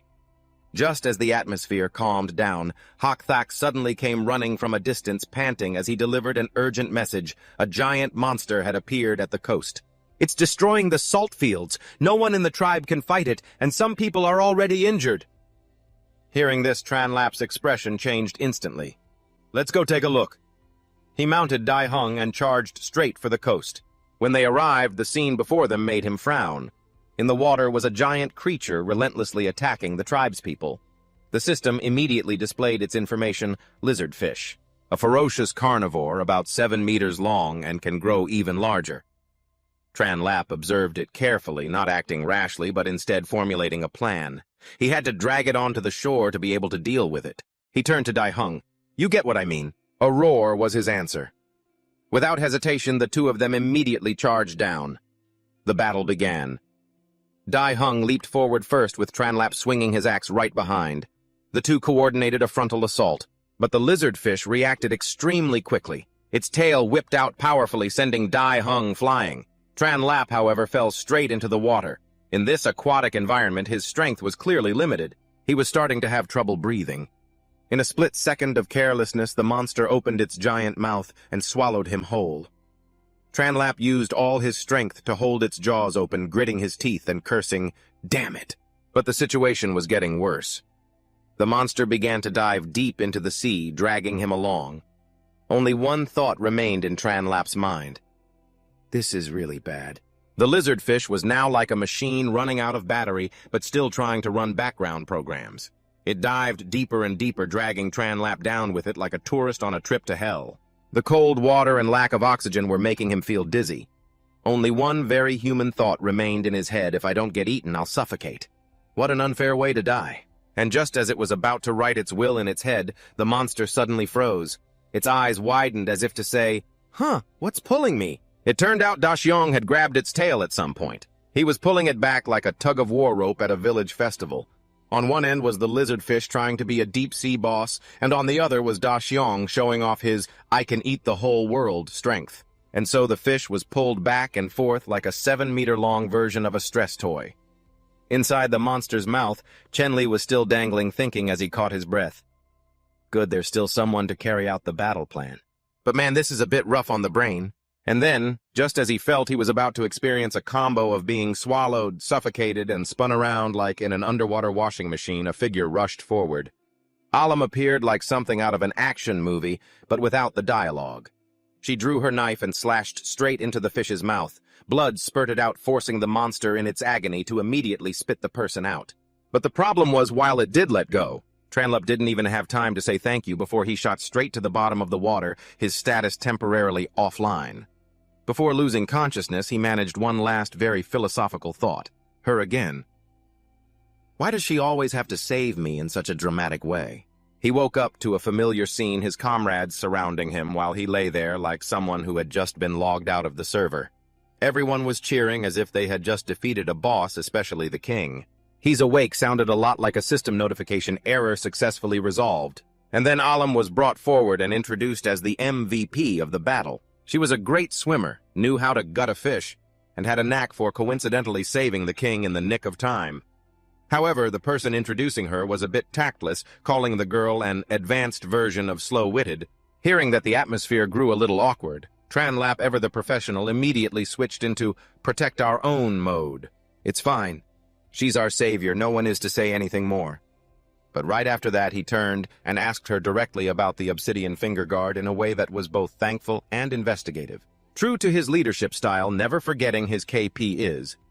Alam, on the other hand, answered with the blunt honesty of a brat, saying whatever came to mind and even asking back, "Who are you to ask so many questions? Can we fight first?" This threw the conversation off topic. After a roundabout explanation as tangled as a knotted rope, the story finally became clear. She had been captured and had escaped, thanks to her brother's desperate plan. And she was told that if she ever met Hakthak, she was to listen to him. Hearing this, Tranlap could only let out a sigh of, ah, another real-life female companion system to manage. And so the whole team headed back, dragging the enormous lizardfish behind them like a trophy from a festival. When they arrived, they met up with their other comrades. Everyone was basically thinking, you went to hunt a sea boss and came back with a new character. Before they could have a proper reunion, Hakthak switched into battle report mode. More than 10 people were still being held captive. Tranlap heard this and was about to nod and start planning a rescue mission. But right at that moment, his gaze drifted to the distant mountain, and then the legendary line was uttered, "Holy crap, you can't be serious." Because on a mountain to the west, black smoke was rising again, as if someone had just activated the Next Calamity DLC. The black smoke billowed, signaling that something terrible was happening. The moment Tranlap saw it, he frowned. An old memory resurfaced. He had once given them very strict orders if it was just a wild beast or normal prey. They were absolutely forbidden from carelessly lighting a fire. A fire like that meant only one of two things, either a celebration or a call to war. And given the current situation, it clearly didn't look like a celebration. He remembered his previous encounter with Kuthak. He had said he would return to settle the score another day. It sounded polite, but in this world, that phrase was no different from saying, "I'll be back the moment your guard is down." The thought made Tranlap even more uneasy. Could it really be that the Boulder tribe was already at their gates? Without hesitation, he immediately assigned duties. Thakkot was ordered to lead everyone to the beach to both collect the salt deposits and strengthen their defenses against a surprise attack. Thakkot nodded immediately without asking questions, as everyone understood this was no time for wasting words. Tuloan was assigned to guard the rear and secure the camp, while young Tam was put in charge of keeping watch from a high vantage point. He was to report any movement immediately. Dai Dai insisted on coming along and was finally allowed, but on the condition of absolute obedience. After getting things in order, Tranlap led an elite group, and charging straight toward the smoke. He had only one thought in his mind: if Kuthak had truly returned, there would be no going easy on him this time. When they arrived, the atmosphere in the forest was unnaturally quiet, the kind of quiet that screamed, ambush. And just as predicted, people appeared up ahead. Kuthak stood in the middle of his formation, glanced around with a cold smirk, and said bluntly that he'd already spotted them. There was no need to hide anymore. They should come out and have a satisfying fight. Hearing this, Tranlap could only sigh inwardly. A boss that actively taunts the players. Truly something else. With no other choice, both sides revealed themselves and the battle lines were instantly drawn. Kuthak looked them over and calmly stated that since their numbers were even, they could have a fair fight. He then drew his blade, pointed it straight at Tranlap, and proposed a direct duel. Before the situation could settle, the hot-headed Hakthak rushed forward, eager to kick off the fight. But he was immediately intercepted by someone from the opposing side. The two gripped hands to test their strength and instantly clashed. The result was Hak Thak being slammed straight into a boulder behind him, the impact so strong it kicked up a cloud of dust. Seeing this, Tranlap's expression darkened slightly as he mentally reevaluated his opponent's strength. At the same time, Avan activated a trap from the trees. A large log swung down and struck an enemy, but aside from a few scratches, the opponent was almost completely unaffected. He stood firm as if nothing had happened. Watching this, Tranlap couldn't help, cursing under his breath. This time our opponents are no pushovers. The atmosphere on the battlefield instantly tensed. Tranlap tightened his grip on his weapon, his gaze becoming serious. He understood clearly that this was no longer a minor skirmish, but a real brutal battle. One small mistake and the entire team would pay a heavy price. Hak Thak was badly injured, coughing up blood, but still tried to get to his feet. His opponent charged, declaring he would end the fight, and threw a powerful punch. Luckily, Hak Thak managed to dodge. The punch smashed into the rock, leaving a hole in it. He immediately countered, pushing back with all his might before grabbing his opponent tightly and charging towards the river, taunting him as he dragged him. This made the other guy both furious and struggle to resist. The two were locked in an even struggle, neither able to overpower the other. Just then, Alam suddenly appeared from behind, charging in with her knife to attack. This threw the situation into chaos. At the same time, another fight broke out. Son Kui threw Ho-Tu into the fray, who rushed in and attacked Alam, knocking her into the water. Not long after, he also jumped in after her. The fight immediately turned into an intense underwater battle. While on the shore, a worried Hak Thak called out her name from another direction. The two Tiu-Ho brothers initially thought they were just here to play, but seeing everyone fighting, they also jumped in trying to grab whatever they could with a finders-keepers mentality. Kot Chi and Huang Tuk immediately intercepted them. The two sides fought fiercely, trading insults and unrelenting blows. On the other side, the two brothers were also having a great time, getting more and more excited as they fought. He even wanted a bloodbath with his opponent. The mountain demon was about to jump in, but was stopped by the log in his hands, which felt unusually heavy. At that moment, Dai Dai suddenly appeared behind him. She grabbed the log and told him to stop speaking confidently about her own strength. Meanwhile, the main character, seeing Blackstone pinned between two enemies, decided to charge in. He rushed in to help, but as soon as he took a step, Giant Stone blocked him with a slash filled with killing intent. He had to struggle to dodge and defend continuously against the attacks. The relentless assault from Giant Stone was meant to force him to reveal his true strength, while he, fending off the blows, anxiously looked for a chance to help Blackstone.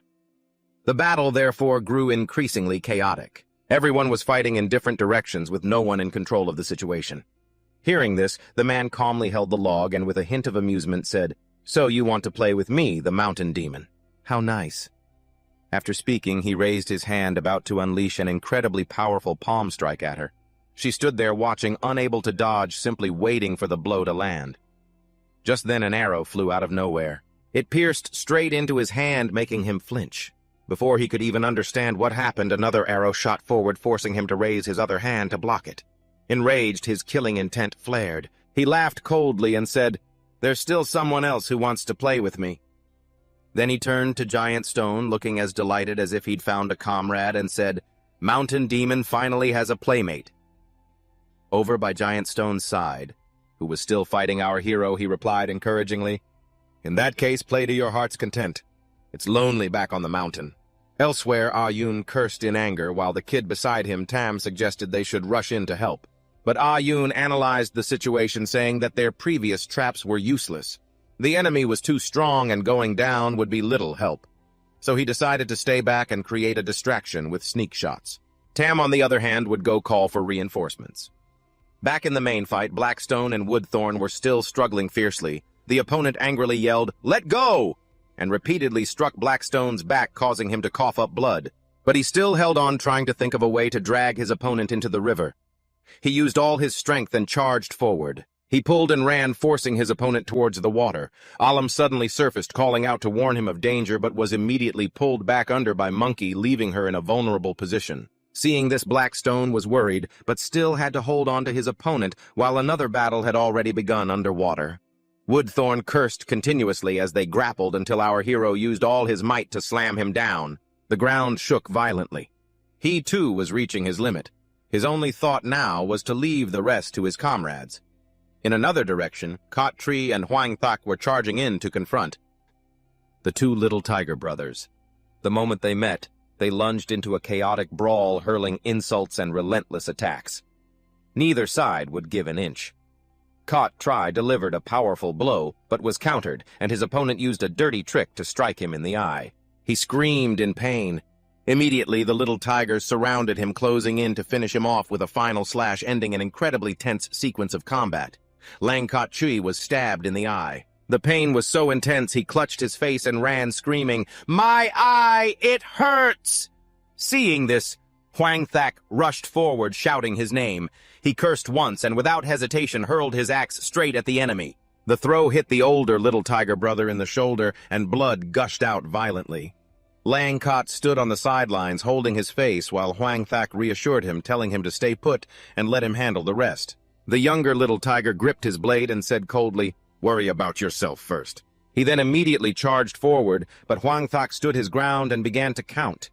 He deliberately took a stab, blood trickling from his mouth, but he continued counting, holding his opponent's hand tightly to prevent another attack.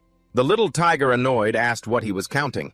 Huang Thak didn't answer, just kept holding on and counting to the final number. At that moment, he yelled out, signaling to Lang Kot Tri. Instantly, Lang Kot Tri understood. He stepped on Huang Thak's hand as a foothold and leaped down with a slash. The chaotic downward strike turned the entire battle around. In the end, the older little tiger brother took the full force of the fatal blow. He collapsed, vomiting blood, while the younger little tiger could only call out his name in a panic. In another area, Ah Yun observed from a tree that the mountain demon, despite being hit by an arrow, was almost completely unaffected. Meanwhile, Dai Dai was gradually being pushed back. Realizing the situation was not good, Ah Yun cleverly shot a nearby rope to send a signal. Dai Dai understood at once and used that rope to counterattack. She managed to knock the mountain demon to the ground. At the same time, on Blackstone's side, he was still fighting Wood Thorn. He tried to push his opponent into the river but was constantly countered. Both of them grappled until they were exhausted. Just as Wood Thorn thought he had the upper hand, a tree trunk suddenly fell and struck him, knocking him out on the spot. Blackstone gasped for air, thinking he was still lucky. In Tranlap's area, as he was being overwhelmed by Giant Stone, a torch, and the Crimson God Herb suddenly appeared from the water monkey's direction, signaling that the enemy was about to power up. Tranlap immediately tensed up, tightening his grip on his axe, understanding that if he didn't stop this, the situation would spiral out of control and the battle would escalate even further. Giant Stone looked at the water monkey, then repeated the two words, "Crimson God Herb." After a moment of silence, he said that the sorceress clearly understood his fighting style very well. As soon as he finished speaking, a brilliant slash shot straight towards the water monkey, forcing him to hastily dodge. The slash missed him, but swept through a row of trees behind. It sliced through all of them cleanly. The water monkey couldn't hold back. He cursed under his breath and reached for the torch below, trying to persuade Giant Stone that if he kept hesitating, he would make the decision for him. He even stammered that he would handle this for Giant Stone. But before he could do anything more, Giant Stone stomped down forcefully, completely extinguishing the flame. Seeing the torch go out, the water monkey immediately panicked and asked why he dared to defy the sorceress's command. Giant Stone calmly replied that he didn't believe this was a real command and told the water monkey to just go back and report the truth. Seeing the situation was unfavorable, the water monkey stood up, his voice low and threatening. Then he immediately fled, saying he would report everything in full detail as he jumped into the river to retreat. Giant Stone turned to look at Tranlap and instantly sensed it. A heavy aura from his opponent made him wary, believing that Tranlap was still hiding a terrifying power. Meanwhile, Tranlap knew his own condition better than anyone. After so many consecutive battles, his stamina was nearly depleted. His vision was starting to blur, and the ancient axe in his hands no longer held the same power as before. He estimated that at most he only had enough strength for one more blow before he would collapse. Looking around, his comrades were all in a state of exhaustion. Dai Dai was trembling and couldn't stand steadily after her fight with the mountain demon. Blackstone and Ah Lam were covered in wounds. Lang Kot was also injured and being supported by Huang Thak. Tranlap knew that if he didn't end this quickly, Giant Stone would finish them all. He looked back at Giant Stone, wondering why he had put out the torch. Was there some other scheme? After thinking, Tranlap decided not to hesitate any longer. He immediately charged forward to attack. He swung his axe repeatedly, but Giant Stone managed to block every strike. The two clashed back and forth, both with their strength dwindling. While blocking the blows, Giant Stone assessed the axe in his hand. Tranlap was told that he should have shown this kind of spirit from the beginning. He also began to doubt Tranlap's strength, thinking his opponent might be connected to some kind of ritual. While Tranlap didn't let his opponent rest, continuing to press the attack, Giant Stone also realized that they were both about to run out of steam. He admitted that the power the sorceress had granted him was also gradually fading, and this time he wouldn't dodge. He wanted to settle the match with all his remaining strength. Finally, Giant Stone declared that he would not dodge the next blow and would instead pour all his power into a final decisive battle. Wanting to clearly decide the winner before the battle, he even pledged that if he lost, he wouldn't touch anyone from Tranlap's tribe. Tranlap was silent for a moment, then replied that he respected his way of doing things. But the pledge wasn't necessary. He tightened his grip on the axe, his whole body tense, ready to face the battle. Kutak didn't hesitate either, roaring, "Come on!" Tranlap's aura exploded, radiating a powerful light, while Kutak was enveloped in a contrasting dark energy. The two charged at each other. An axe came chopping down but was parried, and the collision created a massive explosion. The air was thick with dust.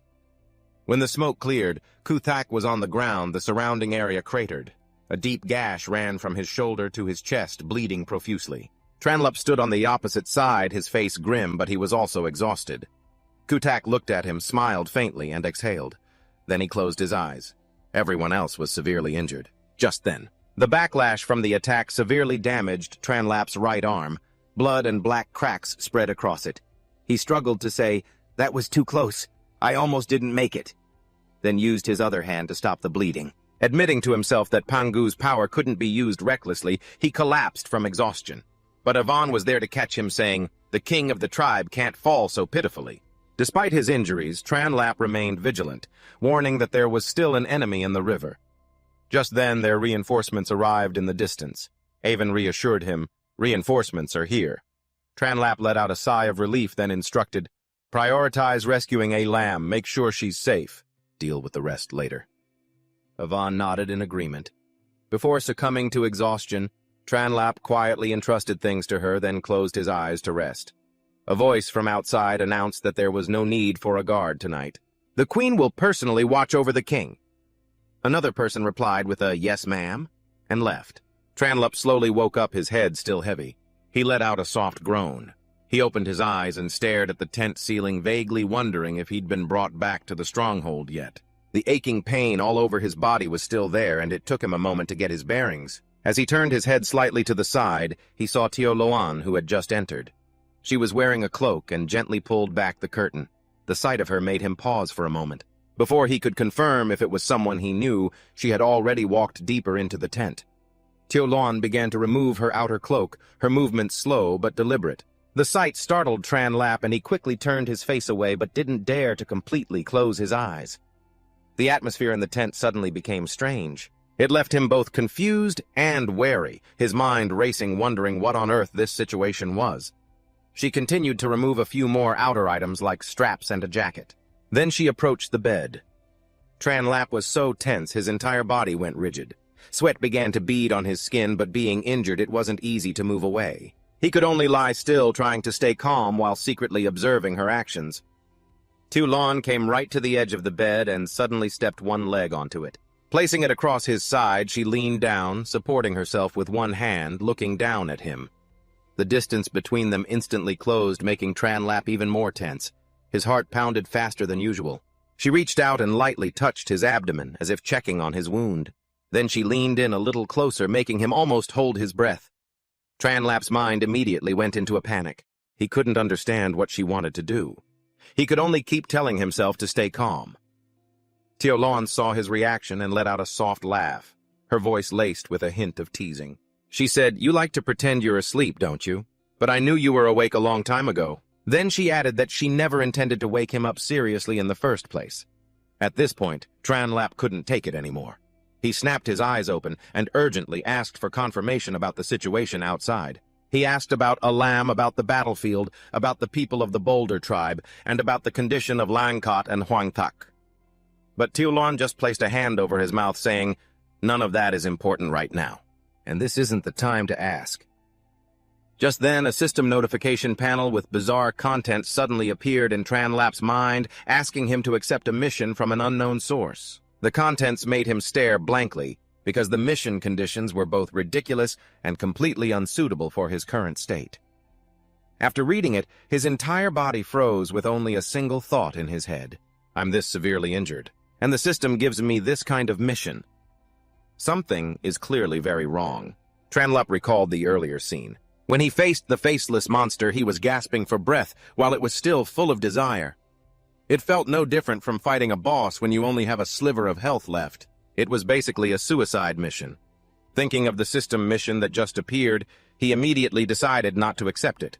He simply told himself, if I don't accept, then that's that. He closed his eyes and let out a sigh of relief, thinking he could finally get some rest.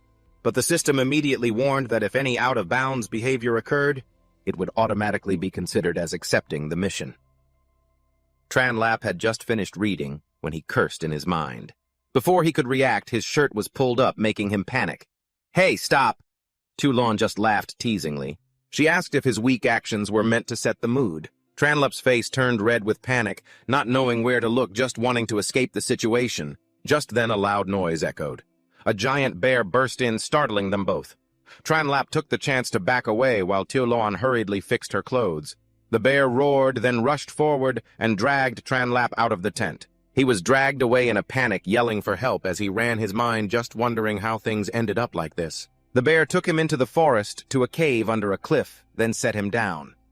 Before Tranlap could recover from his fear, 2 small bear cubs ran out from the cave, happily circling the large bear. He was stunned, realizing this was a family of bears. The system displayed a notification. The 2 cubs influenced by their mother could join the tribe. It asked if he would agree. Tranlap was surprised, but still chose to agree immediately. The population increased by 20, bringing the total to 98. He watched the 3 bears play together and chuckled. Even though the situation was chaotic, there was still progress. Afterward, he checked the system again and realized the rewards were very enticing, but the mission conditions were extremely difficult. He became serious again and started calculating a new plan. And he decided he had to speed up his plans to deal with the Boulder tribe. Dai Hung carried Tranlap on her back with the 2 cubs trotting along behind their mother. The group headed back to the tribe. On the way model, Tranlap looked at the 2 little ones and casually named them on the spot. One he called Hung 2, and the other, because it looked rather special, was saddled with the name Hung 3. The 2 bear cubs looked a little dazed. Then they happily ran and jumped after their mother, whining affectionately as they went. Sitting on the bear's back, Tranlap took the opportunity to rest and think, guessing it would take another 2 or 3 days for him to recover. While there was still so much work to do, he opened the system map and looked at the area displaying the tribal boundaries. The Rock tribe's location was clearly exposed. He understood that they had been discovered. Now getting past their traps was only a matter of time. Observing the map, he analyzed the current situation. He was out in the open while the enemy was in the dark. He had never even approached the opponent's camp. Therefore, he had almost no information about their guards or traps. So he planned to spend the next 2 days teaching simple farming, and then once he recovered, he would go scout the path himself. As he was thinking this, he suddenly remembered the fish lizard from before, regretfully wondering if it had all been eaten yet. The scene of his majestic victory, followed by roasting and sharing the meat, replayed in his mind, making him chuckle. 3 days later, Dai Hung carried him back to the tribe, where someone saw them off at the gate. Tranlap said he had to leave again. A duke sadly called out, "King," while Tulon silently watched him go. He asked Akan to temporarily look after the 2 bear cubs, promising to be back in 3 days at most. He also reminded them to train the stone-throwing squad and to keep an eye on Alam. The queen beside him, a bit peeved, told him he was talking too much.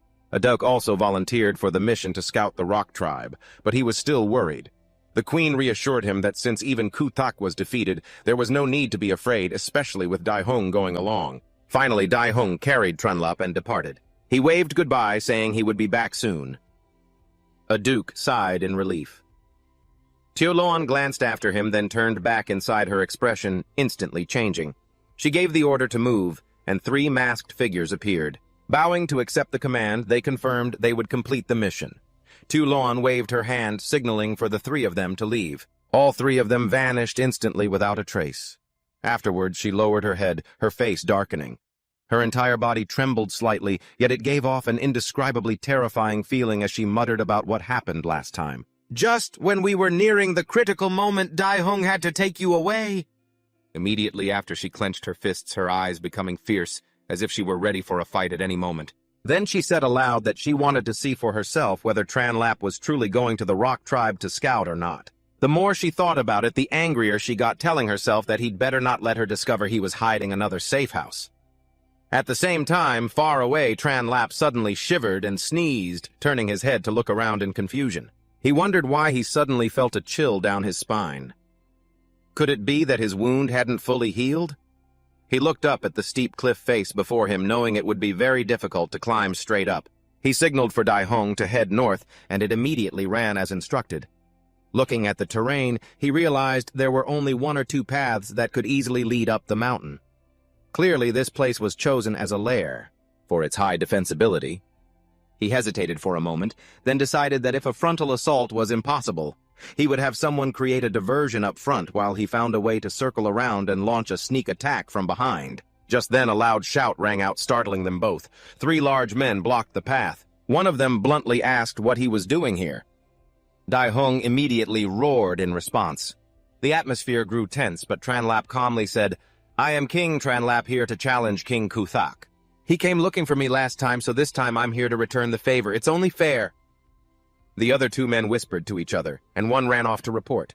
The remaining one stood his ground, saying, "Our king won't fall for that trick again. Anyone who takes another step forward will be treated as prey."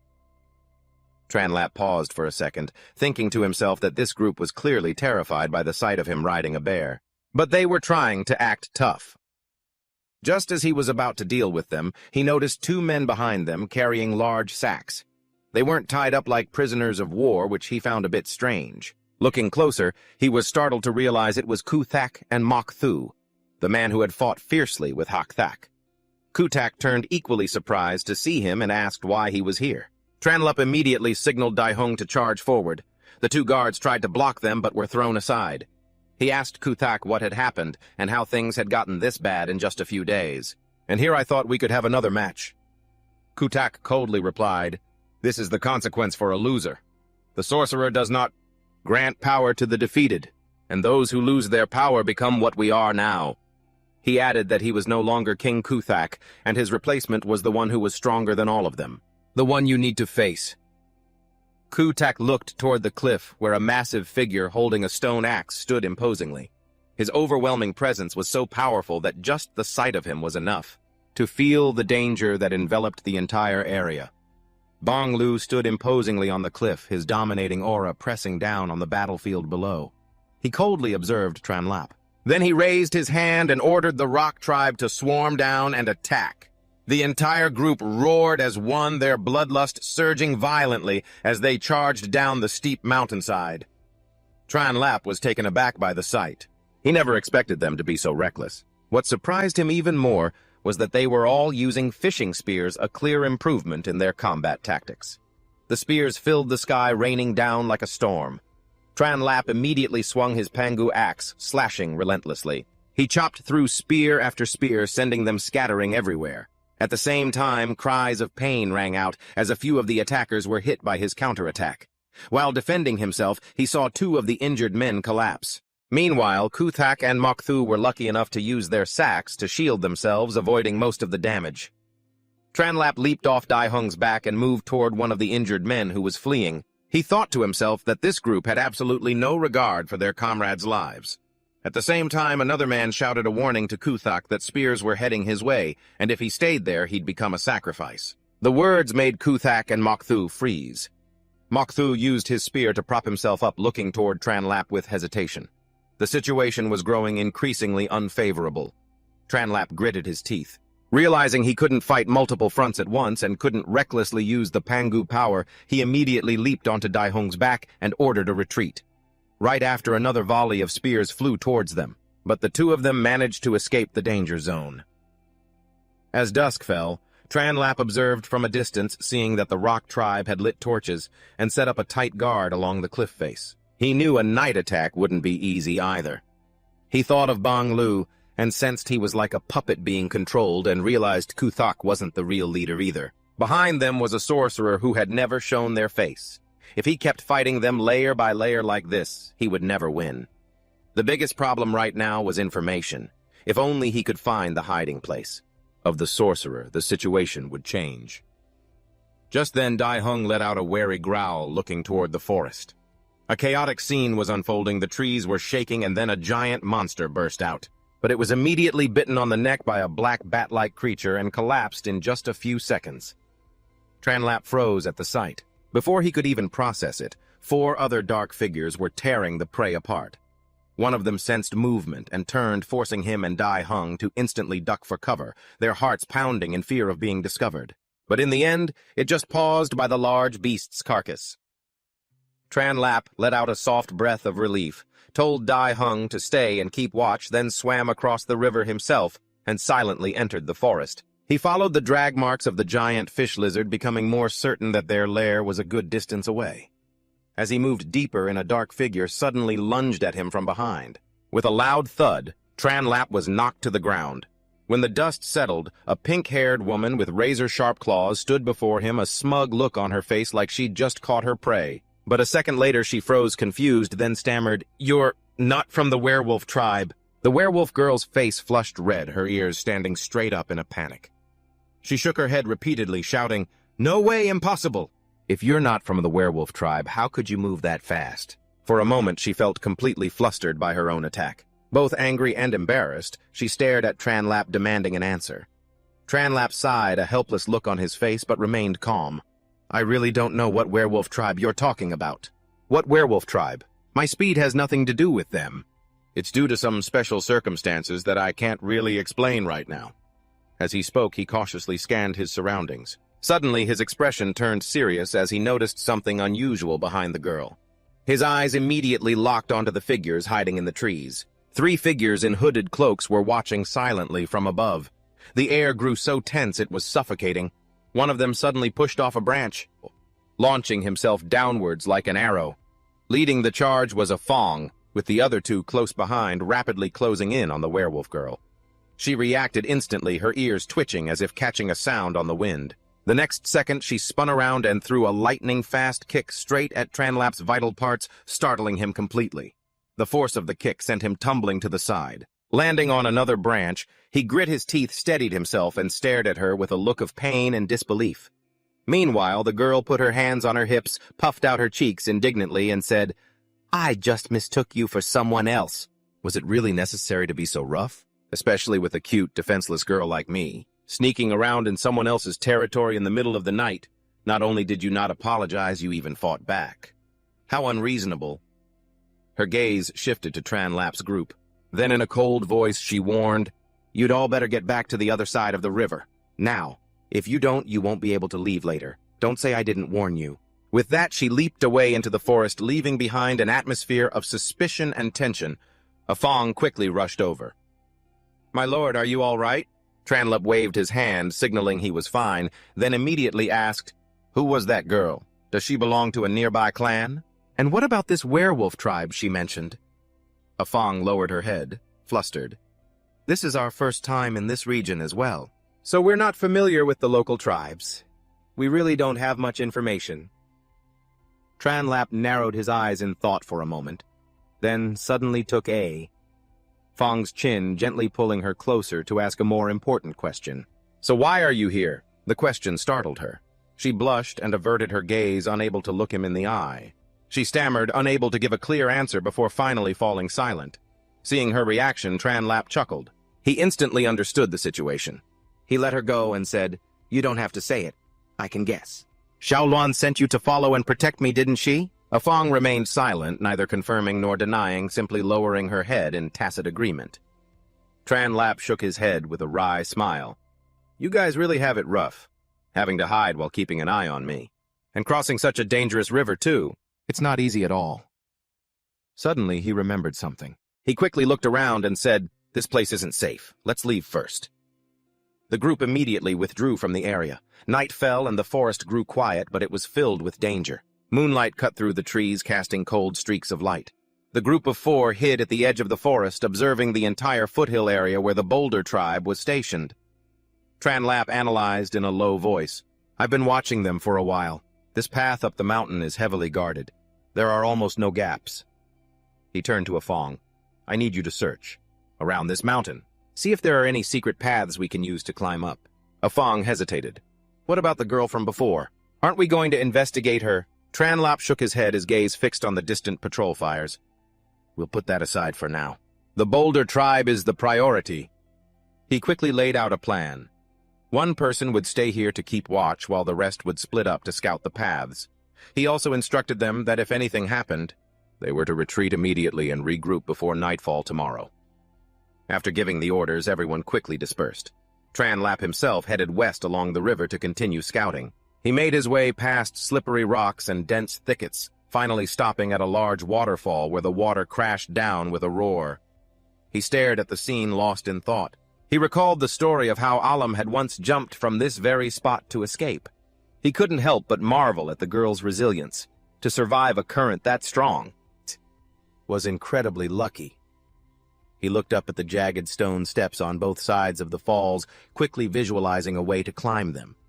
But the thought of being discovered halfway up, with enemies throwing spears from above and a rushing current below, he immediately shuddered, abandoning his plan to venture deeper into the forest. The further he went, the more complex and unusual the terrain felt. Then he heard a strange noise from the bushes. He immediately crouched down to hide and saw a group of people moving stealthily up ahead. Creeping down to the foot of the mountain, Chen Li squinted, eavesdropping on their conversation. One of them asked nervously, "Boss, can we really trust what he said?" The leader replied in a low, somber voice, "This is our last chance. We have no other choice." The man in the lead, who looked like a former member of the Rock tribe, said coldly, "If it weren't for our old bond, I wouldn't have come back. I haven't been one of them for a long time. I'm just guiding you this one time to repay my debt." As he spoke, Chen Li's expression changed. He recognized that familiar face. A sense of danger immediately washed over him.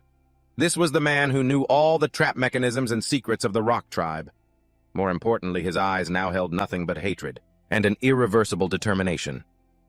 Leaning on his spear, he walked slowly forward and warned the group behind him in an ice-cold voice, "You'd better not run around. If you set off a trap, I won't be able to save you." Hearing this, the men behind him, though exhausted, could only grit their teeth and follow, trudging one by one deeper into the forest. Following his lead, Chen Li hid behind a large tree not far away. His eyes narrowed as thoughts raced through his mind. Is Liu Dang from the Rock tribe? Or was he a mole planted long ago, but he immediately dismissed the idea? No, the Rock tribe isn't that sophisticated yet. He held his breath, remaining perfectly still, not daring to make a sound as he kept his eyes glued to the group's every move. But the thing he couldn't understand was, why did that man know the location of every single trap? Could he have overheard my conversation with Shogu? The thought sent a chill down his spine, so he decided not to act rashly and to keep following them. He needed to see what their real objective was rather than rushing out to confront them now. Time passed and morning came, but a heavy silence still hung over the forest. Liu Dang's group had been moving non-stop since the night before. There was no sign of them stopping. One of them, a man with scraggly tied-back hair, began to lose his strength. He was panting heavily before finally collapsing to the ground, shaking his head. "This is bad. I really can't go on." Liu Dang immediately spun around, his expression annoyed.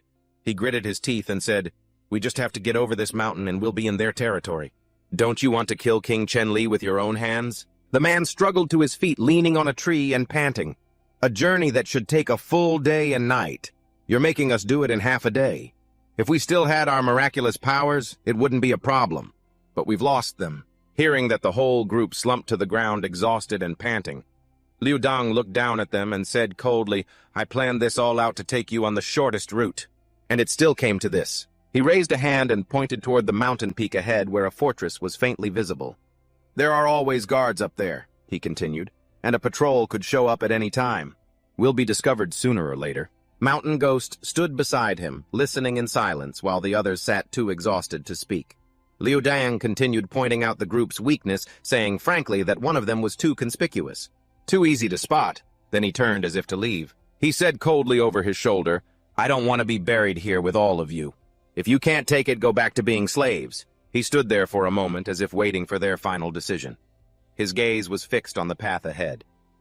Just a little further and they'd be in the trapped area. They were so close, but they couldn't move forward. He tightened his grip on his spear and turned back to the men from the rock tribe. His voice dropped. I was originally planning to challenge King Chen Li by myself. All you have to do is hold the others back for me. He gritted his teeth, his eyes a mixture of fear and determination. I have to see this through no matter what. If we succeed this time, I will ask the sorcerer to help you.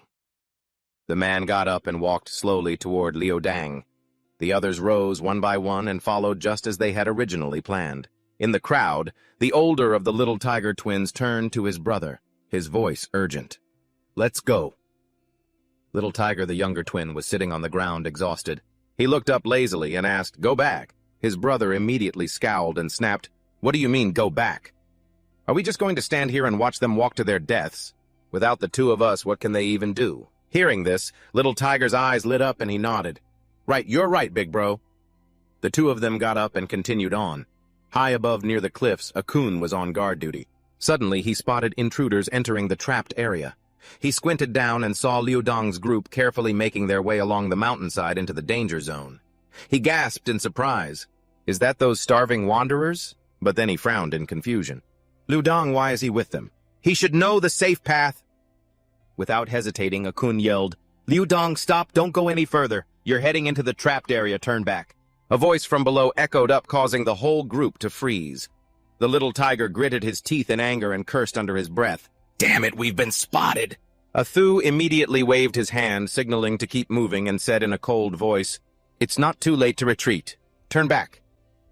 Liu Dong, standing in the middle of the group, his expression shifting constantly, was torn between worry and calculation. Why was there a kind guard on the west platform today of all days? If it had been anyone else, they wouldn't have warned us. They would have just called for backup to capture us. He gritted his teeth, his eyes becoming resolute. If they'd been discovered, the only way out was to use the surrounding traps to clear a path. He hesitated for a split second, then muttered, So be it. Activating one should be fine. But just as he moved his foot, he accidentally snagged a thin tripwire hidden under the dry leaves. Instantly, the trap mechanism was triggered. The ground trembled violently and a section of it collapsed. The pit spread out beneath the group's feet. The chilling sound of cracking earth and rock filled the air. The men from the rock tribe had no time to react and fell into the hole where sharp stakes jutted up from below, impaling their bodies. Piercing screams echoed continuously as blood splattered everywhere. Liu Dong was impaled through the shoulder and gritted his teeth in pain, but he fought to stay conscious. All I need is to keep one of them alive. The king will definitely find a way to get information out of them. The others fainted one by one from the agony, their breathing growing faint. Amidst the chaos, Liu Dong looked up and saw Chen Li at the edge of the pit. He was standing there watching, his vision blurred. He only had time to utter the word king before collapsing. When the sun was high in the sky, the people from the trap pit had been taken out and placed under the tribe's large tree. Chen Li calmly gave each person medicine. He stopped the bleeding to keep them alive. After he finished, he let out a long sigh. The queen stood beside him watching the scene. She then asked, Are you sure you don't need to tie them up? Chen Li shook his head, his voice steady. No need. I only gave them enough medicine to stay alive. They're already very weak. Even when they wake up, they won't be able to cause any trouble.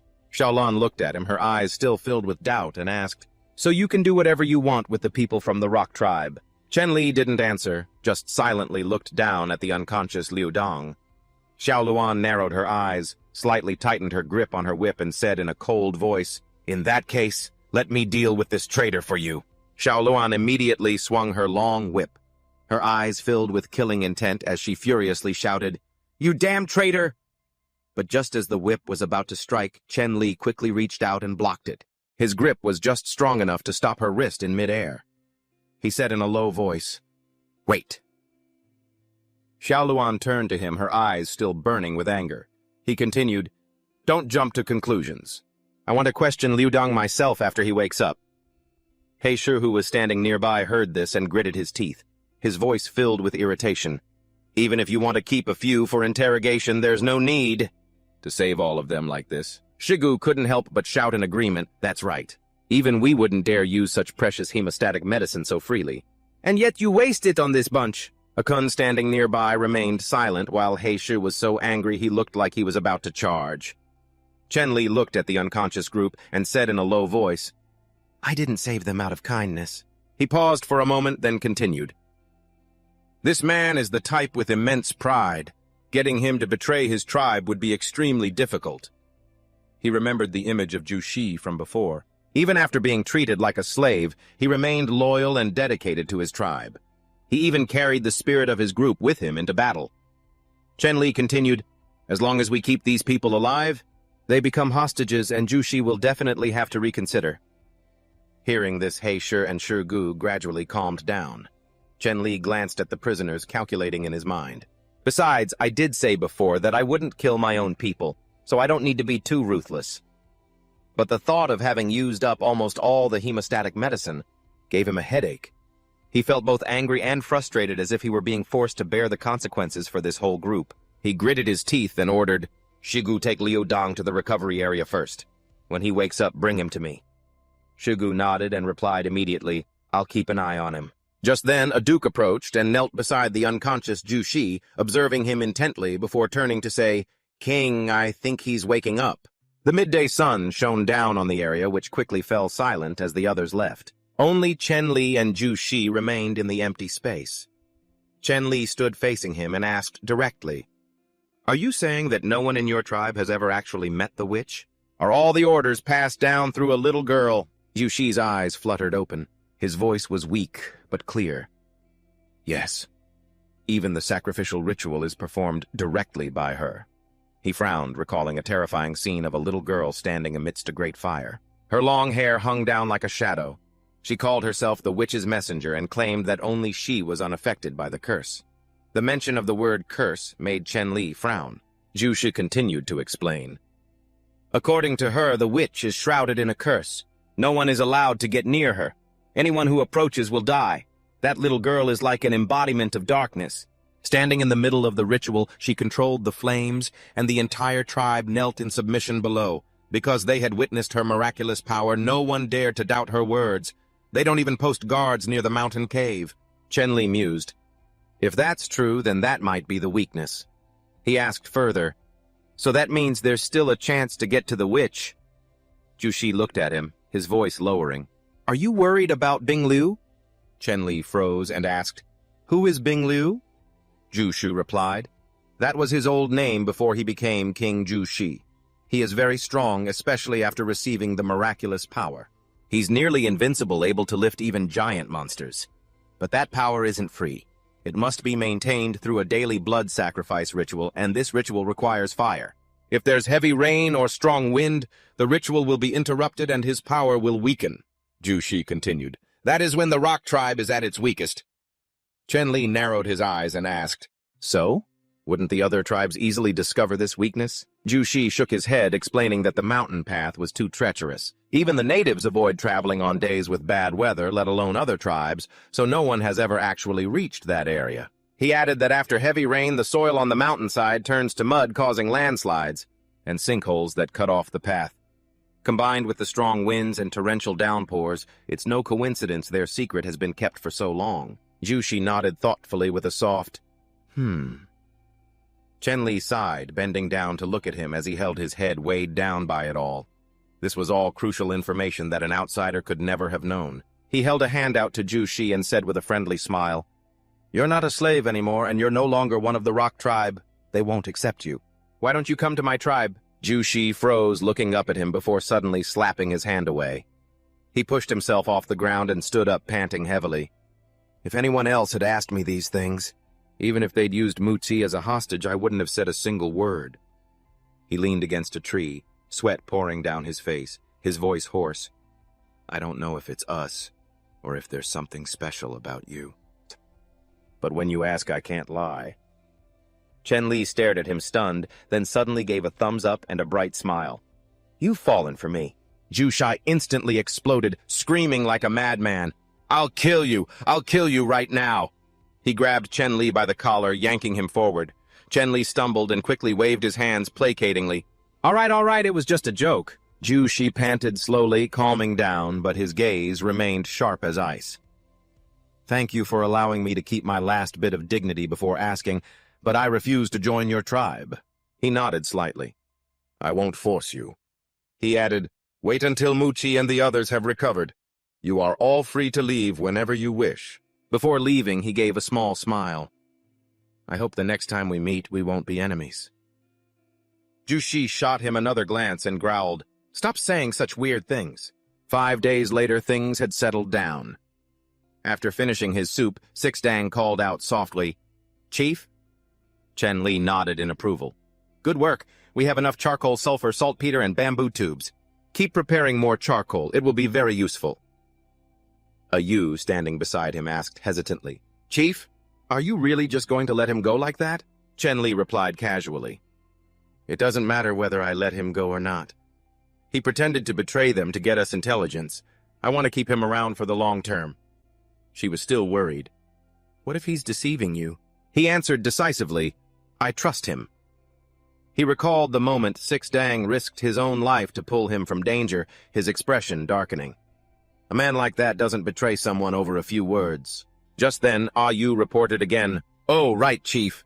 The group from the Rock Tribe left the encampment this morning." He asked in return, "What were my instructions to you?" She answered quickly, "All the food, water, weapons, and tools were given to them." He nodded. That's good enough. The rest is up to them." He gazed into the distance, his voice slowing. "Weapons, shields, armor, poison rations, everything is ready. Now all we're waiting for is the right wind." Inside the tribe's territory, the entire encampment was on a war footing. Iron spears were being continuously forged and stockpiled, while teams of people endlessly hauled stones. They transported wood to build fortifications. In another corner, the crude cannons they had made themselves were already in position, waiting to be fired. In the central tent, Chen Li was staring at 3 vials of blood-clotting medicine in his hand. He grimaced in frustration. The system panel appeared right before his eyes. Blood-clotting medicine, 80 tech points per serving. Current tech points, 50. He furrowed his brow, annoyed. This system is becoming more and more of a ripoff. It used to be cheaper, but now the price has doubled. In the end, he could only afford 3 vials. He sighed and muttered in frustration. Just then a voice called from outside, "Chief, everyone is here?" He immediately replied, "Come in." A moment later, 5 people entered the tent. Chen Li glanced over them before getting straight to the point. "I won't beat around the bush. I've called you here to discuss our battle plan." His eyes grew serious, his voice deepening. "We will divide our forces into 4 groups." He began to lay out the plan. "Geisha, you will take 3 elite warriors. Your mission is to rescue the prisoners on the mountain in the area Afeng discovered." He turned to Afeng and gave a direct order. "You will lead the way." Afeng nodded decisively. "Understood." Finally, he looked at Shigu. "You will be in command of the main force. Attack at dawn." One by one, they left the tent, but Xiao Luan remained behind, her expression displeased. He looked at her. "Is something wrong?" She immediately frowned. "I trust Shigu, but the fact that you're letting that traitor Six Dang stay in the encampment," Chen Li calmly explained. "This time our entire force has been deployed. The elderly, women, children, and the wounded all need protection. Six Dang is still recovering, so it makes the most sense for him to guard the camp." He paused for a moment, then continued. "More importantly, he needs a chance to prove himself." Xiao Luan snorted. "If he causes any more trouble, I won't be so merciful." With that, she turned and left. Chen Li watched them go, thinking to himself that their opponent this time was Six Dang's former tribe. Forcing him into this battle was a complicated matter indeed. Just then, Ah Yu rushed in. "Chief, the wind is picking up." Chen Li immediately stepped outside. The air was beginning to change. The wind grew stronger, carrying a heavy humidity. He took a deep breath, his expression turning grave. "The rain is coming." He immediately gave the order, "Everyone pack up, we move out now." The next morning at the waterfall, the teams had assembled. Chen Li turned to Afeng. "Alan is already in ambush nearby. If anyone falls into the water, you're in charge of rescuing them." He then added, "Da Xiong is also hiding nearby. You don't need to worry about wild beasts." Afeng nodded. "Understood." He turned to Heishi's group. "You will cross the river and climb the cliff face. I'll go to the top first." Heishi replied curtly, "Understood, Chief." Chen Li looked up at the cliff, his expression darkening. What worried him most was still Shigu's group on the other front. At that same moment, in the bushes, Shigu was observing the battlefield. He tightened his grip on a homemade explosive. "It's our turn." Sparks flew, and the firework instantly exploded in the silence. The sound shook the entire area. From the Stone Tribe, warning cries rang out and shouts of kill erupted everywhere. The enemy forces charged down like a waterfall. Thakkot roared, "Hold the formation!" as spears flew like rain. Shields were raised to defend. Both sides immediately fell into a chaotic battle on the mountainside. In the distance, Kutak and another person were watching. The other person asked, "Do we need to send reinforcements?" Kutak replied coldly, "Not yet. Let the prisoners wear them down first." He narrowed his eyes, looking down at the battlefield. "Then it will be our turn." From another direction, a group of prisoners was being escorted past the waterfall area. Hakthak watched, his eyes filled with killing intent. It's time to make them pay in blood. Meanwhile, the battle over here was raging fiercely. Shouts of kill echoed across the mountainside in endless chaos. Chujak and the other warriors were still fighting ferociously. Neither side was giving an inch. From up high, the giant observed the entire battlefield, his gaze cold and slightly perplexed. He thought to himself, these people are truly reckless. They still refused to retreat at this point. But what annoyed him even more was, the group of prisoners that was supposed to be brought here was nowhere to be seen. The giant frowned, losing his patience. "Forget it. No more thinking," he roared. "All of you charge." He and his accomplices charged straight into the chaotic fight. Seeing the situation turn bad, Chujak quickly shouted a warning, "Thakkot chief, they're charging." Thakkot, who was taking down another enemy, glanced forward and gave an order. "Take a group and retreat to the foot of the mountain. I'll cover the rear," he roared. "Retreat." The group immediately helped each other fall back in the designated direction. But just then, the giant suddenly appeared from behind, swinging his club down with a heavy thud. Thakkot managed to raise his shield in time to block the blow, but the impact was so great his entire arm went numb. Blood trickled from the corner of his mouth. Gritting his teeth, he quickly pulled out a vial of styptic medicine, thinking, "If I don't use this now, I won't make it out of here alive."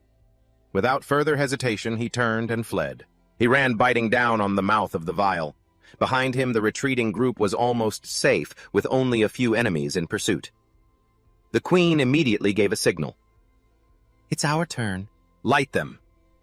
As soon as the words were spoken, 5 fireworks were thrown out. A series of resounding explosions sent the pursuing soldiers reeling back in panic. Chujak, panting, turned to the queen. "I'm leaving the wounded in your care," he said gravely. "Everyone reform the lines. The real decisive battle is still ahead." Meanwhile, in another area, Tranlup stood on a high cliff, surveying the terrain. He mumbled to himself, "No ambush. Just as I predicted."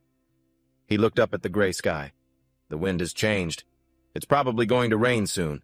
But then he paused, his eyes narrowing as he caught a strange scent. This smell.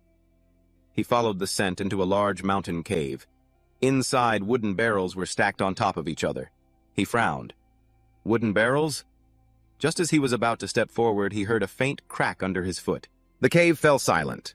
From inside one of the barrels, an annoyed voice called out, Finally someone brought the honey, huh? The witch is getting tired of waiting, you know." Tranlup froze, his eyes sharpening.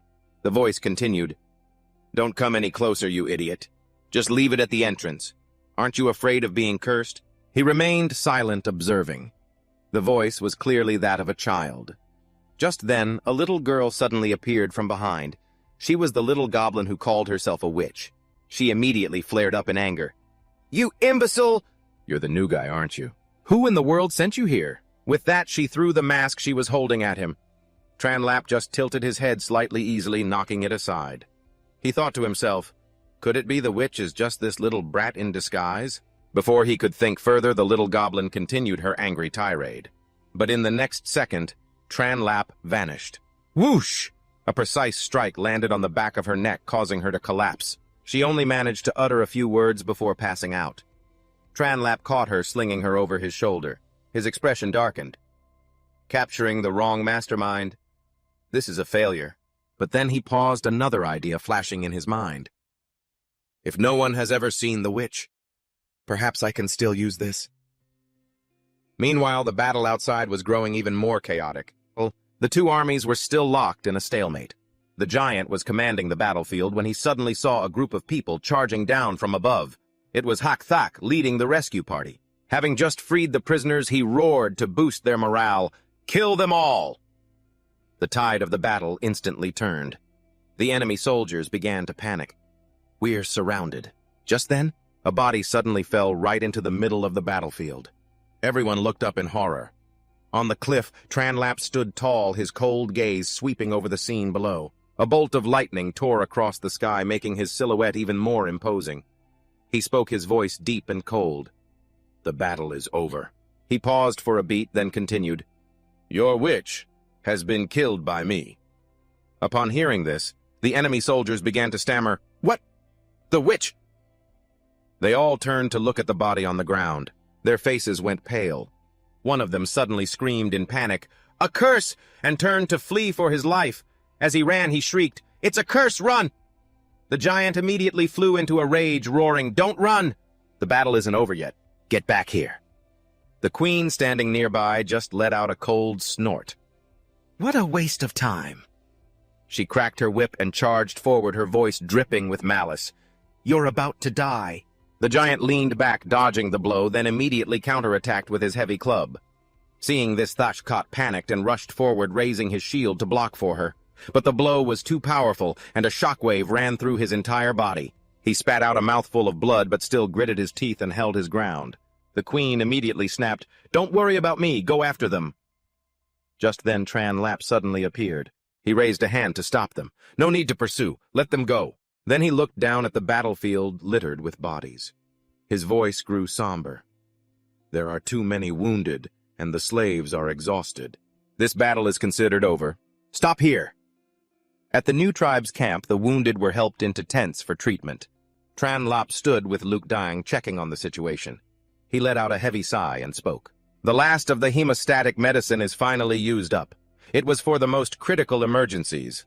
How many could be saved was up to fate. Liu Dong reports that 5 members of the tribe didn't make it, along with 4 slaves who died." He nods and says in a low voice, "I understand. This is war. Sacrifices are unavoidable. Bury them in the forest at the foot of the northern mountain." Liu Dong bows, accepting the order. At that moment, the system displayed the mission board. Expand territory 1.2 out of 10. Population 118 out of 300. Conquer tribes 1 out of 3. He looks at it for a moment, then mutters, "We gained a total of 25 people, but we also lost 5. From now on, the enemies will only get stronger." Just then, Ayu ran in to report, "King, that little girl is awake." He immediately went over and saw the little demon struggling and screaming her head off. The moment she saw him, she yelled and tried to attack him. He stood there stunned, thinking that dealing with a child was probably a job for Ayu. A moment later, Ayu returned and reported that everything was fine. But in reality, she had just stuffed leaves into the little demon's mouth, which made her even angrier. Then she started demanding honey. In the end, he compromised, saying she could have as much honey as she wanted. She immediately calmed down, climbed onto his head, and sat there playing. Looking around, she said, "This place is a bit empty, but it's acceptable, as long as I don't have to go back to my father's place." He asked who her father was, and she said he was the great shaman of the werewolf tribe. All the werewolves are transformed humans, except for a few children who were kept. After hearing this, he froze, realizing the werewolf tribe's situation was much more complicated, and he became silently vigilant. That night, the whole tribe lit a bonfire to celebrate, and everyone gathered around the campfire. They ate and drank, relaxing after the battle. Dai noticed Ayu was wearing unusual makeup. She grew suspicious and was even teased about planning something. As the atmosphere grew loud and lively, Dai suddenly charged straight for Chen Li, shouting, "My king, I'm coming for you!" This sent the whole crowd into a panic. Ayun rushed to stop her, but it was too late. Seeing this, Chen Li reflexively backed away, yelling, "Don't come over here!" Amidst the boisterous laughter of the whole tribe in the light of the campfire.